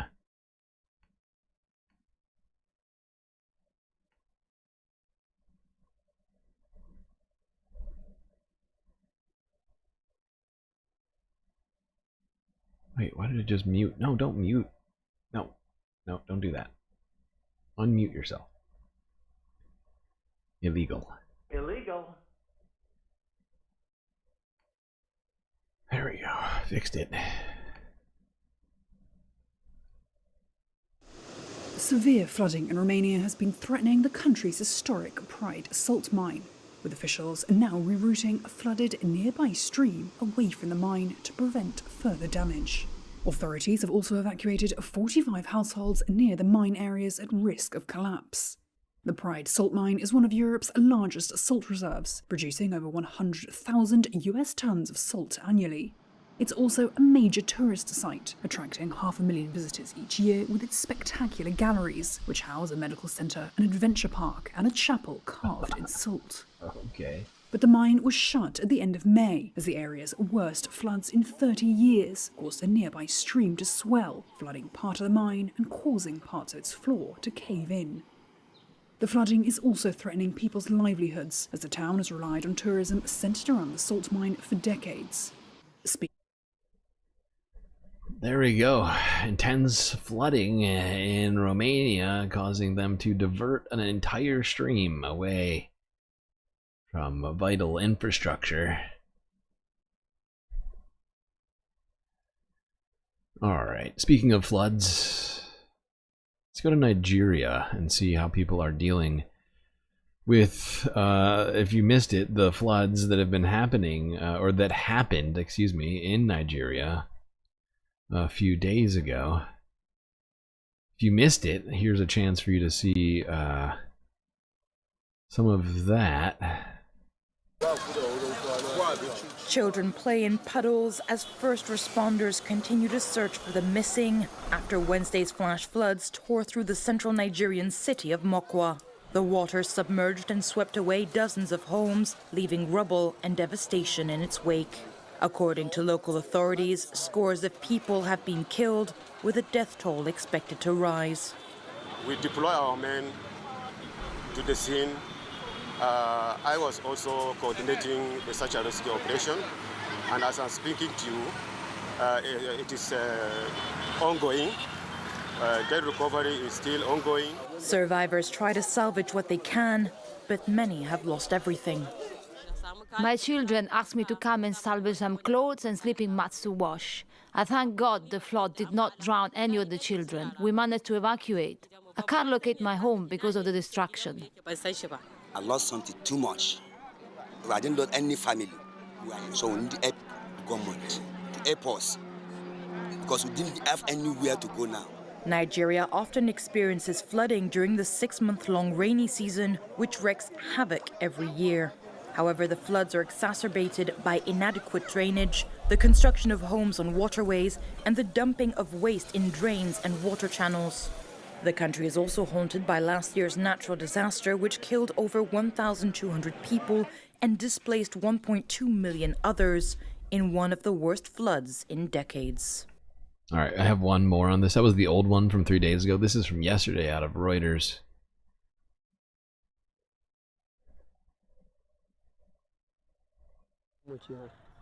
Adamu Yusuf is walking through the mud and debris that was once his home. 9 members of his family are dead, he says, though only one body has been recovered after devastating floods hit the town of Mokwa in Nigeria's Niger state last week. My wife, mother, children, and other relatives are all missing.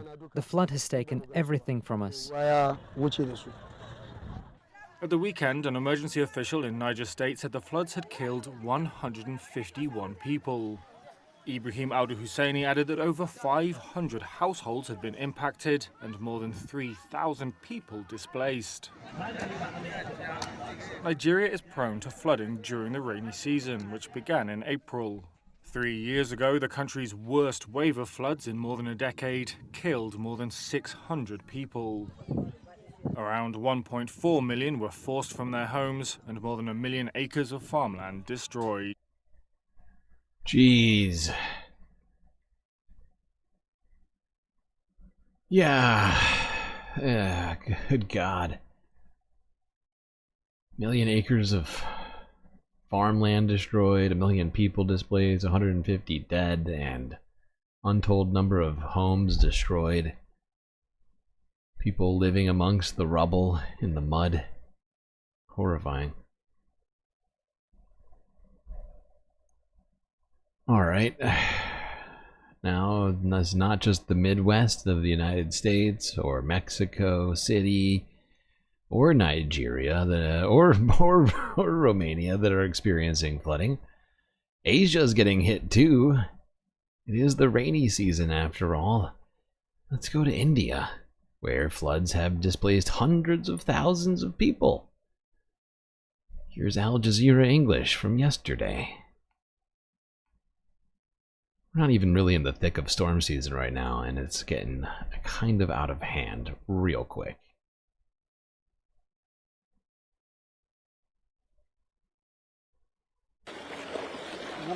In Manipur, devastation.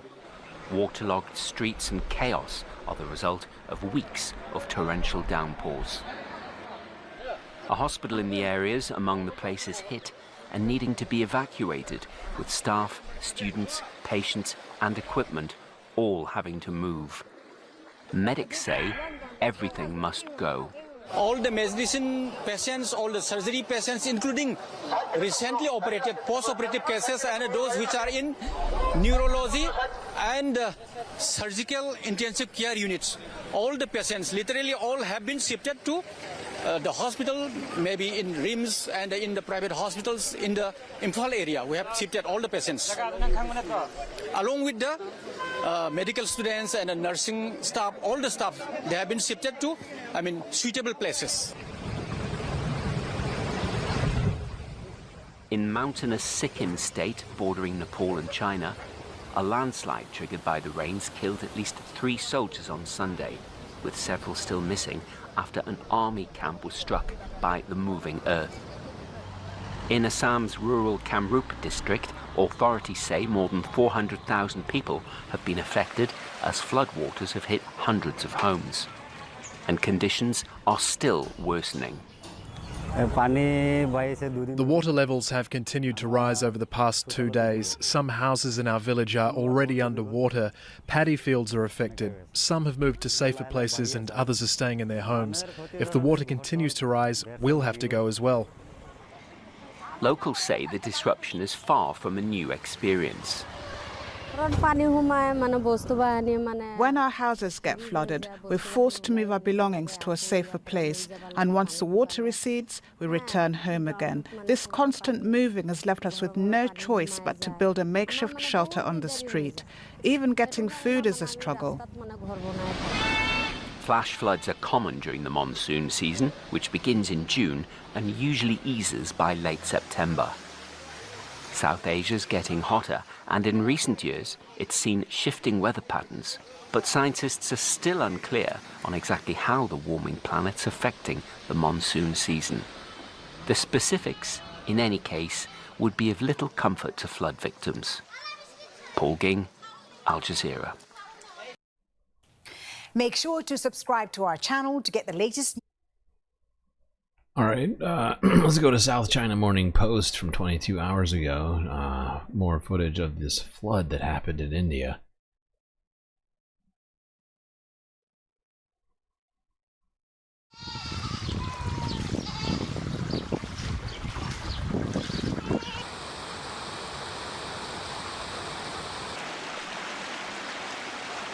You've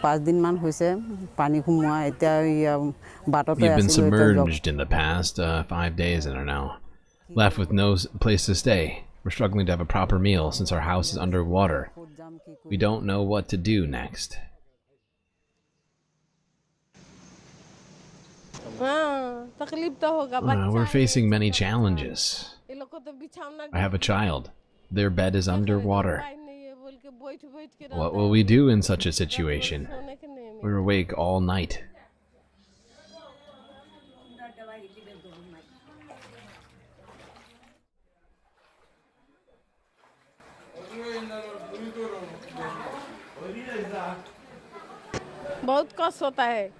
It is very tough.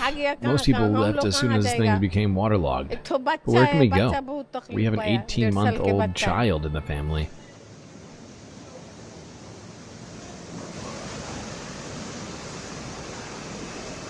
जब भी बारिश होता थोड़ा सा इस जगह का हालत यही होता है हमेशा हमेशा का ही है, हमेशा ही आदमी डूबना पड़ता है, गाड़ी खराब हो जाए, गाड़ी छोड़ के जाओ. These floods just basically just end all normal human activity. You know, they show up, and suddenly, since we have, you know, we're used to having land underneath our feet rather than water, just everything is upended, and yeah, it's fucking horrifying. But India is not the only place where there was flooding. The monsoon mayhem was hitting all sorts of places, including China. Before we go to China, though, I got one last video from Wyan on this monsoon mayhem, which apparently has killed at least 32 people.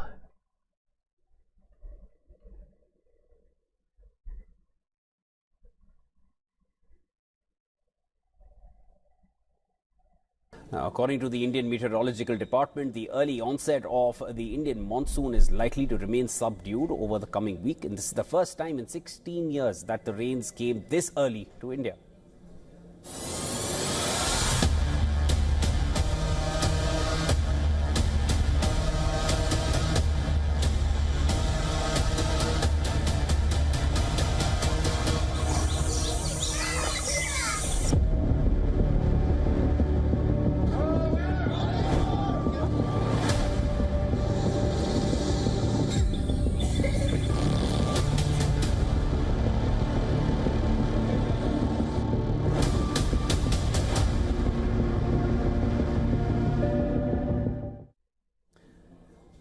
However, predictions suggest that the momentum will recontinue after the 11th of June. IMD predicted heavy to very heavy rainfall in the northeast for the next 2 days, and rainfall along with thunderstorms, gusty or squally winds during the next 3 days in the northwest.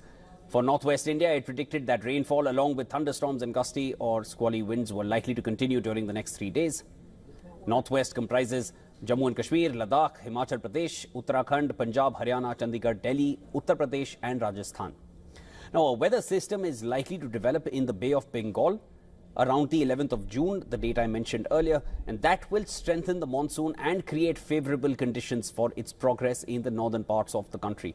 Usually scheduled for the 1st of June, summer rains hit Kerala more than 10 days early.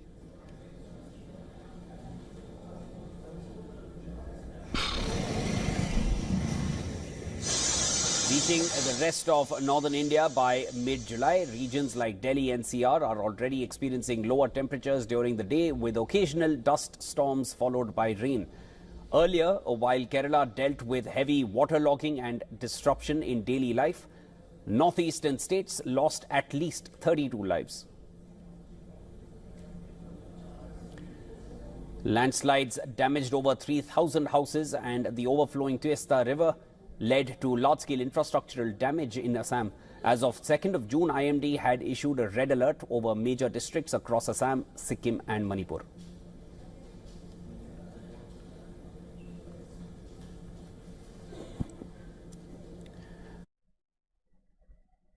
All right, let's go to China. As per the monsoon stalls prediction, down. farmers in Maharashtra have been advised to delay sowing.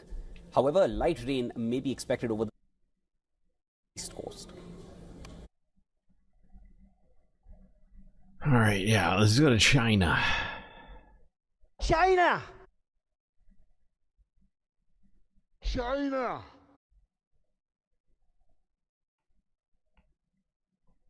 This is also Wyan news from yesterday. China floods live. China's worst nightmare, deadly floods wreak havoc. Northeastern states, Assam, Meghalaya, Nagaland, Manipur, Mizoram, and Tripura. A red alert is in effect for several. Right, it starts. I forgot it starts off with talking about India, though. When did they switch? Can't remember. Hold on.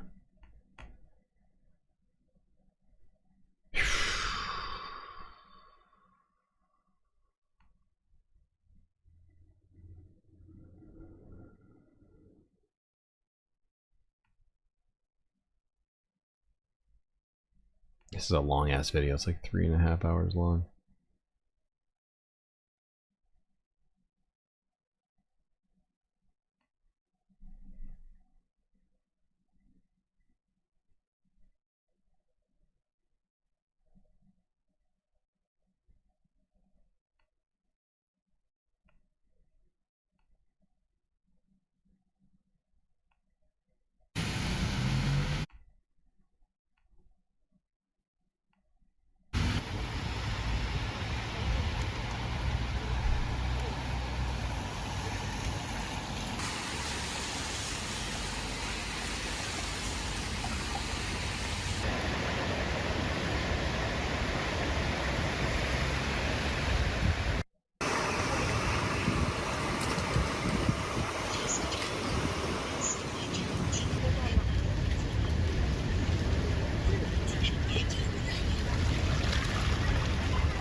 This dude is just hauling ass in a fucking motorcycle. Jesus Christ. This is wild.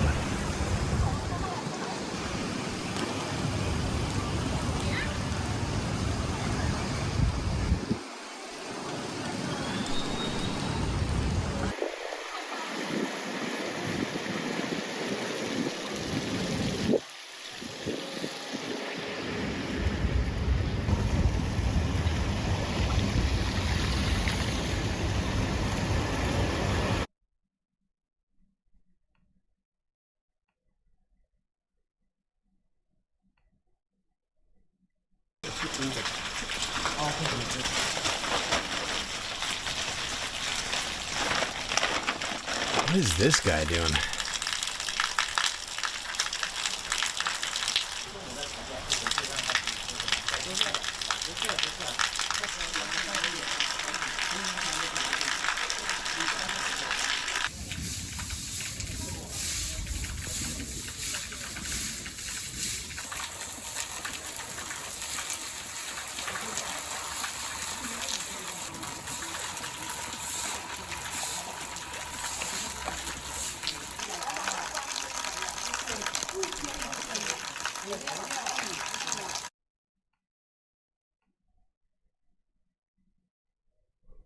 I'm just gonna go through some of this. It's like 3 hours long. Mr. Sharma has warned of rising river levels, urging people to be careful, especially near riverbanks.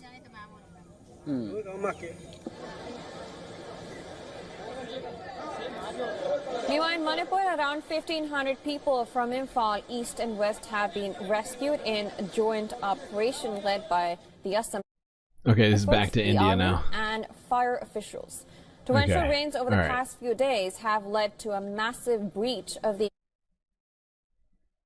But I do have one more video, I think, on the floods in China. This one's wild. This is South China Morning Post from 21 hours ago. Let's watch this.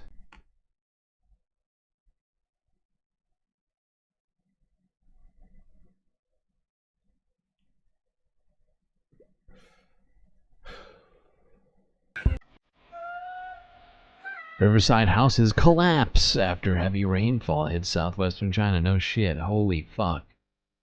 House is just falling in the river. No big deal. Oh my god. Holy shit. That seems bad. Goddamn. Is that a bus stop? I don't think any buses are going to be going through there. Bye-bye road. Holy shit. Look at that. This is insane. What is that, like a train stop or something? I can't tell. Holy fuck. This footage is wild.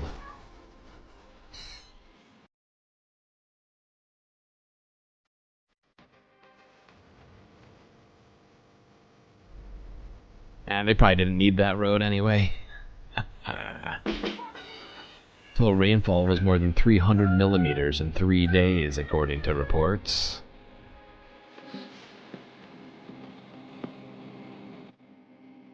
Local authorities had already evacuated residents.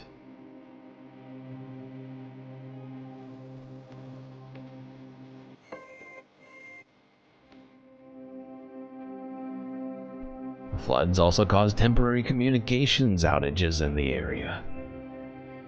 And the meteorological department warned of more rainfall to come.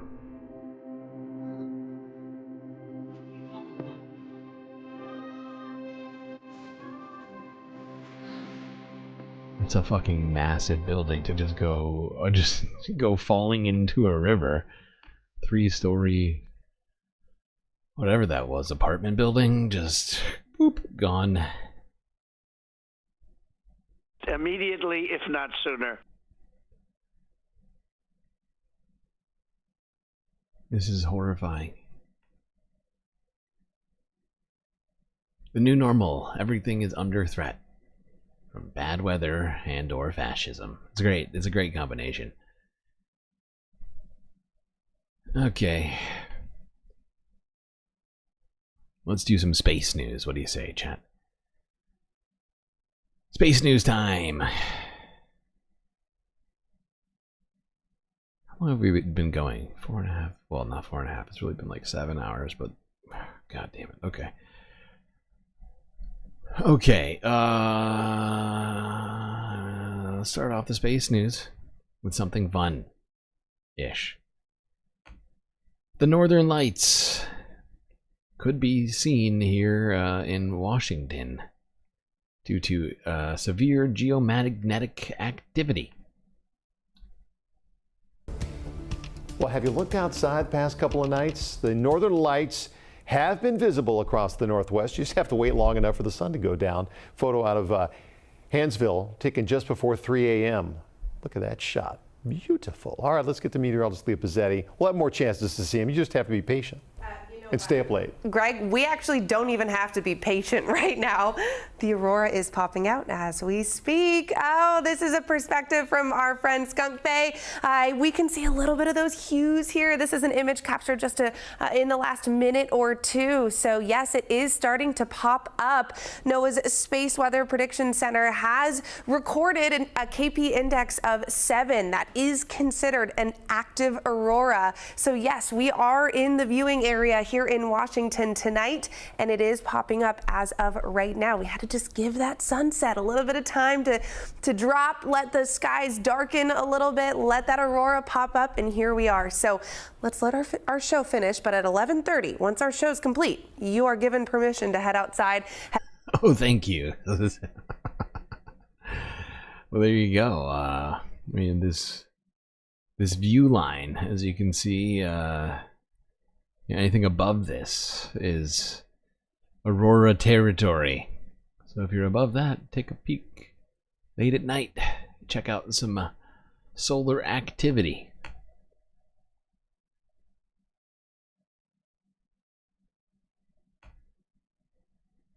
All right, now let's talk about a couple of different trouble. We'll go from one to actually. Let's just do. I think I might have to just do one of these because it's. Oh, I'm sorry, chat, but due to the fact that we started the stream multiple times, had to restart the stream multiple times. I might have to skip one of these and hold it for tomorrow. But let's talk about one very troubling situation regarding space. Let's talk about what the Trump administration is planning to do to NASA.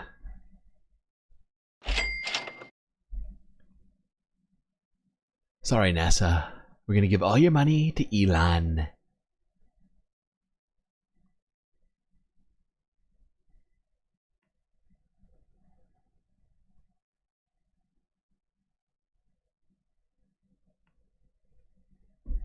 Well, funding for science is also very much on the chopping block in the president's proposed budget.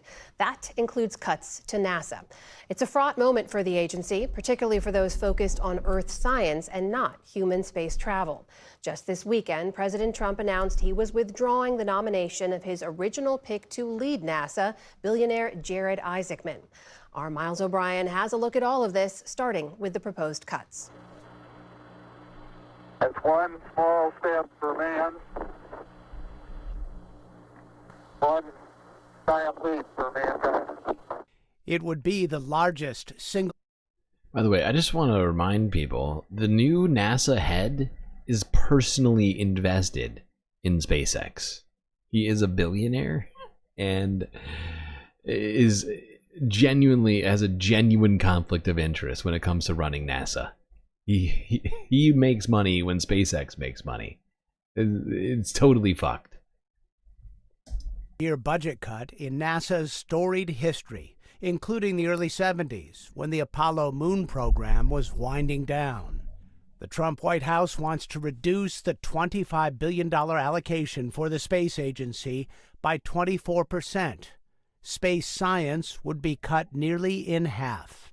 That would be I will say almost extinction level for a lot of the space science that we pursue.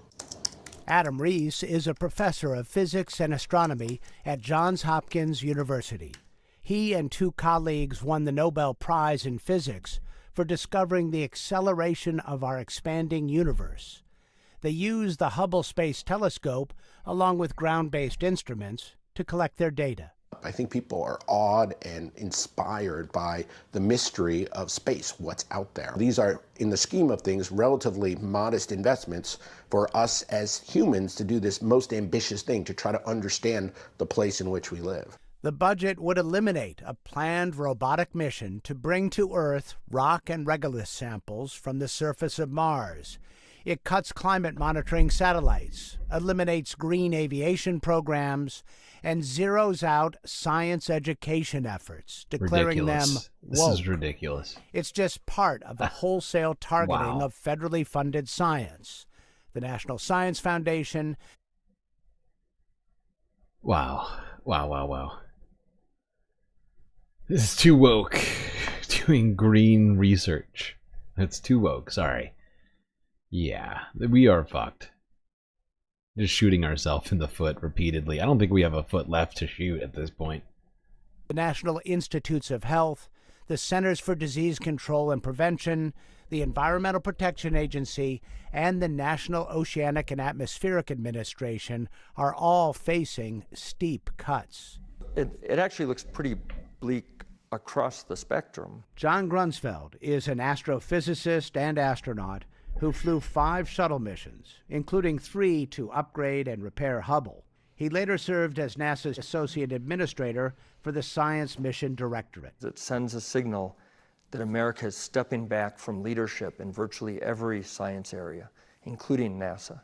The proposal for the NASA science budget is, in fact, cataclysmic for U.S. leadership in science. No one in the Trump administration responded to our repeated requests for comment. No kidding. Former National Space Council Executive Secretary Mark Albrecht was not a party to the White House budget proposal, but he helped lead the 2024 Trump transition team at NASA. Is the Trump administration anti-science? Absolutely. What a question. I can assure you there's no evidence that I've ever seen that there is a desire to reduce America's leadership in science. NASA science that has anything to do with climate change is targeted for cuts. What was eliminated were things that were not contributing to the central mission. If you ask the question, who is the lead agency in the federal government for climate and climate research, the answer is NOAA. So the issue is not that we don't do climate research, but that we move it over to NOAA, who is the agency that's responsible for it. But NOAA is facing similar deep cuts.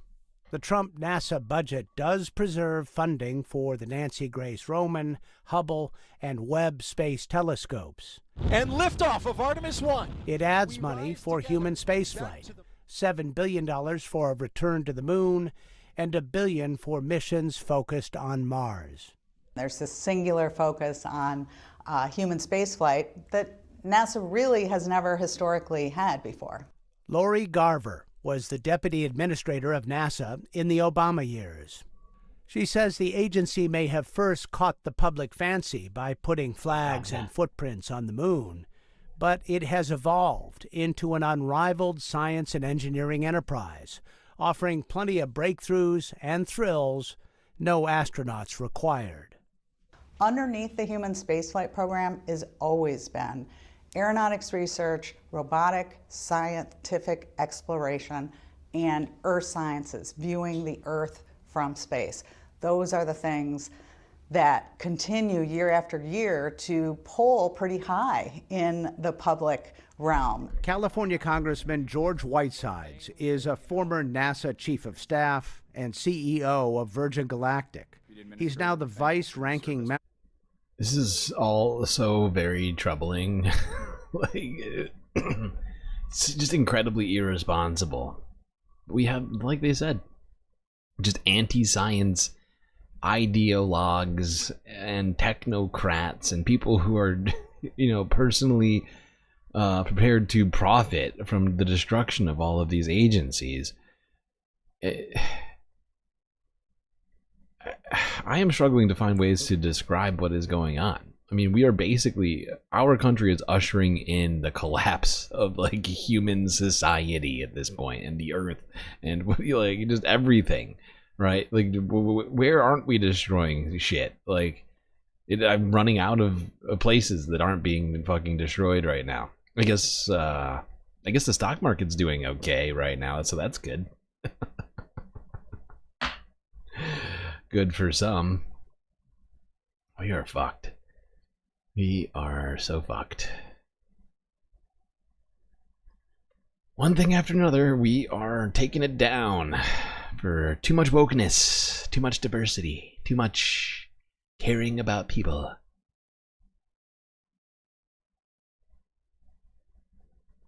All right, let's go to the well, technically not the European Union. Really, it's the planet. The OECD. Reuters from 20 hours ago. Market rundown. According to them, the trade war has already hit global growth, according to the OECD, which is a, 27 member council, I guess you call it, on economics. United States is part of it, by the way. I'd point this out. US tariffs are sending the global economy into a slowdown, according to the OECD. It's Tuesday, 3rd of June, and here's what you need to know.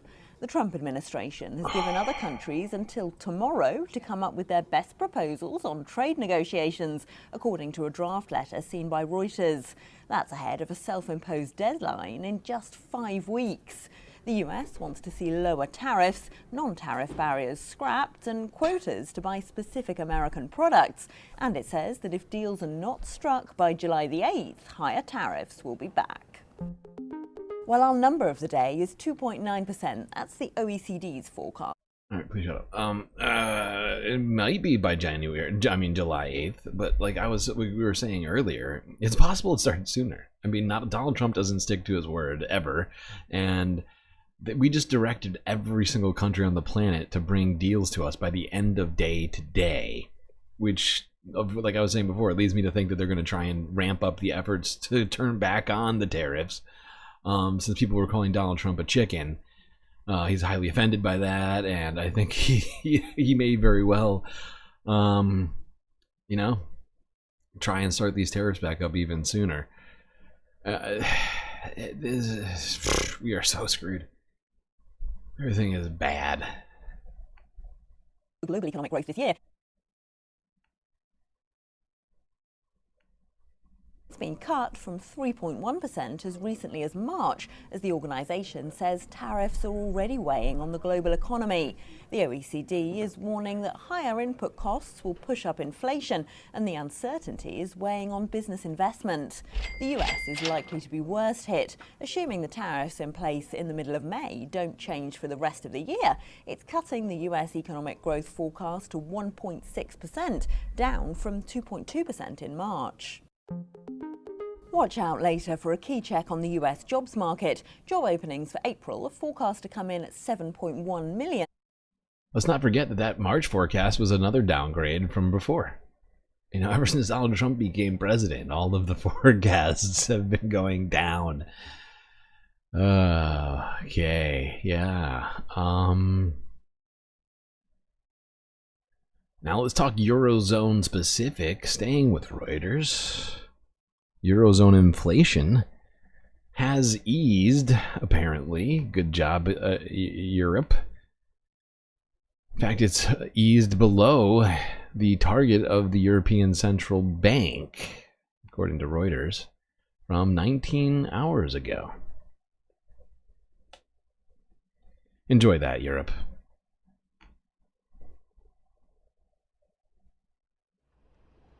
Eurozone inflation eased below the European Central Bank's target last month.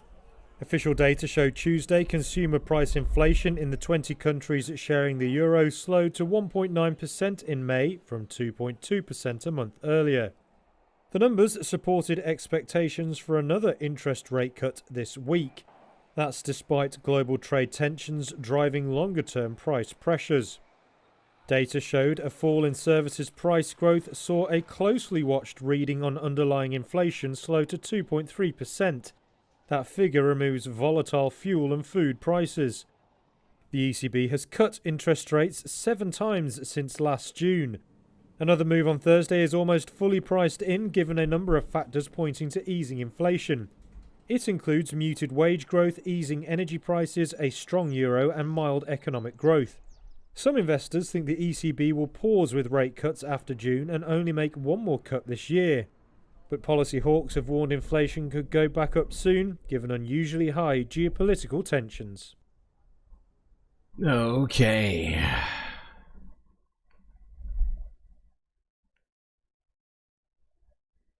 Now, let's go to politics in the EU, starting in Poland. Actually, sorry, wait, no. Netherlands, sorry. Got ahead of myself. In the Netherlands, there's been quite a shakeup in the government. Very shocking stuff going on here. Both the leader of the far-right coalition, Geert Wilders, has quit. The prime minister has also stepped down. I mean, it's kind of all of a sudden, but yeah, let's start it off with Reuters now from 18 hours ago. Talk about that.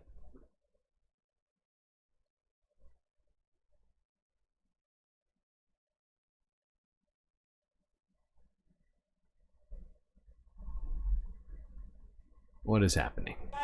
Dutch far-right leader Geert Wilders' PVV party left the governing coalition on Tuesday.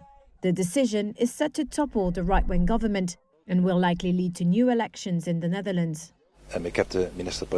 I also just informed the Prime Minister that I will withdraw the PVV ministers from the cabinet and that we can no longer bear responsibility for this. I signed for the strictest asylum policy, not for the downfall of the Netherlands. And our responsibility for this cabinet therefore ends at this moment.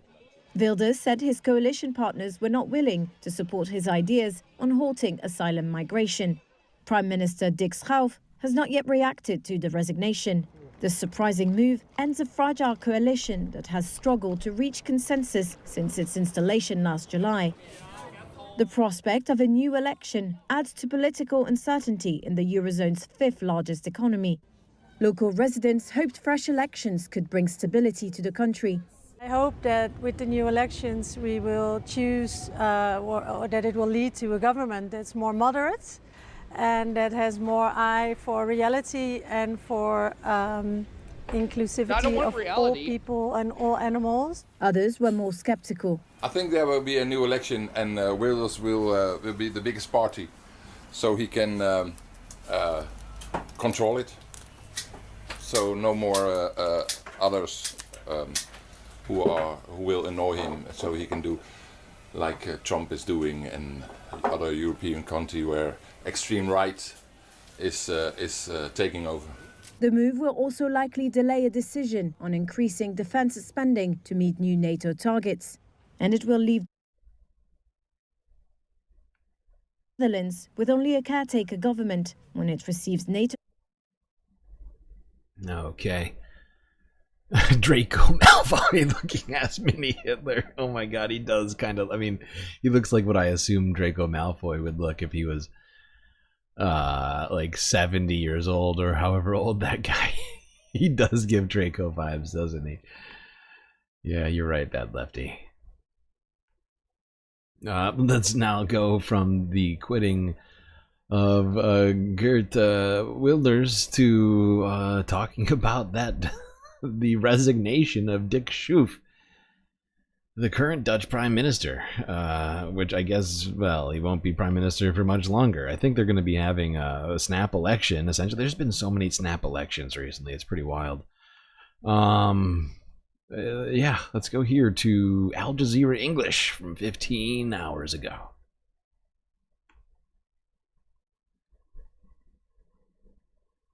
Dutch Prime Minister Dick Schoof has announced he's stepping down just hours after far-right leader Geert Wilders quit the coalition government.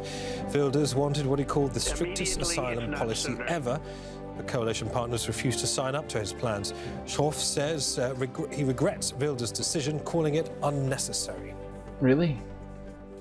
And on that last point, let's cross to Dominic Kane, joining us from the Netherlands, who's been covering all of this. So, Dominic, far-right firebrand Geert Wilders has left office, collapsing the ruling coalition, and now the Prime Minister has resigned. What happens now?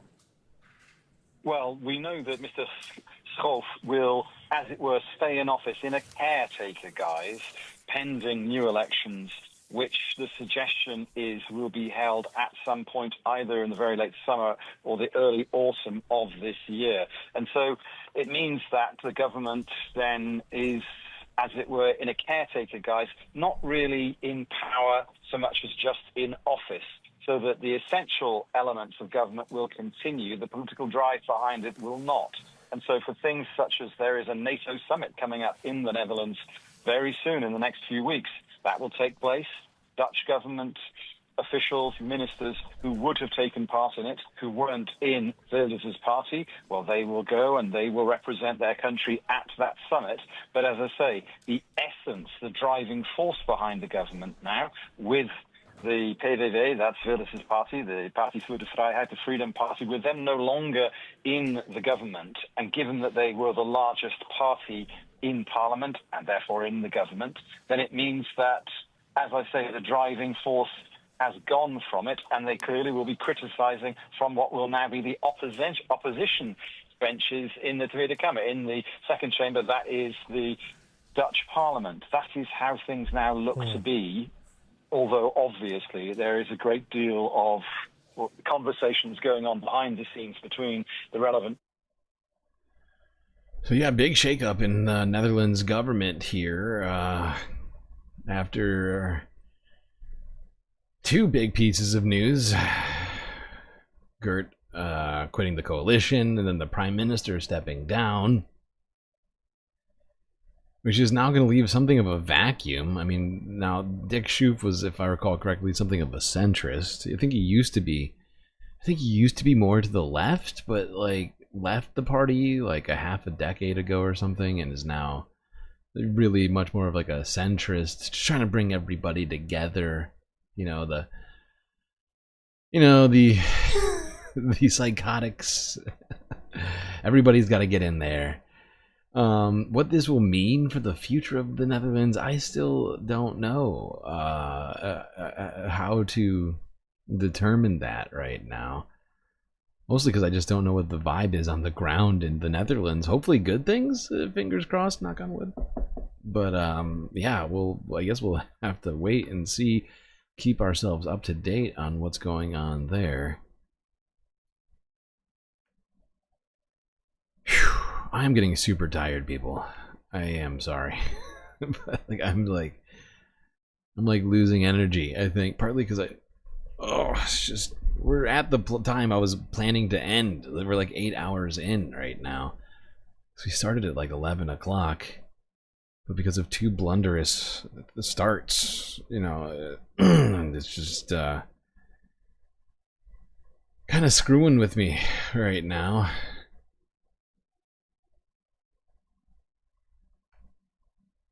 All right, let's go to talking about Poland really quickly. Here is CNN from 19 hours ago.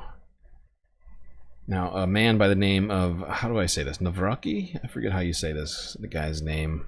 But Karl Nawrocki is how I'm going to say it. I don't know how to say his name properly.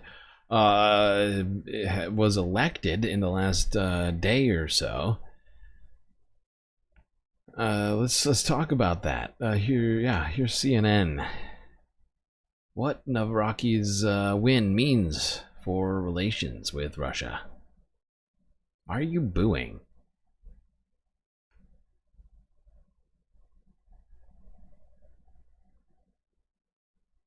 Polish voters, meantime, have elected a new president. Nationalist candidate Karol Nawrocki defeated his liberal opponent by a razor-thin margin. Nawrocki is aligned with Poland's right-wing populist Law and Justice Party, and his victory means that the party will continue its 10 years and counting spot in the presidential palace. Let's get to CNN's Fred Pleiken, who joins us live this morning from Berlin. Tell us a bit more about this candidate. Nawrocki is a supporter of President Trump. He's visited the White House in the weeks before the election. Fred, what impact do you think this win will have on the war in Ukraine and Poland's relations with Russia? What more can you tell us about this this new candidate or this new politician? Well, first of all, I think it shows several things about the electorate in Poland, what's going on in Poland, and certainly this will have a big impact on Polish politics as well. Karol Nawrocki, as you said, is a conservative, although I would say the man running against him, Rafał Trzaskowski, is a conservative as well, but much more moderate conservative. And there's certain things about Nawrocki that certainly stick out and that certainly are very interesting. First of all, he is obviously very much a supporter of Donald Trump and also supported by President Trump as well. He did, of course, have a meeting with President Trump in the Oval Office, and that may have given him a boost in the polls as well. So one of the things about the Polish presidency, Rahel, is that Poland is very much a parliamentary democracy. The president, though, has a veto power, and that is very important. And that's why all of this could have big impact on Polish politics, on European politics, but on international politics, and for Ukraine that you were mentioning as well. One of the things that Nawrocki has said is he's very anti-European Union. That does not mean that he wants Poland to go out of the European Union, but he wants to stop what he calls interference by the European Union into the affairs of the national states that are within Europe. And of course, one of the things that's been going on in Poland over the past 10, 15 years since some of the conservatives have been in power is that they have done certain things within Poland that the European Union has said is counter to the values of the European Union. For instance, as far as the Polish Constitutional Court is concerned, weakening that. As far as the free press is concerned, weakening that as well. And Donald Tusk, who's the prime minister of Poland, a moderate conservative, aligned with Rafał Trzaskowski, who was running against Nawrocki, he wanted to change that. And now, with the ultra-conservatives having the presidency, or about to have the presidency once again, they can put a veto on that. So all of that could make it more difficult for the legislative agenda that Donald Tusk wanted to put forward. As far as Ukraine... Jeez. Everybody's going far right, it would seem. Great job, Poland, for fuck's sake.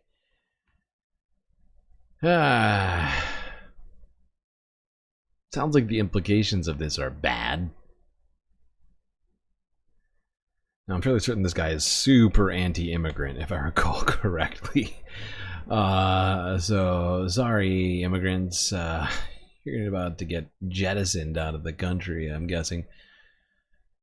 Alright, wrap it up. These early week shows are not my favorite time slot. Oh, that's hurtful, Mitty. That's very hurtful. How rude. Jeez. Sorry to have disappointed you by streaming. It's just my job. I apologize. Alright, let's go to the Associated Press here now to talk about Gaza, where we have a bunch of stuff to discuss on this one.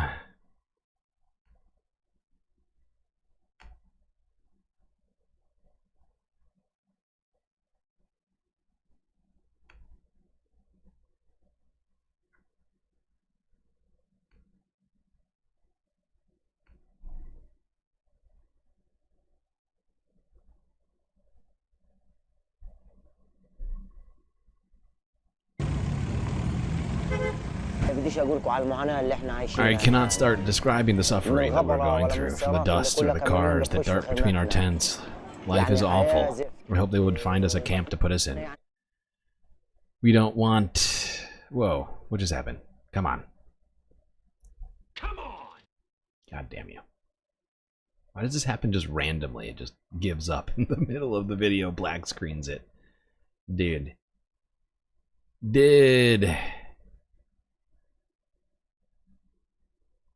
B-Cat turning around and blaming Soul Life.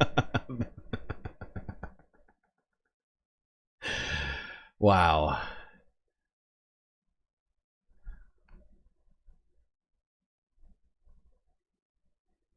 Can we do this? There we go. We don't want anything from them, just to shelter us in a safe place, so that we can protect our children. This is what we want.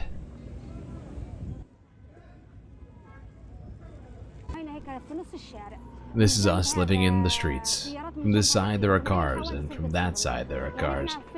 We don't sleep at night because of the sound of trucks or water trucks when they pass by. This is how we suffer. I have asthma, and this dust and atmosphere and sand is not good. This is my daughter. She has an eye condition. This dust is not good for her either. But what can I do? That's pink eye. Jesus Christ. Yeah, no, the situation, even with aid coming in at a very slow scale here, it's not, it's really not reducing the suffering of Gazans very much.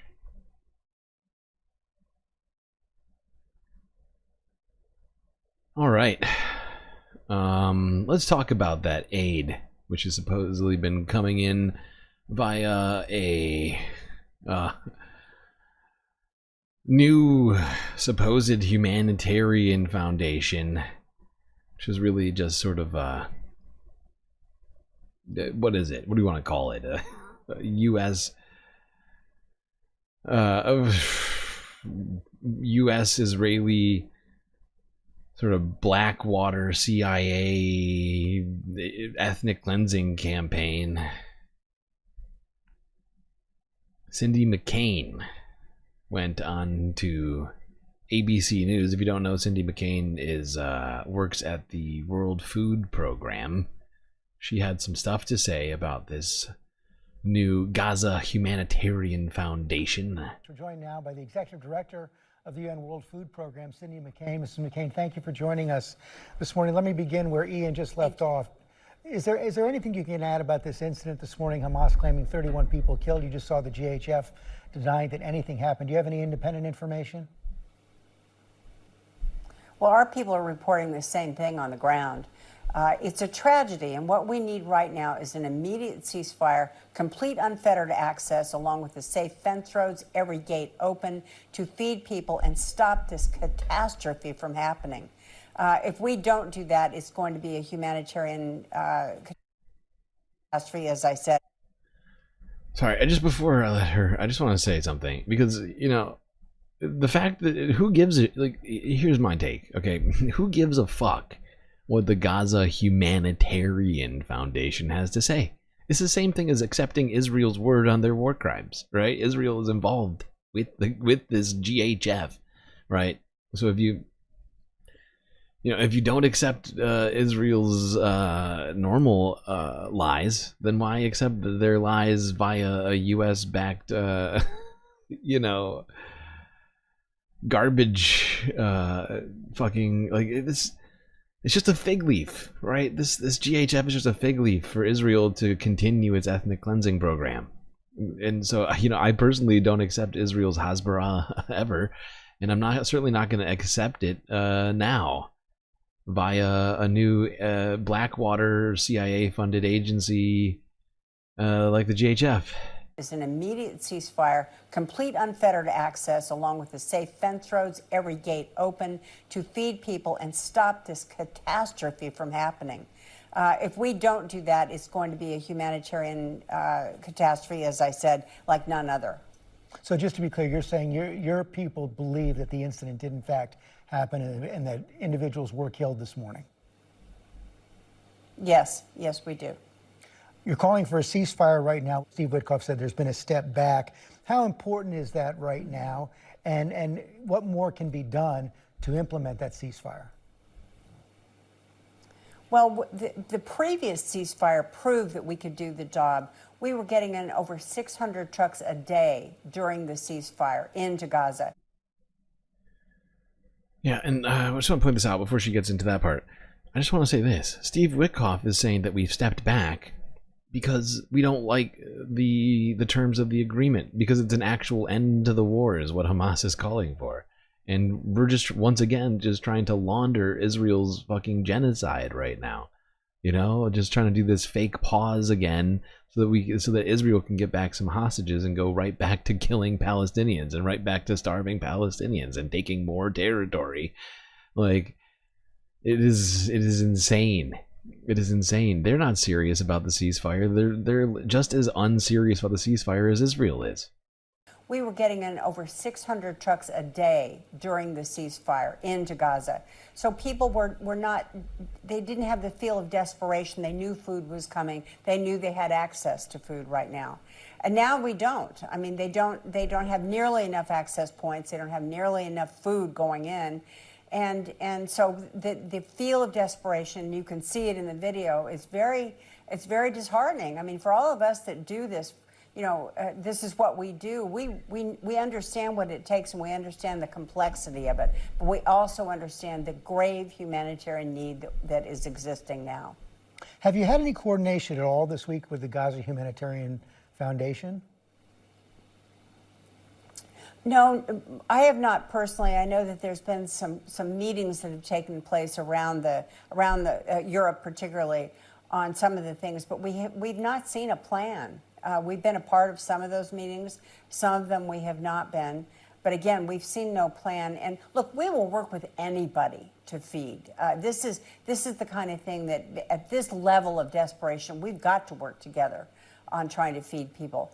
So it's not about not willing to work with people. We need the access. We need the Israelis to let us in so we can do our job. And we do it. We are the best at what we do, I might add. And we're the ones we can not only get in, but we can get in at scale, which is what is most important right now.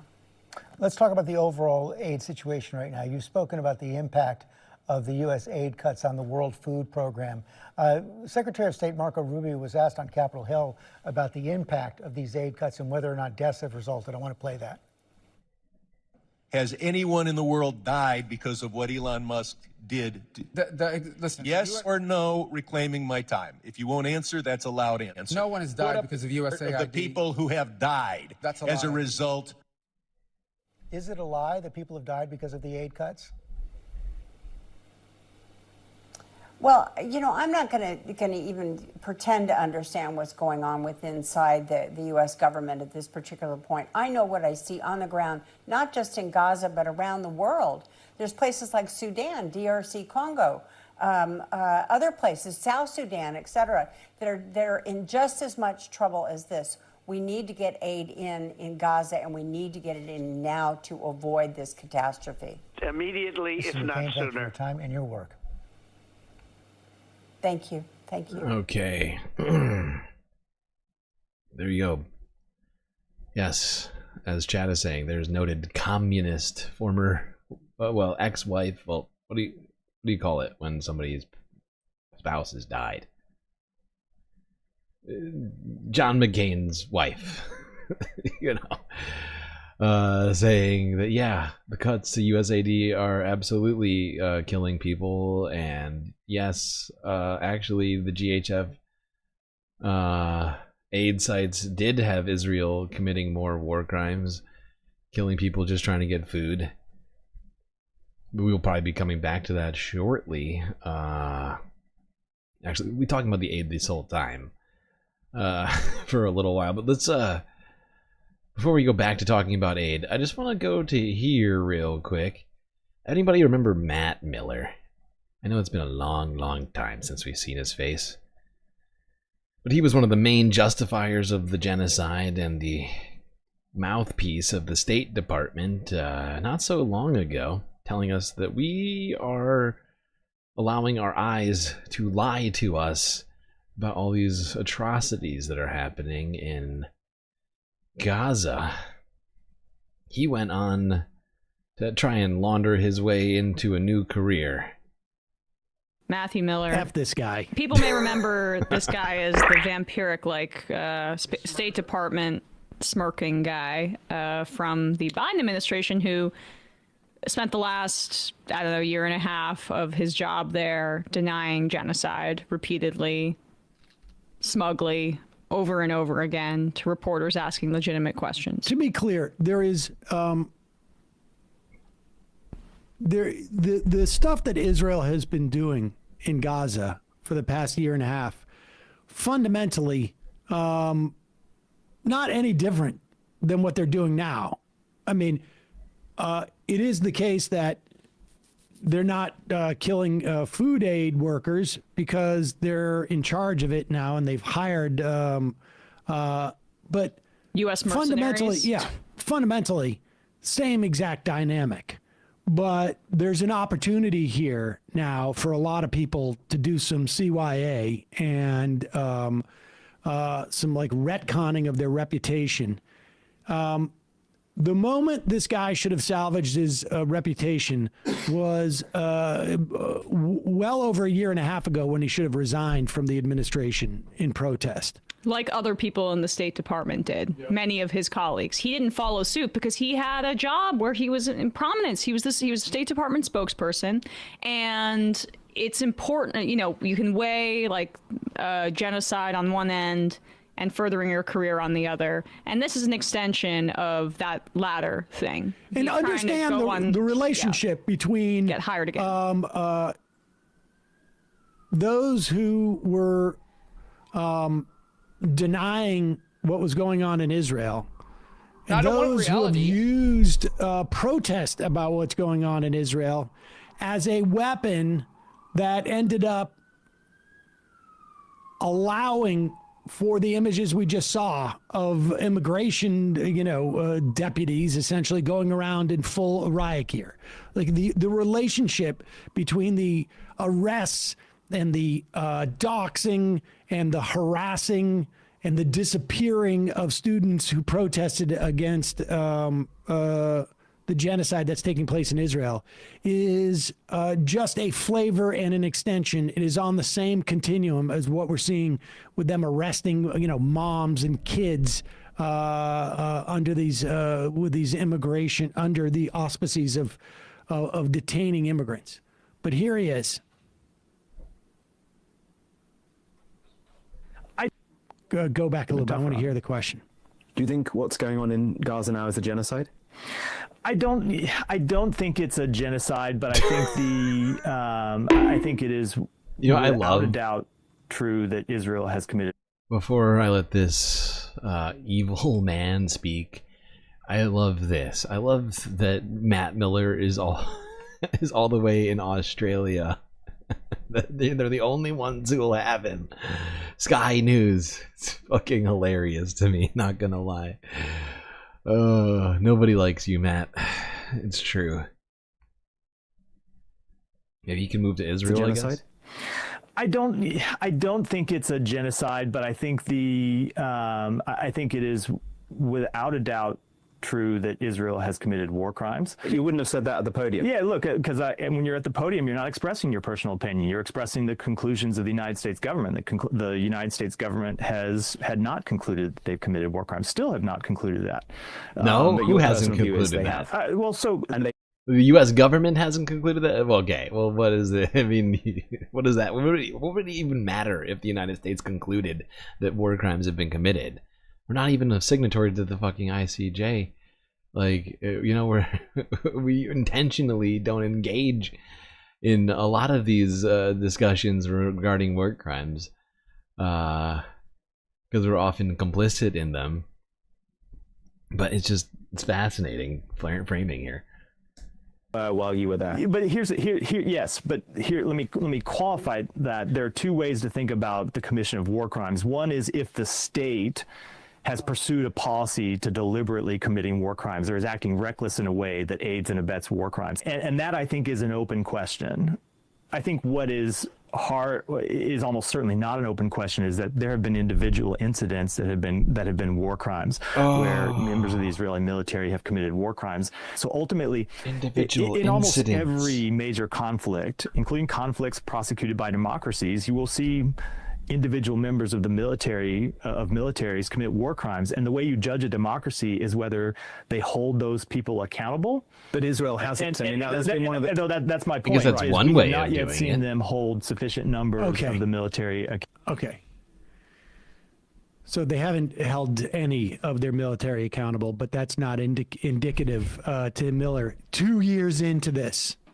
Did we hold our soldiers accountable that committed war crimes? I mean, certainly not on a large scale. We didn't. Like in Iraq, how much accountability did we hold for those soldiers? A government policy. I mean, the complete lack of holding these people to account should be essentially all you need to know about whether it's government policy, just even assuming like you didn't know anything else about what's going on there. But I'm sorry, I get that it's your job, but you're a scumbag. It's like, it's one thing. It's like, you know what? I know we didn't do the best job in rolling out this legislation. Or I'm going to talk about the positives of the tone that's being Affordable Care taken. Act website, even though I know it's sort of a cluster F, because it's my job. But is there really nothing? I mean, that's the next question I want to hear. What would it take for you to resign and protest? What could you be forced to lie about that it would cause you to resign and protest? That's the real question. Every single one of those people at the State Department who quit, every one of the people who quit within the... Didn't we have that one guy prosecuted for war crimes and then Trump pardoned him? Yeah, I do believe that did happen, Tom. Yes. But of course, we have the guy who's at the head of the Defense Department right now was Fox News's war crimes justifier, Pete Hegseth. Text of the U.S. government as a protest, not nearly as much, enough. But they all quit because of the level of horror that was going on. It wasn't just like, I'm having to associate myself with the government as doing some stuff that I don't like. And nobody in the administration, at least the public facing part, had to do more to sell a lie than this guy. And he was in the State Department where we talked to Anel Sheline about this, there were dissent cables. There were people blowing the whistle internally, some of them who resigned, some of them who didn't. And so he knew. Of course he knew. But now he can concede war crimes, what? Because he's out of the administration 5-6 months? Because now it's less of an it's less, he feels less implicated on it. And now now that's the line. War crimes, not genocide. Because the genocide, it was clear what Israel was going to do on October 8th. And we've seen them execute that slaughter to the heights that they're unabated. I thought at one point they would have to be stopped, but turns out no. And a good part of that is his complicity in that, in selling to the American public why Hind Rajab... Wasn't he the one who was saying to reporters about like the Hind Rajab's cries before she was assassinated by Israel? Like that... oh, we're looking into it, or the Israelis should conduct their own investigation. We're looking into it. He, I think, for months denied, continuously said that they were continuing to do a report or investigation into it, lying about the death of this young little girl over and over again. And the next question, we don't even need to play it, but is this Sky News reporter asking him, like, how did this affect your family, having all these protesters outside your house? I don't know. At least they're not slaughtered and his whole family isn't completely obliterated like we've seen thousands of times in his family. in Gaza. Not that I expect a hell of a lot from Sky News, but that is just... awful. Weak. Yep, Harry Enton is right. That is awful and weak. Jesus Christ.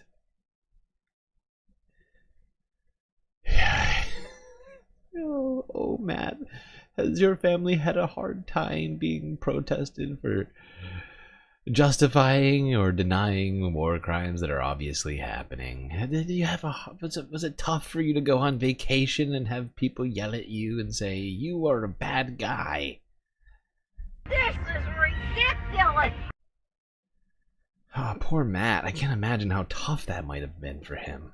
Oh, God, I am brimming with empathy for Matt. Oh, I can barely imagine just how difficult that must have been. Jeez, it must have almost been like being a starving Palestinian.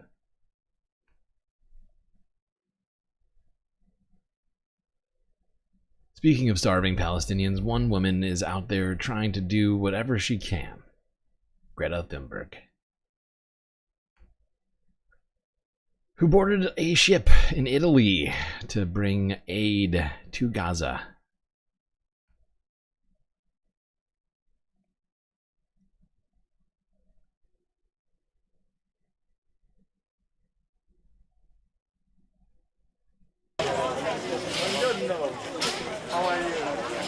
brother, Brazilian from the global south, 38 years old. We are doing this. Goddamn. We're doing this because no matter what odds we are against, we have to keep trying. Because the moment we stop trying is when we lose our humanity. And no matter how dangerous this mission is, it is nowhere near as dangerous as the silence of the entire world in the face of a live-stream genocide.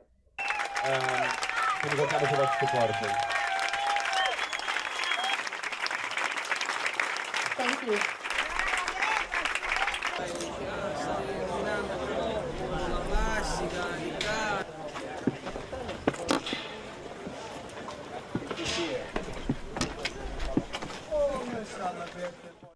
I got one more on the aid flotilla. This is also from the Associated Press. This was yesterday.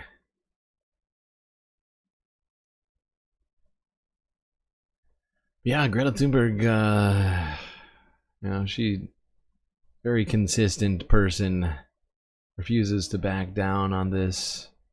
Even after last year, the first aid flotilla was attacked. Remember that when Israeli drones attacked the aid flotilla that she was on?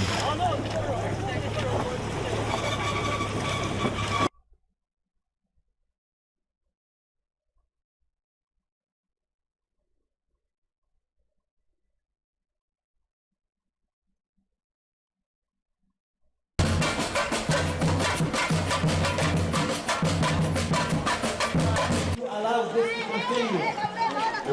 Noi non stiamo facendo tutto questo se non per...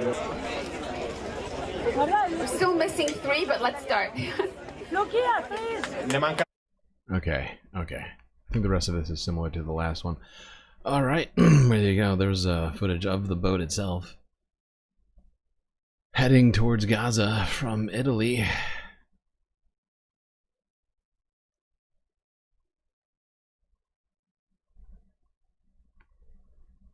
Now let's go to a very disturbing video. Very disturbing. So much of this is fucked. The Guardian sent reporters to Israel, East Jerusalem, to talk to a number of different people. Some of the things said by Israeli settlers was incredibly, as I said, just disgusting and disturbing. So prepare yourself for that. Here we go. Here's the Guardian news from 20 hours ago.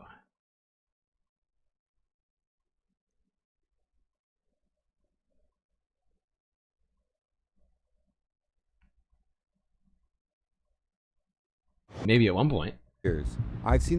If you stop reading the Bible, or well, you know, but I just want to go back. The fact that this guy can say all of this with a smile on his face is truly horrifying to me. But God, let's talk about God giving Israelites this land, because you know, technically, if we want to go biblical on this shit, God cast out the Israelites, exiled them to Babylon.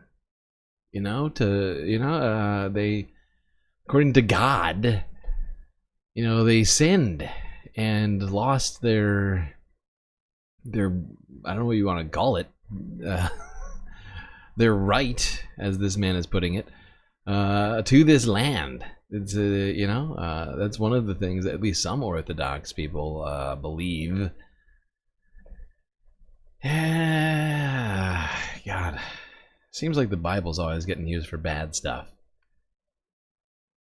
Kill you when I want to drag you into the sea. Yeah, good question. That's exactly what Israelis, excuse me, I'm going biblical on it. That's what Israelis are doing right now. Maybe you should turn that looking glass in. Okay, we're not gonna watch this whole thing. It's disturbing. They just go on and on about how they're just, you know, they're planning. They want the entire territory, and they're gonna do whatever they gotta do, and that they believe the government has their back, and they certainly seem to have. There seems to be plenty of evidence that Israel absolutely is going to continue what it's doing, and with the permission of the United States as well. You know, that's just where it's fucking at right now. What is going to stop that? I wish I knew. Really do. All right, let's talk about the Flower Massacre 2.0. The recent attack on the GHF aid distribution. Here's a timeline from Channel 4 News.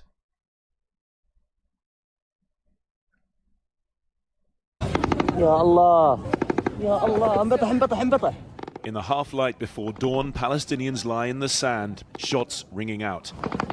This said to be when more than 30 people were killed near an aid distribution site on Sunday. Illegal. Families today still receiving bodies for burial. Exactly what happened has been highly contested, the Israeli military saying it hadn't shot at Palestinians at or near the site. But multiple witnesses say they were shot at while trying to reach the site, belonging to the Gaza Humanitarian Foundation. The US and Israel, what do they tell us? Go and get your food and water and aid. When it arrives, they hit us. Is this fair? Those who go to get food from there, they die.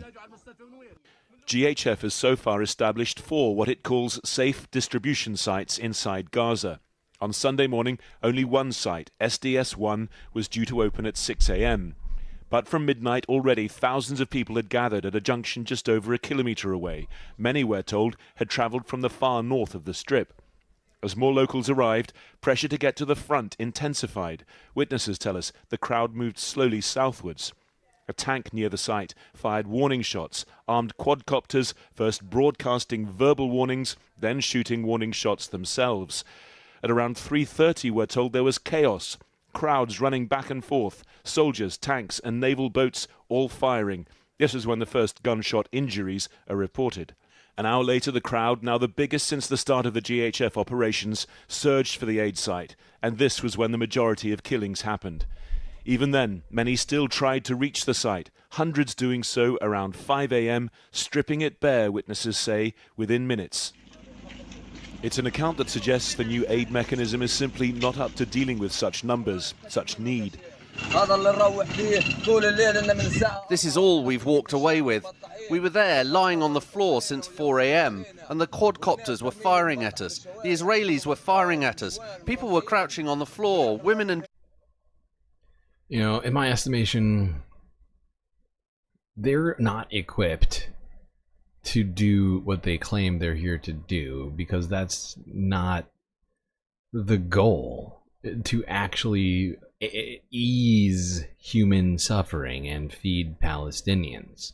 It's to allow Israel to say, look, we're letting aid in. Look, the people are saying we're starving Palestinians, but look, they have food. You know, it's just justification. You know, trying to, it's a PR campaign. Children, and in the end, all we left with is a can of fava beans. The ICRC field hospital received nearly 180 injured, the majority with gunshot or shrapnel wounds. GHF today said reports of injuries, fatalities or incidents during its operations were egregious fabrications. And the Israeli military told us that the IDF did not fire at civilians while they were... Which is a lie, of course. Give me a joke. And I don't think it's a coincidence that this all happened when, you know, European leaders started speaking out. You know, within days, suddenly, no, okay, stop complaining. UK and France and Spain, whoever else is criticizing us. No, look, we're doing it. Sure, we went 3 months without letting them have aid, but come on, look, we're doing it now. Even though we're definitely using it as cover to continue expansion into the territory. Here or within the aid site. An official instead saying warning shots were fired when troops were advanced upon a kilometre away, giving no further comment when asked if civilians had been hit. Yesterday, Israel released this footage saying Hamas was preventing aid distribution. International journalists don't have access to Gaza, but our Palestinian colleagues there say these were armed gangsters selling looted aid in Khan Yunis. Meanwhile, Israel says it's expanding its ground offensive. Excavators destroying Gaza's only dialysis center in the far north. staff at the nearby Indonesian hospital starting to evacuate for fear it too might be destroyed. I love you, Trump. Good luck. Today, Israel's foreign ministry released images of people returning to GHF sites, saying they spoke louder than Hamas propaganda and media lies. Perhaps instead, along with these images today from a Khan Yunis soup kitchen, they speak more to the sheer level of need in Gaza and the risks thousands are willing to take. Well, earlier today, I spoke to Juliet Toomer, who's the Director of Communications for UNRWA, the UN Agency for Palestinian Refugees, which has been stopped from delivering aid in Gaza by Israel. And I began by asking her what we have learned from the killing of so many people trying to get food.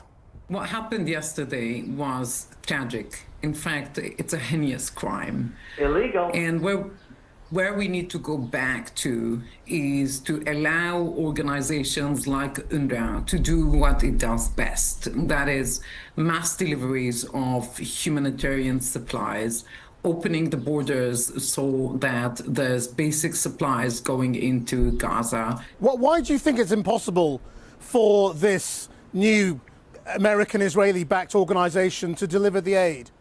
People have to walk for miles on end, starving people, hungry people, and only those who are able to actually make that horrific journey. So that excludes a lot of people in the community.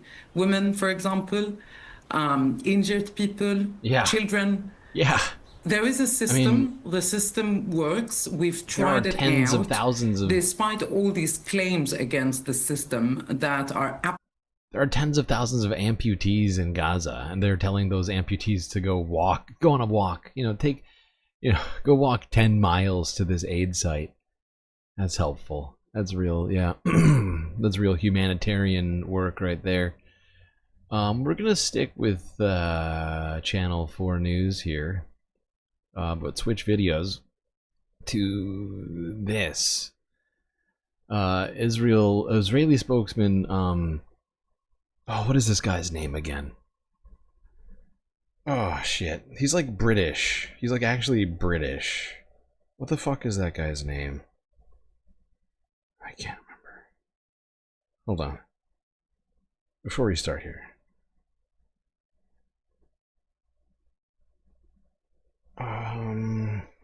It's like David something, or...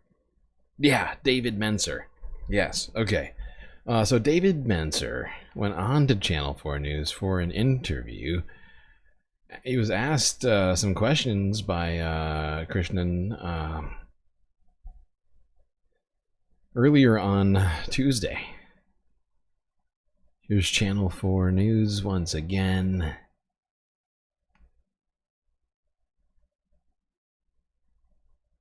Come on. Yeah.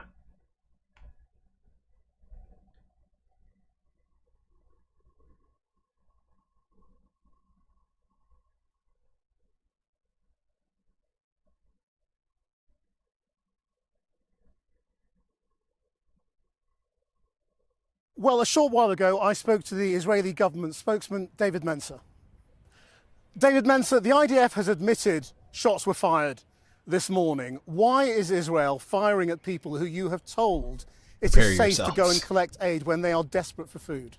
First things first, Krishnan, we're trying to divorce Hamas from the aid distribution system because Hamas were taking the aid, profiting the aid. You know, they were charging poor, hungry Gazans to get this food. We're divorcing the two subjects of Hamas and aid distribution to allow hungry Gazans to get the food directly, to be able to feed their families in an orderly way. Now, to the event this morning. Not a single one of these videos have looked even slightly orderly. Fucking chaos. Don't you see, Christian? It's actually orderly. Orderly distribution of aid, and all we are trying to do is prevent Hamas from doing these terrible things. It's getting it's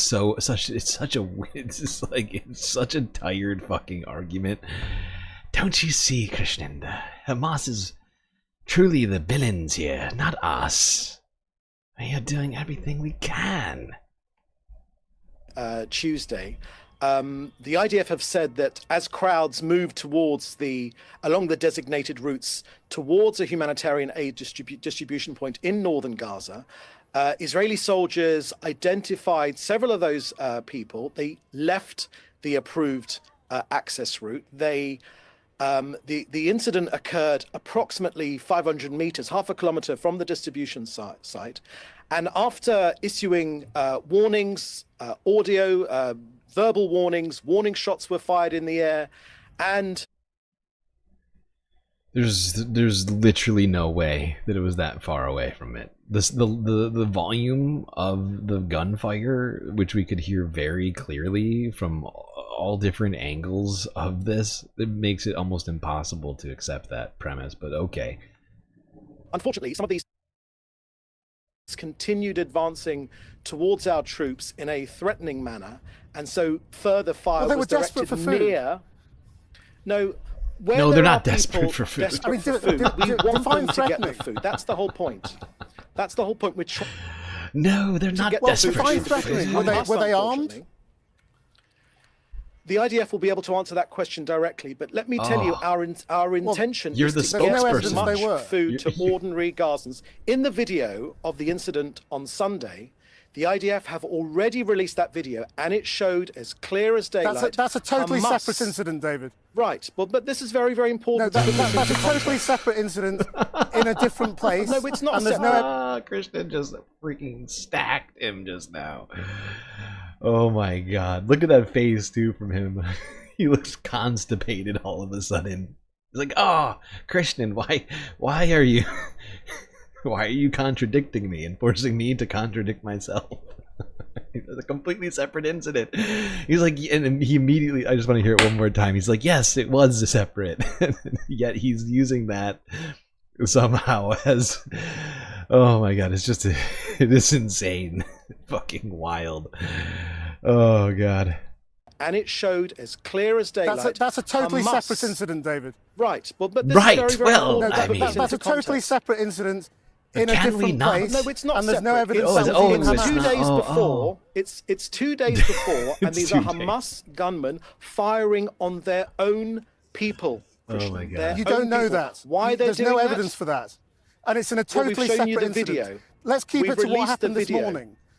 Let's keep it to what happened this morning. Was anybody armed? Did anybody fire at the IDF? We can't separate the two. We can't separate the two. Now, we can't the separate IDF said two they were separate in a incidents. Manner, and wow. obviously they felt their. Don't you see, Christian? We can't be separating two separate incidents from one another. Oh my god, it's alternate reality time. I don't want reality. Were under threat. The IDF operates under international law, not Channel 4 Give me law, a joke. International law.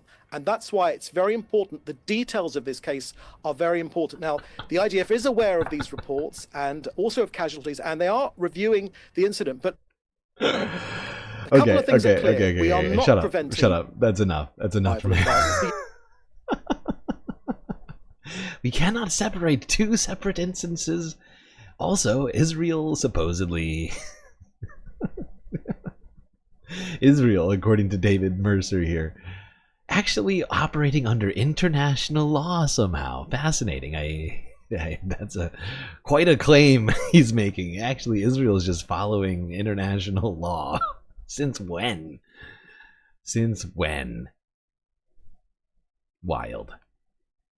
You cannot separate two separate instances. That makes sense. Okay. All right, let's leave Palestine for now. Define separate.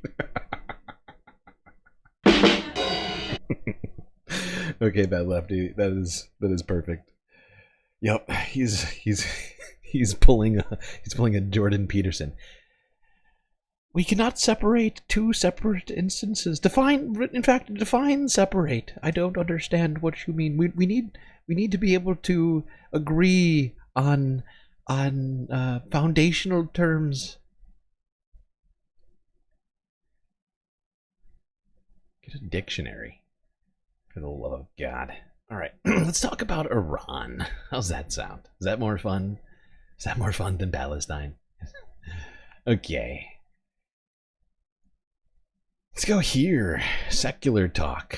Crystal and Kyle had a clip of Ben Shapiro talking about Iran. I think this is from like Saturday or something.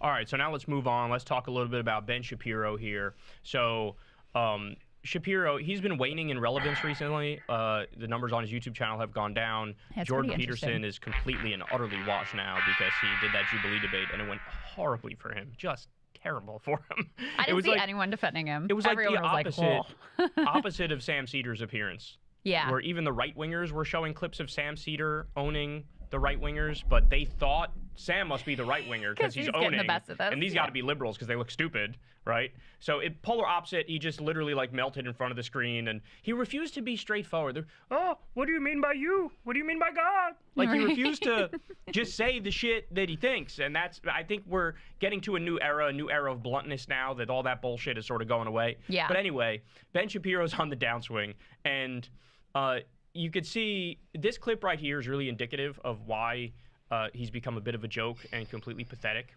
because he's part of the conservative intelligentsia, right? And he's going to talk here about the issue of oxymoron. Iran. And he's effectively begging Israel and the U.S. to go to war with Iran. Take a look. So a kind of shocking story from Axios yesterday emerged that suggested that President Trump had cautioned Israeli Prime Minister Benjamin Netanyahu in a phone call last week not to take any action that could jeopardize negotiations between the United States and Iran on a new nuclear deal. Okay. So first of all, I have a question. Israel is not involved in those negotiations. Oh. So why should Israel hold off? Real question. Okay. Israel is the country most under threat from Iran, not the United Please shut States. up, Ben. Please shut up. So if we're gonna Ben, take the you're talking too full-scale fast. I have an answer for J.D. you. Vance Please shut up. isolationist realist Please shut up, sir. I have an answer. Why isn't it Israel involved? Because they don't need to be involved, and they're a vassal state. They're a puppet state of the United States. That's why we basically we fund their entire government. They can have health care for their entire country because of how many billions of dollars we give them every fucking year. Okay, whatever we do, they should be okay with. Honestly, I don't give a fuck. That's why there's no reason to involve Israel. Okay. In those negotiations. So why should Israel hold off? Real question. Israel is the country most under threat from Iran, not the United States. Okay, so if we were going to take the full-scale J.D. Vance isolationist realist position, shouldn't the United States just sort of wash its hands and walk away and say whatever happens, happens? But I noticed I actually think so. Yeah, we should wash our hands of Israel and stop giving them money. By the way, any bombs that Israel might send to Israel, made in the USA. So they don't need to be. There's no reason to involve them, And if that's why. Not what's happening. Instead, these so-called restrainers inside the administration, they're not attempting to restrain the United States, which is already restrained. I promise you, my 100% certitude is that President Trump is not going to authorize a bombing raid on the Iranian nuclear facilities. Whether or not we should, I don't think it's going to happen. Okay, that's just the reality. So why is the restrainer team inside the Trump administration trying to stop Israel from doing that thing? Because why? Trump. With what bad deal? I know why. Openly, I know why. Because Donald Trump is hoping to get us back into the JCPOA, which he got us out of in the first fucking place, the one that Obama did, and he wants to get us back into it so that he can try and get the Nobel Peace Prize. Because of his ego, Ben. That's why. That's one of the main reasons why Donald Trump, if he didn't want this in that, like if he wasn't hoping to get the Nobel Peace Prize for getting us back into the JCPOA, I'm fairly certain Donald Trump wouldn't give a shit. But that's the reason. Because he doesn't care about peace, of course. But that's why. That's your man. Okay, Ben? That's your man. And yet, the United States is so desperate for a deal. What, for the sake of a deal? The Iranians know this, which is why they're pushing. And so when Trump warned Netanyahu not to go and do anything about Iran, just trust us. Okay, listen. Not going to do it. Wouldn't be prudent at this President Trump will juncture. cut a good deal if he continues to maintain the Trump 1.0 stance, which is no nuclear enrichment at all, no nuclear facilities at all. That was something that 3 weeks ago the Trump administration was saying. President Trump himself, again, I'm with Trump 1.0 on this, not Steve Witkoff and J.D. Vance 2.0. Okay. Donald Trump 1.0 killed Qasem Soleimani, destroyed the Iranian economy, and held them in check. Then Joe Biden came in, reversed a bunch of that stuff, and you got October 7th and a vast regional war. Why wouldn't we just go back to Trump 1.0? That is the foreign policy that actually shaped the Abraham Accords. I would point out that Donald Trump removing us from the JCPOA is basically what has, if anything, led to Iran having much higher grade enriched uranium now, right? You get that, Ben, right? Because the JCPOA kept them from doing that, and ever since then they've had nothing to stop them from enriching uranium to the point that they have now, right? So, you know, just gonna point that out. Okay, that's enough of Ben Shapiro.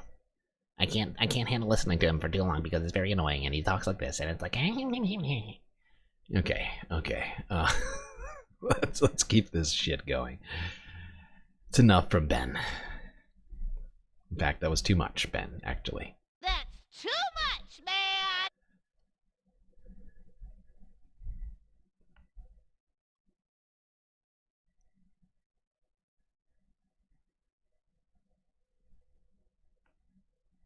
All right, let's go see what Marco Rubio had to say about talks with Iran in Congress earlier when he was giving testimony.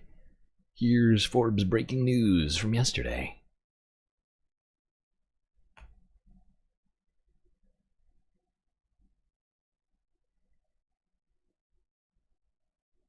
You have 60 likes and 5 Thank you, Mr. Chairman. So in just 5 months, Secretary Rubio, and it's wonderful to have you back here in the committee.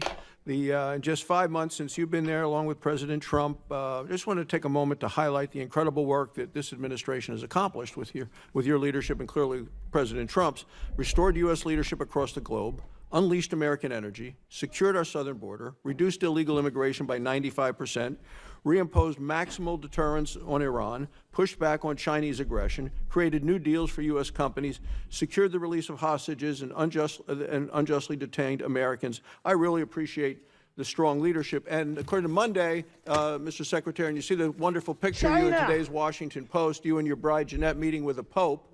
If you take a look up here, Marco, you're going to see this great picture of you. And yeah. Want to comment on that at all? What it was, I've done all these things, and you got to meet the Pope, a new Pope, an American. Well, I told people yesterday I started the morning meeting with the Pope, and I ended. I forgot there's like this whole aw shucks moment for a while here. Shut up, Barco. Get to Iran. Don't worry about it, little Marco. Operations across the region. How does the administration plan to maintain this momentum and then continue with the talks that are going on? Well, I think it's clear for the Iranians. I mean, we're going to continue with sanctions until there's a deal otherwise. And by the way, there's also another set of sanctions out there that involve things like the sponsorship of terrorism and things of that they're doing. But when it comes to the nuclear program, until there's a deal, there's going to be sanctions. Okay. That's just the way it works. And so that's the president has issued an executive order for maximum pressure, and that's being executed on every single day. None of these are being slowed down while we're engaged in these talks. Ultimately, if we are able to reach a deal, then obviously that could be a part of it, but we're not at that stage yet. So look, we hope that there can be something done. These will not be easy. And by the way, one additional note on it is there's a separate set of sanctions out there, which are the snapback provisions that the E3 in Europe have. That's on another clock, completely different from ours. And I want to be clear about that. What they decide to do with their sanctions. Now, maybe we'll do a deal with Iran and they'll be satisfied with it and not impose their sanctions. But I met with the E3 again. What day is it today? Tuesday? I met with them maybe 4 days ago in Turkey. And they are moving forward on their process, independent from ours, that could impose additional sanctions as early as July, August, September, October, November. July, August, September, October, November. Okay, thank you, Margot, for listing the months. It's great. But yeah, Marco Rubio saying that until Iran agrees to a deal, we're going to keep sanctioning them, as if we hadn't already had sanctions going on for quite a while. And supposedly those sanctions will go away if we get a deal. Fascinating. Okay. If you say so, little Marco. Hey, don't worry about it, little Marco. Gentlemen. All right.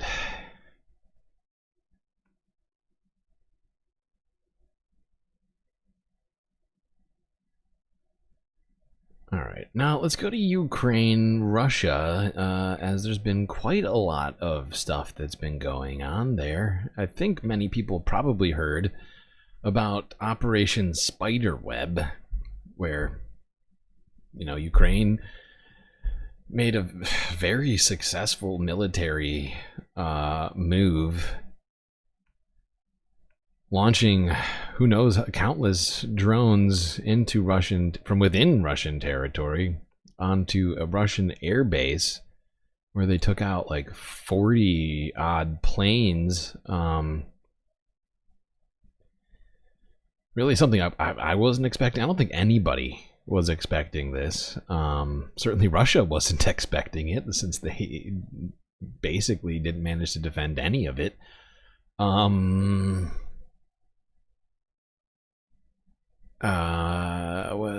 France 24 English to start it off from 2 days ago. I think some of you probably seen this one because we watched it. We're hearing about a audacious Ukrainian attack that's been about a year and a half in planning. They're calling it Operation Spider's Web. It is a significant attack. We're talking about, according to, you can see this is the drone attack on one of the aircraft, 40 Russian aircraft, including some of its strategic bombers that Ukraine's security services have confirmed that have been damaged, on fire, on 4 different runways across Russia, some 6,000 kilometers from Kyiv into deep Siberian territory. This is something that, well, footage was released actually by the SBU in the past few hours. This is Russia's Belaya air base in Irkutsk in Siberia. A drone being monitored as it struck the aircraft. We're also hearing of almost 500 drones smuggled into Russia, hidden in cabins close to the airfields. That's how it's been carried out. And the Russian Defense Ministry describing it as a terrorist attack using drones against airfields. Let's bring in Emmanuel Chaz, our correspondent in Kyiv. Emmanuel, good to see you this evening. These are extraordinary details coming out. Tell us your understanding and assessment of events.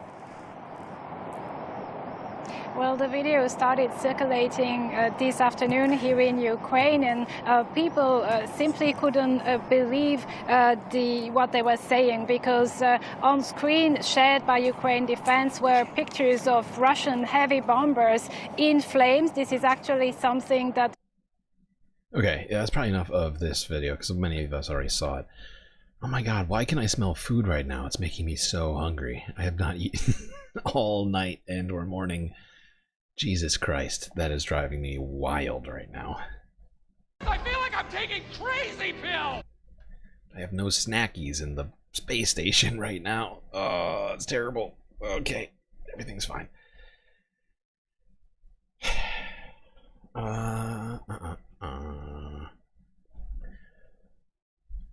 Now, yeah, let's go here. This is more information on this operation here. Here's CNN from yesterday. They are comparing this operation to the Trojan horse. Ukrainian and Russian delegations are in Istanbul for peace talks. The real story, though, this unprecedented and audacious drone attack by Ukraine on Russian airfields and bombers.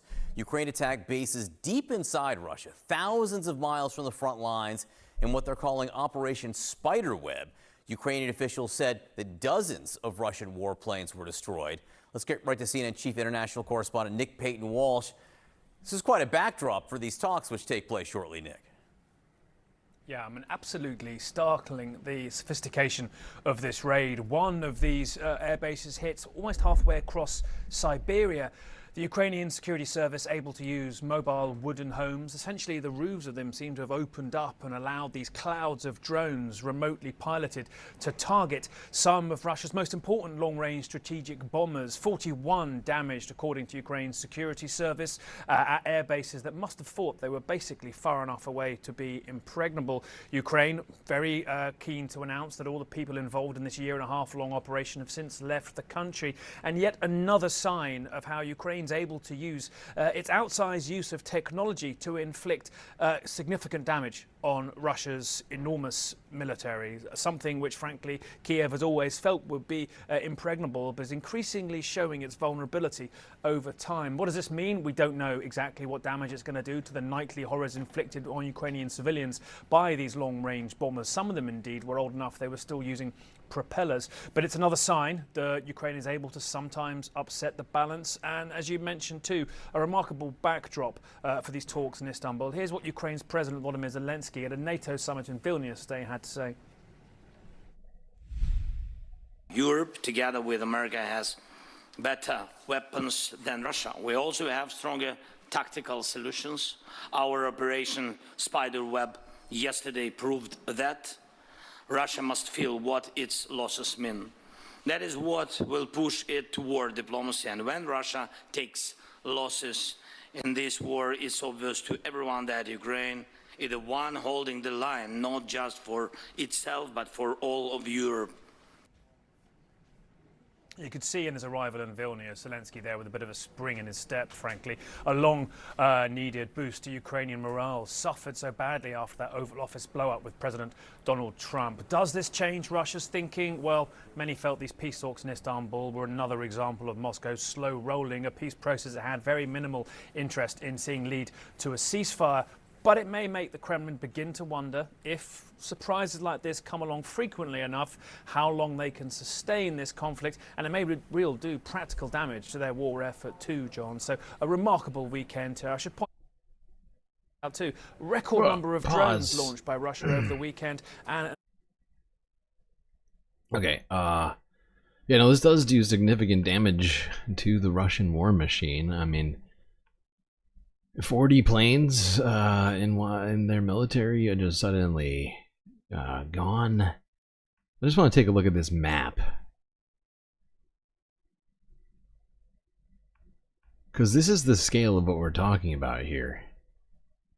You can see there's 4 different places struck. Blaya is basically in like the Siberian. All right, well, not quite. I mean, this is like right above Mongolia. I mean, look how far this is from here. The fact that this was successful is utterly shocking to me. Oh my god, that food is making me so hungry. The President of the United States say that Ukraine doesn't hold any cards. This is cards. This is a serious amount of cards, by the way. Potentially taking out a third of no cards bomber force is what this could no potentially cards. be. And no suits, like no suits, other. no And cards. keep in mind, Ukraine is actually winning this war as a defending country. They got no cards, no suits for meetings. Is like, what are they even doing over there? But yeah, it's a great point from Adam Kinzinger.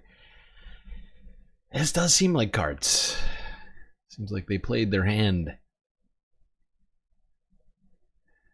And it was a full house. Now, Russia struck right back. Now, all of these attacks that Ukraine did were at military bases, but Russia turned around and continued to attack civilian areas, killing 3 people yesterday.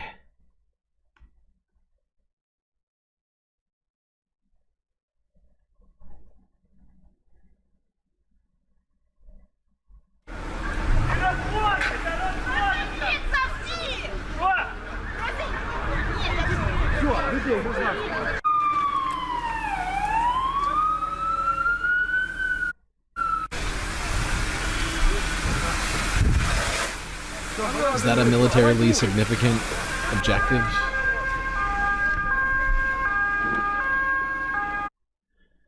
I guess random Hondas on the street are probably as militarily significant as a fucking airbase, right? Right? Jesus Christ. That might actually be Siberia. Siberia's, yeah, I know. That's why I was like questioning it myself. Like, is it Siberia? Hard to say. Let's just call it the middle of Russia, north of Mongolia. More easily distinguishable. It's a fair point, though, Bad Lefty. Fair point. Now this, I assume many people have seen it. I don't know if everyone in chat has seen it, but this happened on Tuesday. After these drone strikes on the air bases, another attack was seen in what used to be Ukraine. Some argue it still is, should be, or whatever, but, you know, since 2014, it has been part of Russia. That is Crimea. But yeah, another attack happened in the Crimea to the bridge connecting Russia and that territory, which they built after taking it, if I recall correctly. Did they? Wait, Breaking news this hour. Ukraine says it has hit the Crimea bridge in an underwater attack. I'm going to show you this video, which was posted by Ukraine's intelligence agency, showing the moment the bombs went off. While this is the third time Ukraine has hit the 12-mile bridge that's connecting occupied Crimea to mainland Russia since the war began, Ukraine is describing it as a new type of operation. We've got CNN's international diplomatic editor, Nick Robertson, in London for us. And Nick, we're watching this video. You can see those underwater bombs going off. I firstly want to talk about the damage we're seeing on the Crimea bridge. It's clearly very strategic for Russia. Tell me what we know. Yeah, as the Ukrainians say, it's the third time they've tried to target the bridge, and this time they've gone for one of the sort of vertical concrete pillars that holds the bridge above the water, 35 meters above the water, 9 meters of water. It's not clear how deep, if it was at the base. There's a lot of silt at the base of the Kerch Strait there, that's underneath the Crimea bridge. So this explosion, the Ukrainians are saying, involved 1,100 pounds of TNT equivalent. That is a pretty massive explosion, and we've just been able to see some video shot from a distance from the bridge, and you really can see a huge plume of smoke, water rising up next to the bridge, but it's not quite clear what has actually been damaged, the lasting damage, the impact of all of this. It's important for Ukraine to target. Yeah, we don't need a whole lot of this, but I just figured we would catch this as well. I mean, this is multiple, half a dozen successful attacks inside the territory of Russia on significant pieces of Russia's infrastructure and military apparatus. Pretty shocking turn of events in the last few days in this war. Seems like Ukraine still got a few cards up their sleeve. Shocking. I think a lot of people, including myself. Where's Jerry McLean? Oh my god, where is Jerry? I haven't seen her in, I don't know. She was supposed to do some, I've actually been wondering to myself. I was going to ask chat this earlier and I totally just was sidetracked. But has anybody seen Jerry? I haven't seen her one time.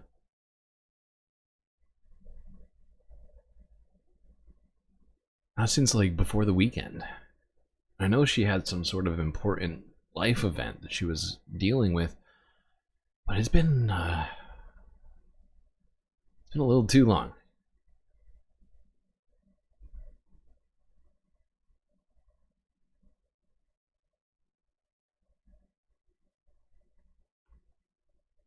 How are we doing on time? All right, we've been going for 6 hours. I would normally take a break at this point, but we're getting really close to the end of the video, so I'm just going to power through this, okay? Just going to power through it. Let's move on to talking about China. China!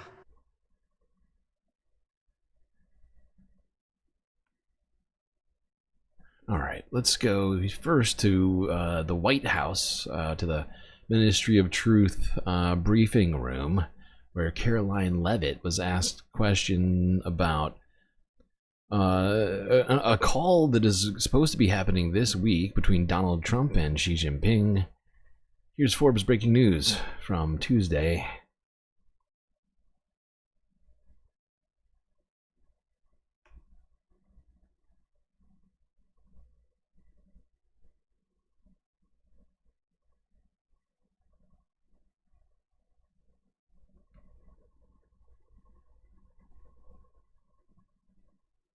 Look at, nothing more, nothing less. Haley, go ahead. Thanks, Caroline. And then to Kelly next to you. Thank you. When it comes to the leader-to-leader call with Xi Jinping this week, what is the president's expectation of this call? Is he looking for concrete outcomes out of this, or is he looking to kind of warm relations as these trade talks are ongoing? Well, President Trump and President Xi have shared a respectful relationship throughout the years. And again, I won't get ahead of the president on that call, but as always, after you'll hear directly from the president or from myself or someone else here at the As always, you'll hear from someone. Great. Thanks. Thanks, Caroline. That's great. You know who Caroline reminds me of? She's like a blonde Dolores Umbridge. You know? That's who she reminds me of. Always here to remind us that we're just wrong and being annoying for asking questions, and don't make me smack you. That's basically Caroline's job. Oh God. Sorry, I grew up reading Harry Potter before I found out that J.K. Rowling was a horrible TERF. Okay, let's go now to South China Morning Post from yesterday. Over the weekend, we saw some of the footage of Pete Hegseth's comments at the Shangri-La conference, whatever it's called. Dialogue, I think actually is what it's called, the Shangri-La Dialogue, whatever it's called. He said some very fascinating things. A lot of stuff about how China's bad and all of our supposed allies and Asia need to start spending more on defense so that we don't have to help them do our bidding, I guess. Whatever. Like, it was very strange. But yeah, he set up a bunch of crazy shit. Let's go here and see what China's leadership had to say about those comments.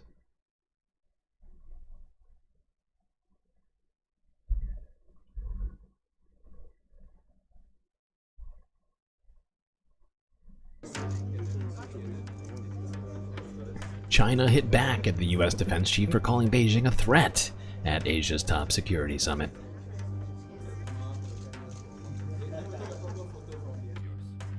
Pete Hegseth made the remarks to regional defense chiefs during the Shangri-La dialogue. I was right. I was right. China's behavior toward its neighbors and the world is a wake-up call. Is it? And an urgent one. Really? In the South China Sea, China harasses its neighbors, many of which are here in the room today. China seeks to intimidate you, in your own waters. This one, again, to be clear, any really attempt funny by communist China to conquer Taiwan, and I think we missed this particular comment on the week. Shut up, Pete. Would result Don't make in me slap you. You shut up. I found this one to be extra funny. I don't remember hearing this over the weekend, but the fact him saying that China is attempting to intimidate its neighbors, I mean, while true, is a wild hypocrisy, right? I mean, not that any of the Trump voters are checking their hypocrisy clocks, but, this is threat level midnight hypocrisy level shit. I mean, we have threatened all of our neighbors and non-neighbors as well. Let's start with, Canada and Mexico, saying that we're going to turn Canada into the 51st state, and that now we're doing CIA flights over Mexico to attack supposed cartel activity, or talk about Greenland or Panama. I mean, who are we not threatening? Like, it's just a fascinating take from Pete. in your own waters. Again, to be clear, I'm not trying to justify by it, but I'm just Communist pointing out the China to conquer hypocrisy. Taiwan- That's all I'm saying. Yeah, I have problems with what China does. The same way I have problems with what we've been doing recently. It's fucking idiotic. by force would result in devastating consequences for the Indo-Pacific and the world. There's no reason to sugarcoat it. The threat China poses is real, and it could be imminent. We hope not, but it certainly could be. Oh. China did not send its defense minister to the summit for the first time since 2019. Instead, Beijing sent a delegation from a Chinese military academy to the Singapore talks. We do not accept groundless accusations against China. Some of the claims are completely fabricated, some distort facts, and some are cases of a thief crying, "Stop, thief!" These actions are nothing more than a provocation. Certain countries are wantonly promoting the formation of exclusive and confrontational... it's moving so fast. Settle down. Hey. Go back. I didn't... Confrontational cliques. Yes, create division and stir up confrontation to destabilize the Asia-Pacific region, significantly increasing their military presence and frequently infringing upon the territorial sovereignty and... well, you're doing that too. Everybody's being hypocritical at the same time. I love it. So we're saying, stop it, China. You stop intimidating your neighbors. And China's saying, stop infringing on oceanic... what was it again? It's just everybody... Oh, my God. We live in the worst timeline, I swear to God. Freedom of navigation. Yeah, you... Give me a joke. How about everybody just chills the fuck out and stops doing the things that they're saying everybody else is doing, okay? That's my plan. How about everybody just look inward? Turn the looking glass inward. US, China, both of us need to settle the fuck down. Jesus Christ.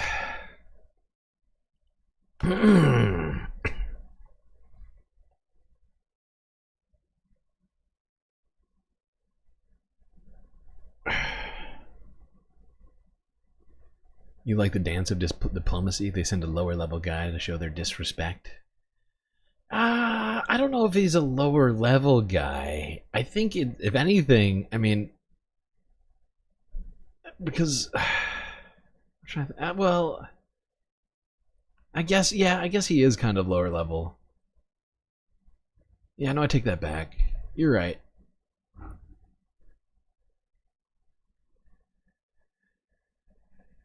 Okay, alright, let's go to this next one.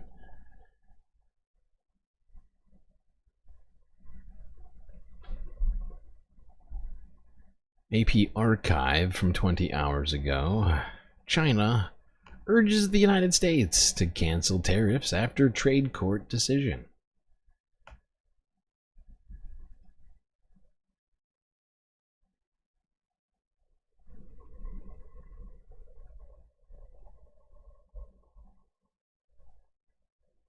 Oh shit, do I have... Oh, fuck. Hold on, I have to get this out. Hold on. I don't have... Wait. No, please pause. Pause! Jesus. I don't have subtitles for this. They're in the freaking description instead. God damn you, AP Archive. Why do you have to be so goddamn lazy? Okay. There we go. In fact, I'm just going to read it for you. I'll give you the screen and then I'll read it for you. This is what Hung Yong-chan, the spokesperson of Chinese Commerce Ministry, had to say. Like, this was on Saturday, I guess, May 29th. Was that Saturday? I guess it might have been Friday. China always maintains that there are no winners in a trade war, and that protectionism offers no way out. Since the unilateral tariffs were introduced by the United States, not only have they failed to resolve any of its own issues, but they've also severely undermined the international economic and trade order and business operation. China urges the United States to heed the rational voices of the international community and various domestic stakeholders and to completely eliminate its erroneous practice of unilateral imposition of additional tariffs. China and the U.S. have maintained communication at multiple levels and through various bilateral and multilateral occasions on the respective concern in the economic and trade fields. Recently, China has repeatedly engaged with the United States over its abuse of export control measures in the semiconductor sector. That's very true. We've been doing that since the Biden administration. China once again urges the U.S. to immediately correct its wrongdoings and stop the discriminatory restrictions against China, and work with China to uphold the consensus reached at the Geneva high-level talks. China is highly concerned about this. Trade protectionism is only seeks to artificially increase the burden on consumers. Creating trade barriers disrupts the stability and smooth operation of value and supply chains, which is detrimental to both. China also advocates for the reasonable and prudent use of trade remedy measures and urges the EU side not to rashly adopt trade restriction measures. Yeah, that's all pretty sensible. And we have been doing that stuff, haven't we?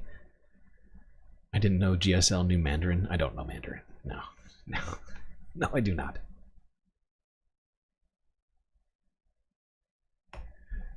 All right, I got another AP archive video. Back-to-back AP archives. That's too much, man. All right, now there's some on-the-ground reactions in Beijing to the U.S.'s decision to revoke visas from China. Chinese students, specifically, excuse me.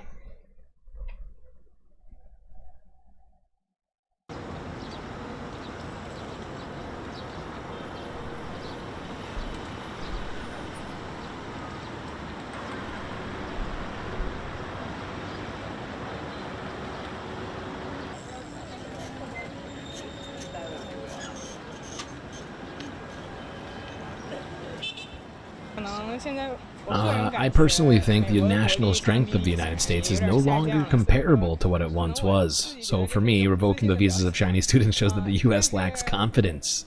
Oh, burn. We lack confidence. Wow. Hurtful. It's not a good thing that they are refusing foreign students the opportunity to study in the United States because international students represent the cultural exchange between countries. The U.S. is being overly protective of, I don't know what the word is. Protective, I think she maybe doesn't realize that it's just racist. We're just being racists. That's all we're doing. There's no genuinely good reason to remove Chinese students from the United States aside from just, being hateful.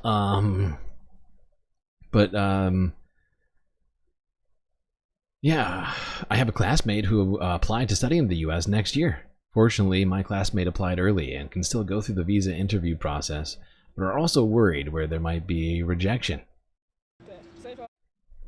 God damn you.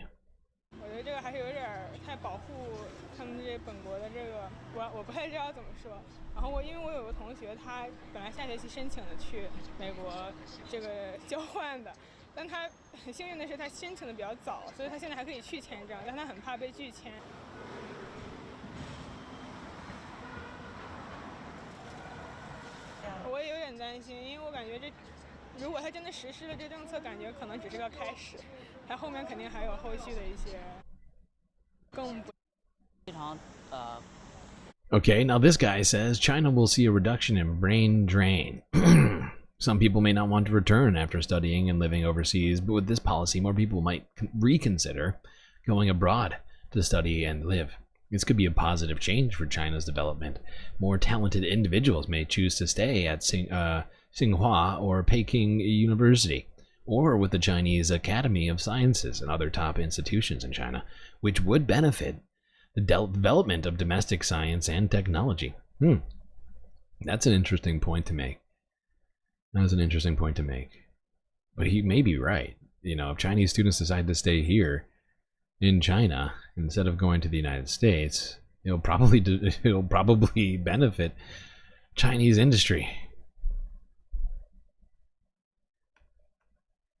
Oh my god, I can still smell that food. It is making me so hungry right now. Alright, let's go to Reuters now from 20 hours ago. Apparently, Chinese factory activity has cooled recently. In a sign that maybe tariffs have been causing them to slow output, which wouldn't be shocking at all. I mean, everybody seems to be slowing output on so many different things due to this fucking trade war.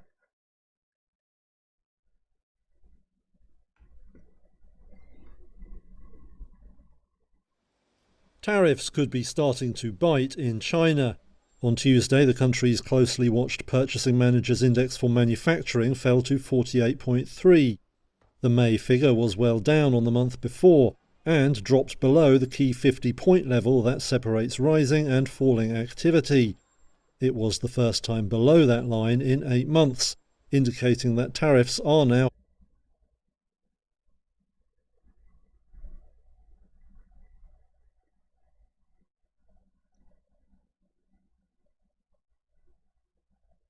hurting China's economy.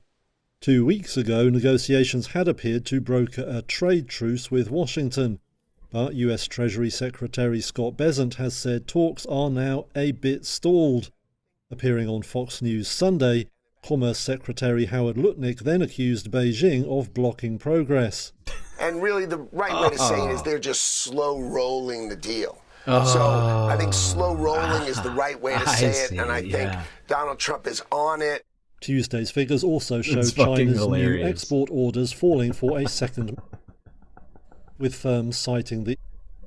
I love how Howard is out here saying, you know, somehow it's actually China's fault that this deal isn't going well, even though we're the ones who started this mess. Right? Like, how dare the people who we targeted with these tariffs not agree to what we want, not, you know, move as fast as we want. That's basically what Howard Lutnick is saying. Geez, China, how ungrateful are you? So ungrateful for this tariff war that we've started. Why aren't you more... You know, why don't you be more expeditious with this trade war that we started? Why aren't you doing exactly what we want, instead making it more difficult for us? That's not very nice. How rude. Yay.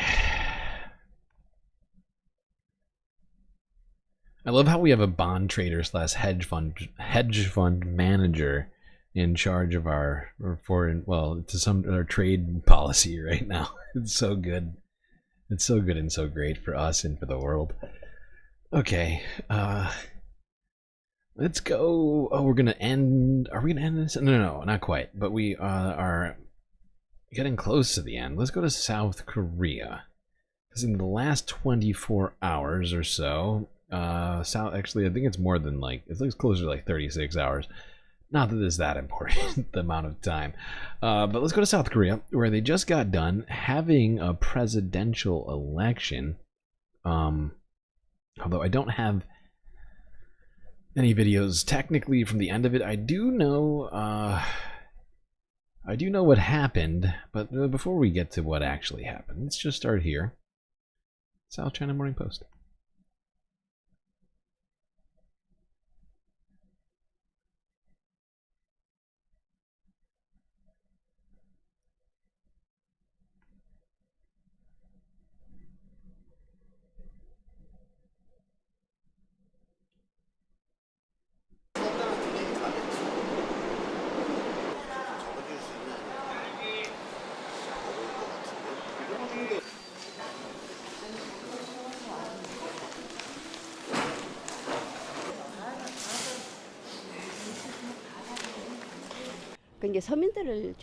I hope we have a president who thinks about the people. In fact, it's incredibly hard for young people to find work. My granddaughter entered college this year, but going to college doesn't mean you can get a job. That's true. That is true. That's very true in South Korea. The chaebols... Like, honestly, it might not be clear, but South Korea is actually a very unfair society. unfortunately. And, you know, it's incredibly competitive for jobs, especially with the small handful of companies that seem to dominate their jobs market, like Samsung and LG. Yeah, this young man says tariffs are having a huge impact on us, and with the leadership's seat currently vacant, we are in an urgent situation, especially when it comes to things like nuclear plant exports and tariff negotiations.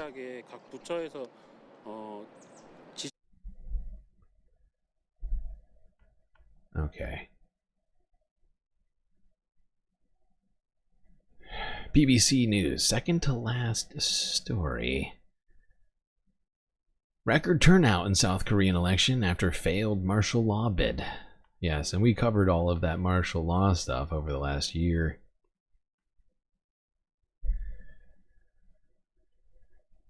But a lot has happened since then.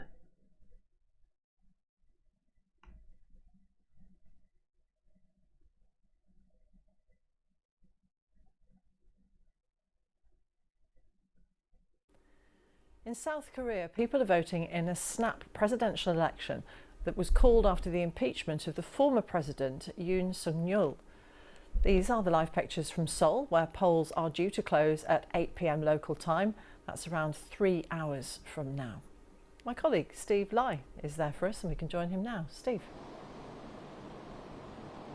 Yeah, hi Martine. It's just past 5 p.m. here in Seoul, and as you mentioned, there's just a few hours left before polls close at 8 p.m. The Election Commission has stated that as of 4 p.m., just an hour ago, there was a record high voter turnout of 71%. So we'll have to see what that final number ends at. But it gives you a bit of an indication as to how engaged South Korea's electorate are when it comes to this election. And there are several reasons for that, which I'll run you through, because the last 6 months has been incredibly volatile, or it's been a very chaotic period in South Korean politics. So you might remember that back in December, then President Yoon Suk-yeol declared martial law, and that really cascaded into a whole load of political problems for the country. Mr. Yoon made the declaration in a late-night address that shocked the nation. He cited threats from what he called anti-state forces and North Korea, and in just a few hours, and amid dramatic scenes, the decree was voted down by 190 lawmakers, many of whom felt his decision was motivated by his own political troubles. Now, Mr. Yoon was impeached in just over a week. He had been due to hold office until 2027. His impeachment, though, was then upheld by South Korea's Constitutional Court, and in the 6 turbulent months that followed that martial law declaration, the country has had 3 acting presidents, the most recent being Lee Joo-ho, a former education minister who assumed the role a month ago. So, as you can imagine, 6 months of all this political turmoil puts a lot of interest and a lot of emphasis on who is going to be the winner of this election today, that will be facing a lot of challenges, both at home and abroad, regardless of who takes office. Now, the chaos prompted by that declaration of martial law has festered, with distrust in the political establishment and polarization across the country spreading. And that turmoil is also being felt in the economy, which contracted in the first 3 months of the year, and that was before the full impact from Donald Trump's trade tariffs was felt. South Korea's new president will have to figure out how to negotiate with an unpredictable U.S. president, who has also hinted that he will demand a bigger financial contribution from Seoul to support America's long-standing military presence in South Korea. And then there's South Korea's neighbor to the north. North Korea continues to expand its military and nuclear capabilities and has grown closer to Russia in recent years. Now, with all those factors in mind, South Koreans have a tough choice ahead of them as to who they want to lead their country. Now, let's take a look at some of the contenders and then they're vying for the top job. Shut up. EJ. I found that really, really funny. That, you know, the United States wants Korea to pay for our military base in South Korea. It's a fascinating premise. Now let's take a look at some of the contenders and then that are vying for the top job. Lee Jae-myung, he is the candidate from the Liberal Opposition Party. He's seen as the front runner for the job. He's pledged to bring to justice anyone involved in the declaration of martial law. He also says he'll take a softer approach to North Korea, increase government spending, and told supporters that he's in no rush to strike a deal with President Trump. Next is Kim Moon-soo. He's from the ruling People Power Party and was a Labour minister under the former President Yoon, who was removed from office. He's promised to boost the economy, take a tough stance towards North Korea, and immediately negotiate a trade deal with the United States. And there's Lee Jun-seok. He used to lead the ruling party, but now runs as a candidate for the conservative breakaway faction called the Reform Party. His stance against greater gender equality has shown some appeal with some younger male voters. Now let's dive a little bit more into some of these sort of international aspects that are affecting South Korea and speak with former Special Forces Commander, retired Lieutenant General Chan In-bum. General Chan, I want to get your thoughts first on the current state of play that South Korea finds itself in when it comes to its security relationships with the United States. Now, you know, all these guys in this election are honestly, like, I've tried to do as much looking into them as I could. Not great, not gonna lie. South Korea doesn't have the best choices. We'll get back to that in a second. And also with the fact that, you know, it's still facing or in a contentious relationship with its northern neighbor. Yes, Steve, I think you gave a pretty good summary of the candidates and the overall situation to which we are in this position. Security-wise, I think the focus now is rather not on security, but on the economic situation that the common people are in. As you know, consumers are really struggling right now. Small businesses are really struggling, so that's the main focus of the Korean people. But on the question of security, although the Liberal Party wants a better relationship with the North Koreans, I think the real question is, will North Korea answer those kinds of new approaches? And same goes for the conservatives. The conservatives so far for the past 2.5 years have been very tough on the North Koreans, but basically North Korea has decided that they will wall themselves in and truly become a hermit country. So we'll have to see what happens in that area. But what's very important is that our alliance with the United States and the support of the international community, which of course includes the United Kingdom, is a basis for stability in Northeast Asia, and the security challenge must be addressed from those perspectives as well. Yeah. Okay. Elaborate, if you could, then the relation. All right, now I just want to go back here. Where is it?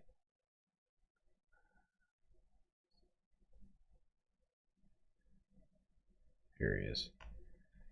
Okay, so it has been finalized, the election, and the new leader of South Korea is this guy, Lee Jae-myung. And it turns out, not the best guy. Not the best guy.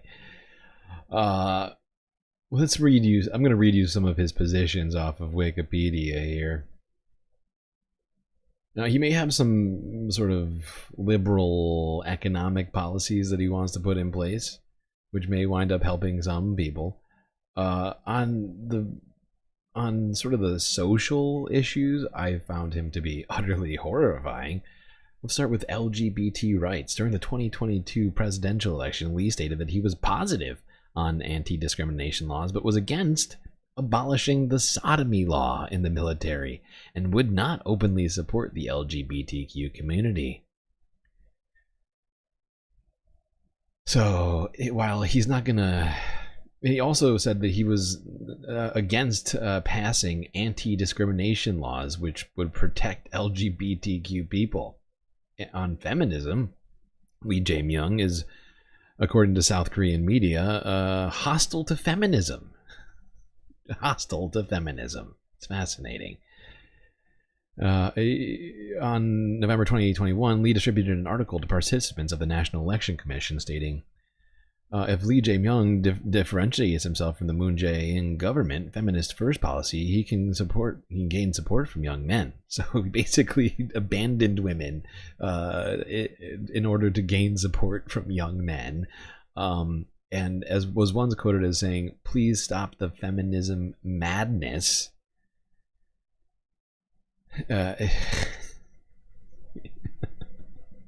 Some of this shit is wild. Oh god, that sucks. Sorry there. Sorry, South Korea.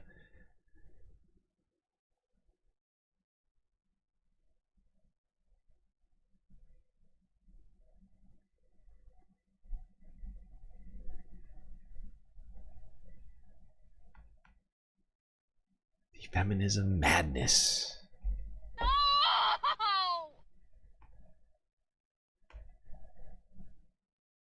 Alright, one last story. By the way, great job everyone for making it this far.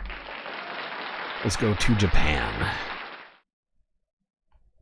where rice has basically taken over headlines in many regards. It cost one man his job, resigned recently, a Japanese minister, for having said very insensitive things about people's ability to buy rice. Here's Reuters from 21 hours ago on that subject.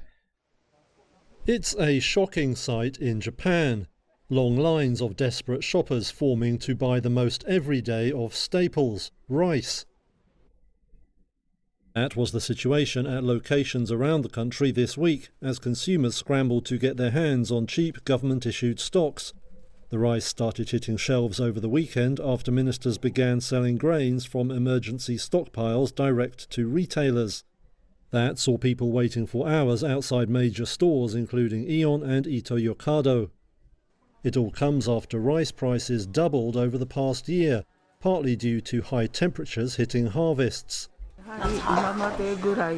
This shopper says she is counting on the government to help.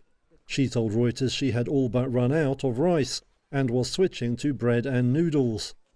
Now the government rice is available at about $14 for 5 kilograms, or about half regular store prices.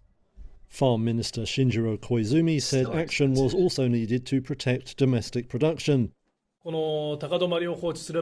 If these high prices continue to go unchecked, the shelves will be filled with imported rice. I would like to reiterate that we are releasing our stockpiled rice in order to prevent this from happening. Koizumi said the government stood ready to release its entire stockpile if necessary, but it remains to be seen how the emergency release will affect regular retail prices. Now this year's harvest is at least expected to be better. Imports of rice have also increased but remain tiny, with Japan imposing steep tariffs to protect domestic growers. All right, well, that's it. Hey, don't do that. Okay. But yeah, I mean, rice is a big staple in Japan if you hadn't figured that out yet. And, you know, they are doing everything they can to try and lower the prices and increase access. What the fuck? Shut up, Dana. Nobody wants to listen to you. But yeah, the government has released its stockpiles of rice and are willing to exhaust it just to help the people and lower prices and not cause, some sort of a situation, which they seem to think it might happen if they don't. But yeah, I mean, I assume tensions are quite high around not being able to access rice, and on top of that, having one of the government's ministers basically, I mean, I don't know if you could call it making fun of constituents complaining about rice, but if you recall, like a few weeks ago, he resigned because he had been recorded saying, "I don't worry about the price of rice because my constituents will just give it to me," which I found to be pretty despicable take, honestly, myself, even though it doesn't affect me personally. It's sort of, I think it's sort of analogous to Joni Ernst saying we're all gonna die someday, but with an element of corruption in there too. God. All right.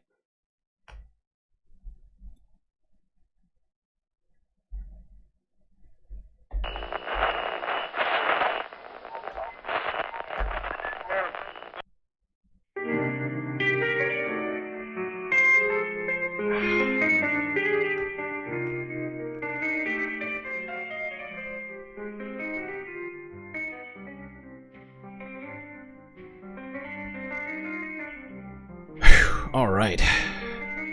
Well, it looks like we got through another stream, chat. It was quite long and also arduous, but thankfully we had each other to get through it. That's gonna be it for me today. Till I see you next, you stay classy, Galactic Stream Nation.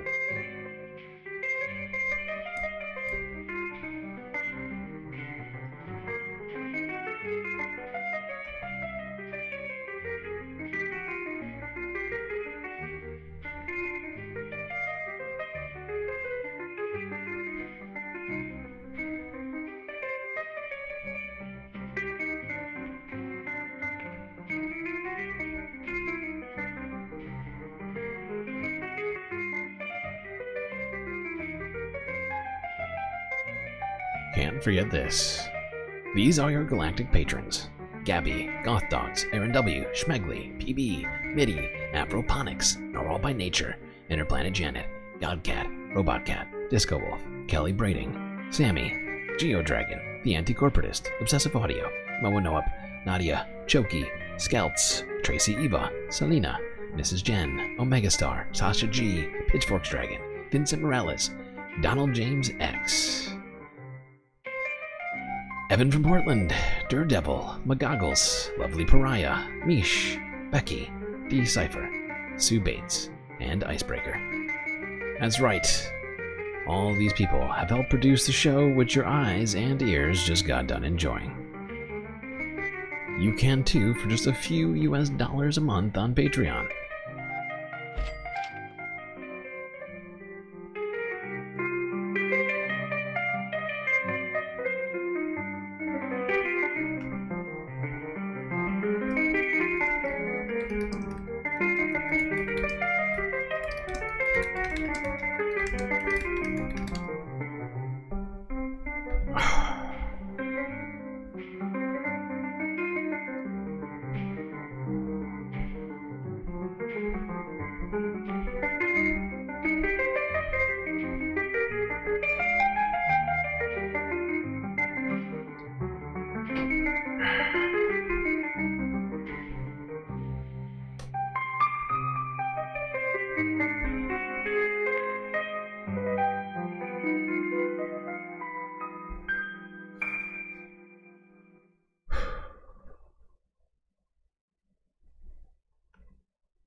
That's right, Minnie.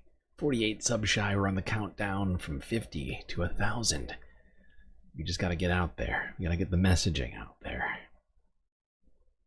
Tell people about the Galactic News Network and the work that we do here.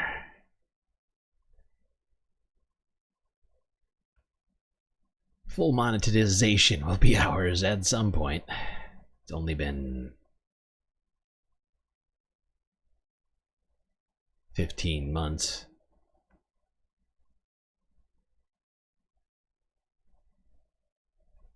What are we doing here? Come on. Don't be a dick. Do not be a dick, sir. Don't appreciate it. There we go. Alright, super secret late night after hours galactic chill stream engaging in 3, 2, 1.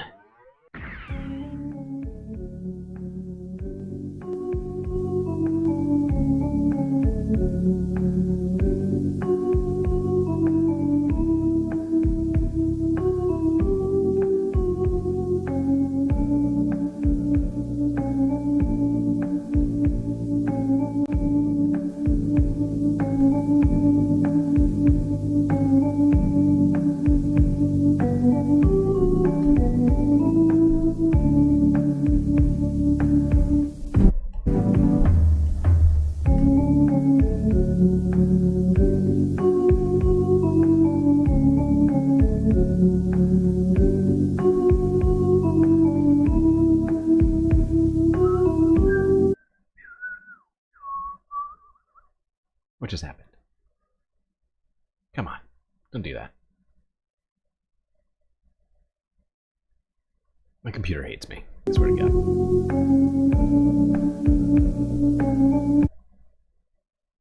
You are the worst. What did I ever do to you exactly, huh, computer? What did I do to deserve this sort of treatment from you, huh?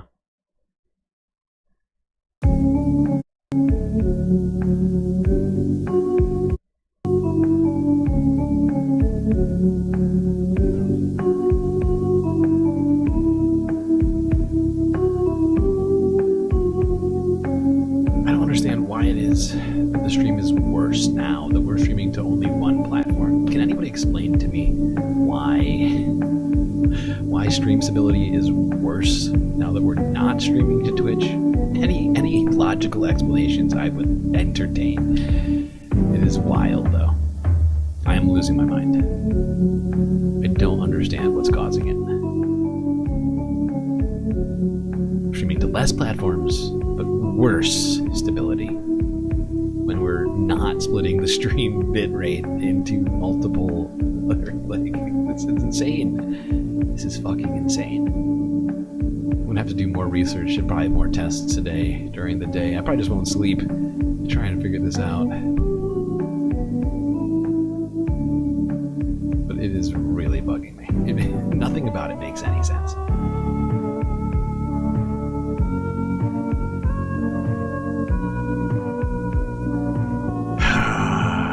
Nothing about streaming ever makes sense.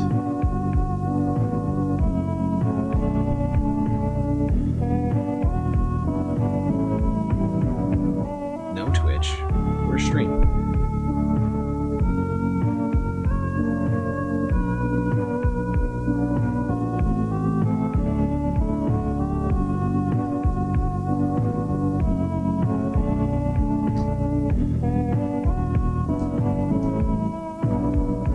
It's because I haven't found the problem. We had this solved. We had this solved, Mitty. We had this solved. And then today, my Streamlabs Ultra subscription ended, and so we stopped streaming to Twitch, and all of a sudden, just mayhem happened. That's what happened. We had this fucking solved. Last stream, we were not lagging at all.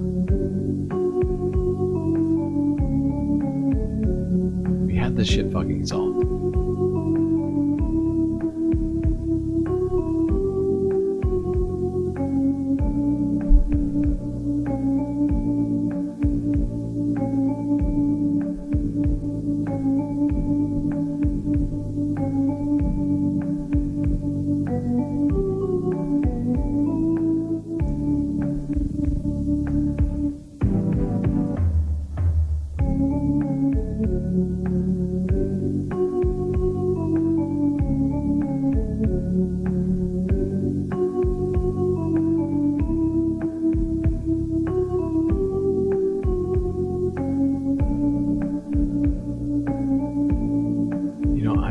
Yes, I do know I'm allowed to sleep.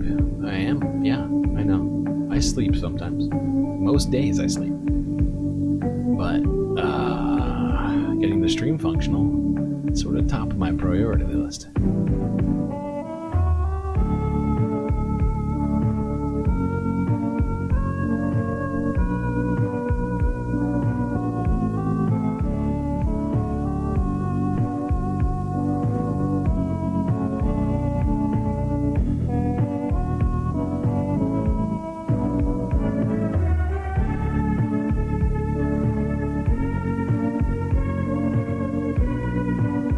Explain what I did to solve it, actually. If we really want to go there, I can explain what I did to solve things. But, yeah. You know. It is what it is.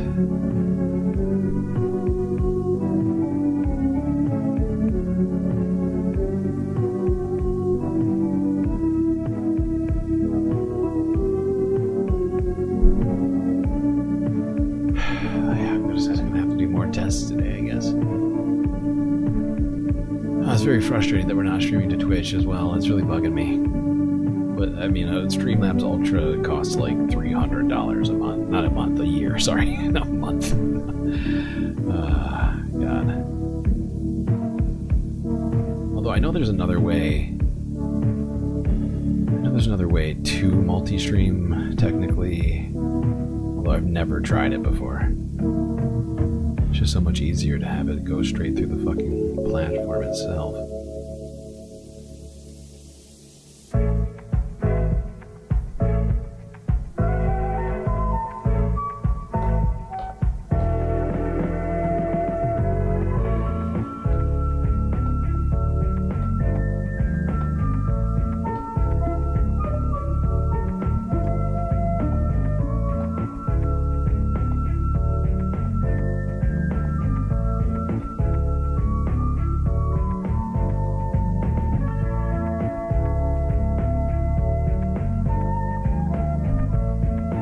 Sleep. You're not my dad. You don't tell me to go to sleep. I'll go to sleep when I want to go to sleep.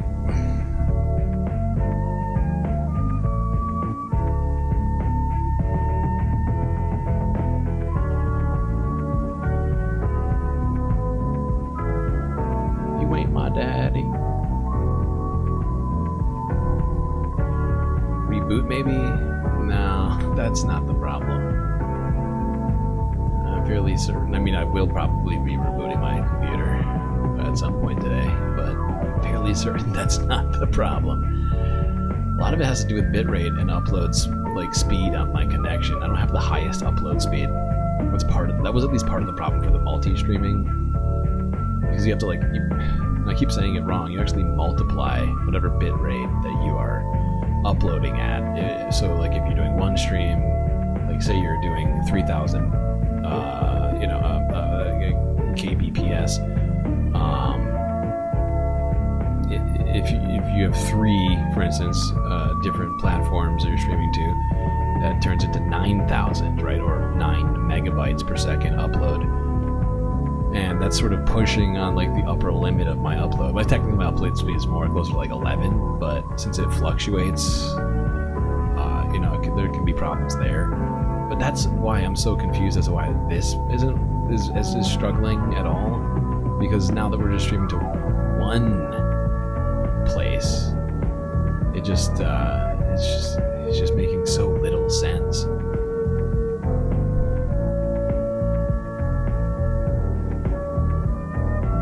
At some point, I'll figure it out.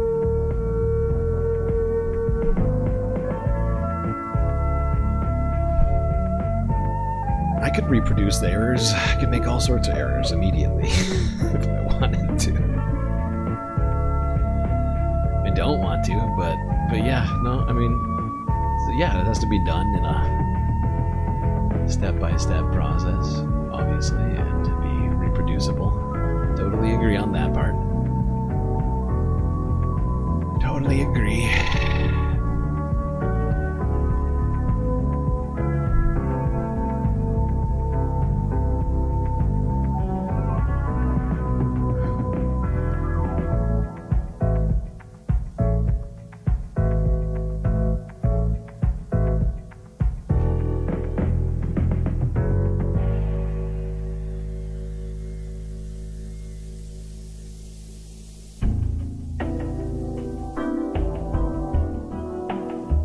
I think I'm going to keep this going until at least 9 o'clock, and then we'll raid Brandon when he goes live.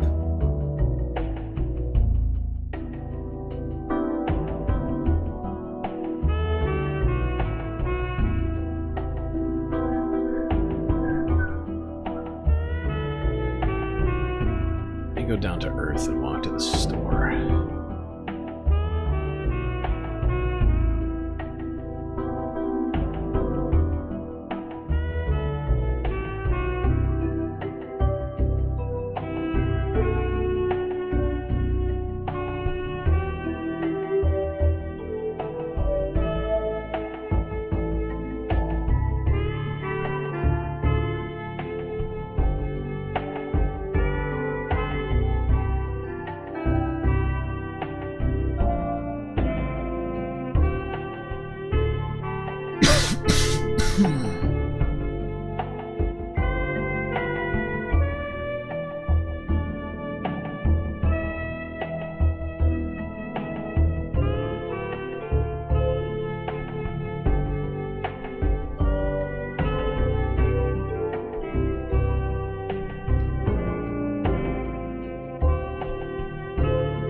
I talk to any other streamers? What do you mean talk to them? Like, on the like no, not really, honestly.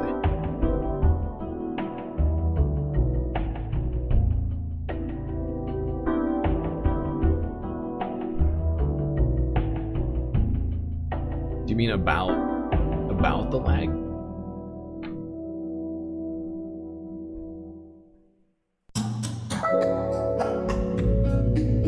Is that what you mean by Lefty talking to streamers about the issues that we're having?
Out to anybody about it. I mean, I feel like nobody's got time to talk to me about my lag issues. Could be wrong.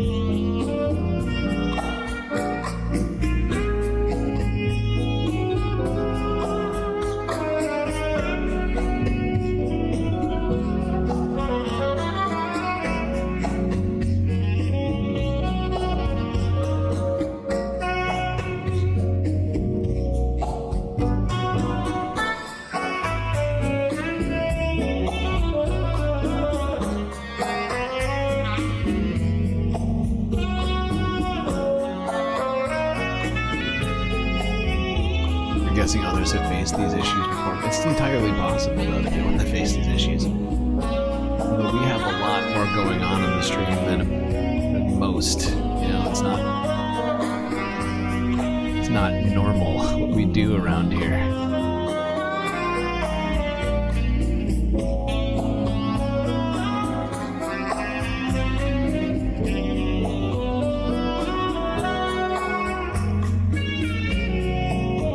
Most people have like just a few sources per scene, but we have a hell of a lot of stuff going on in these things.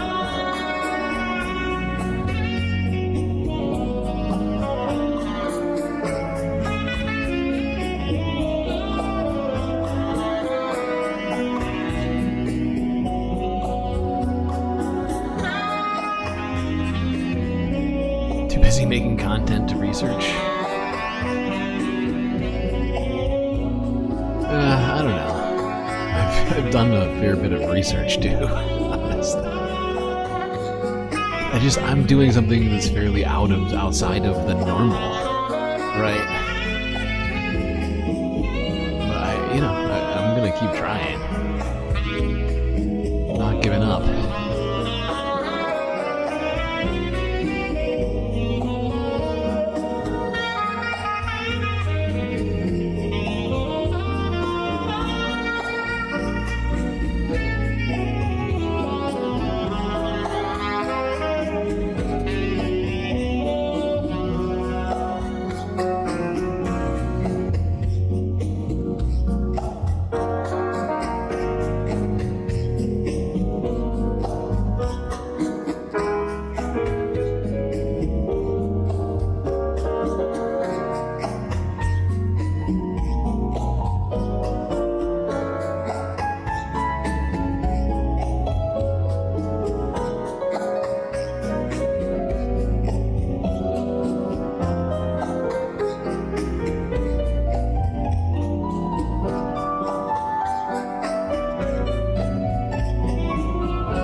weird.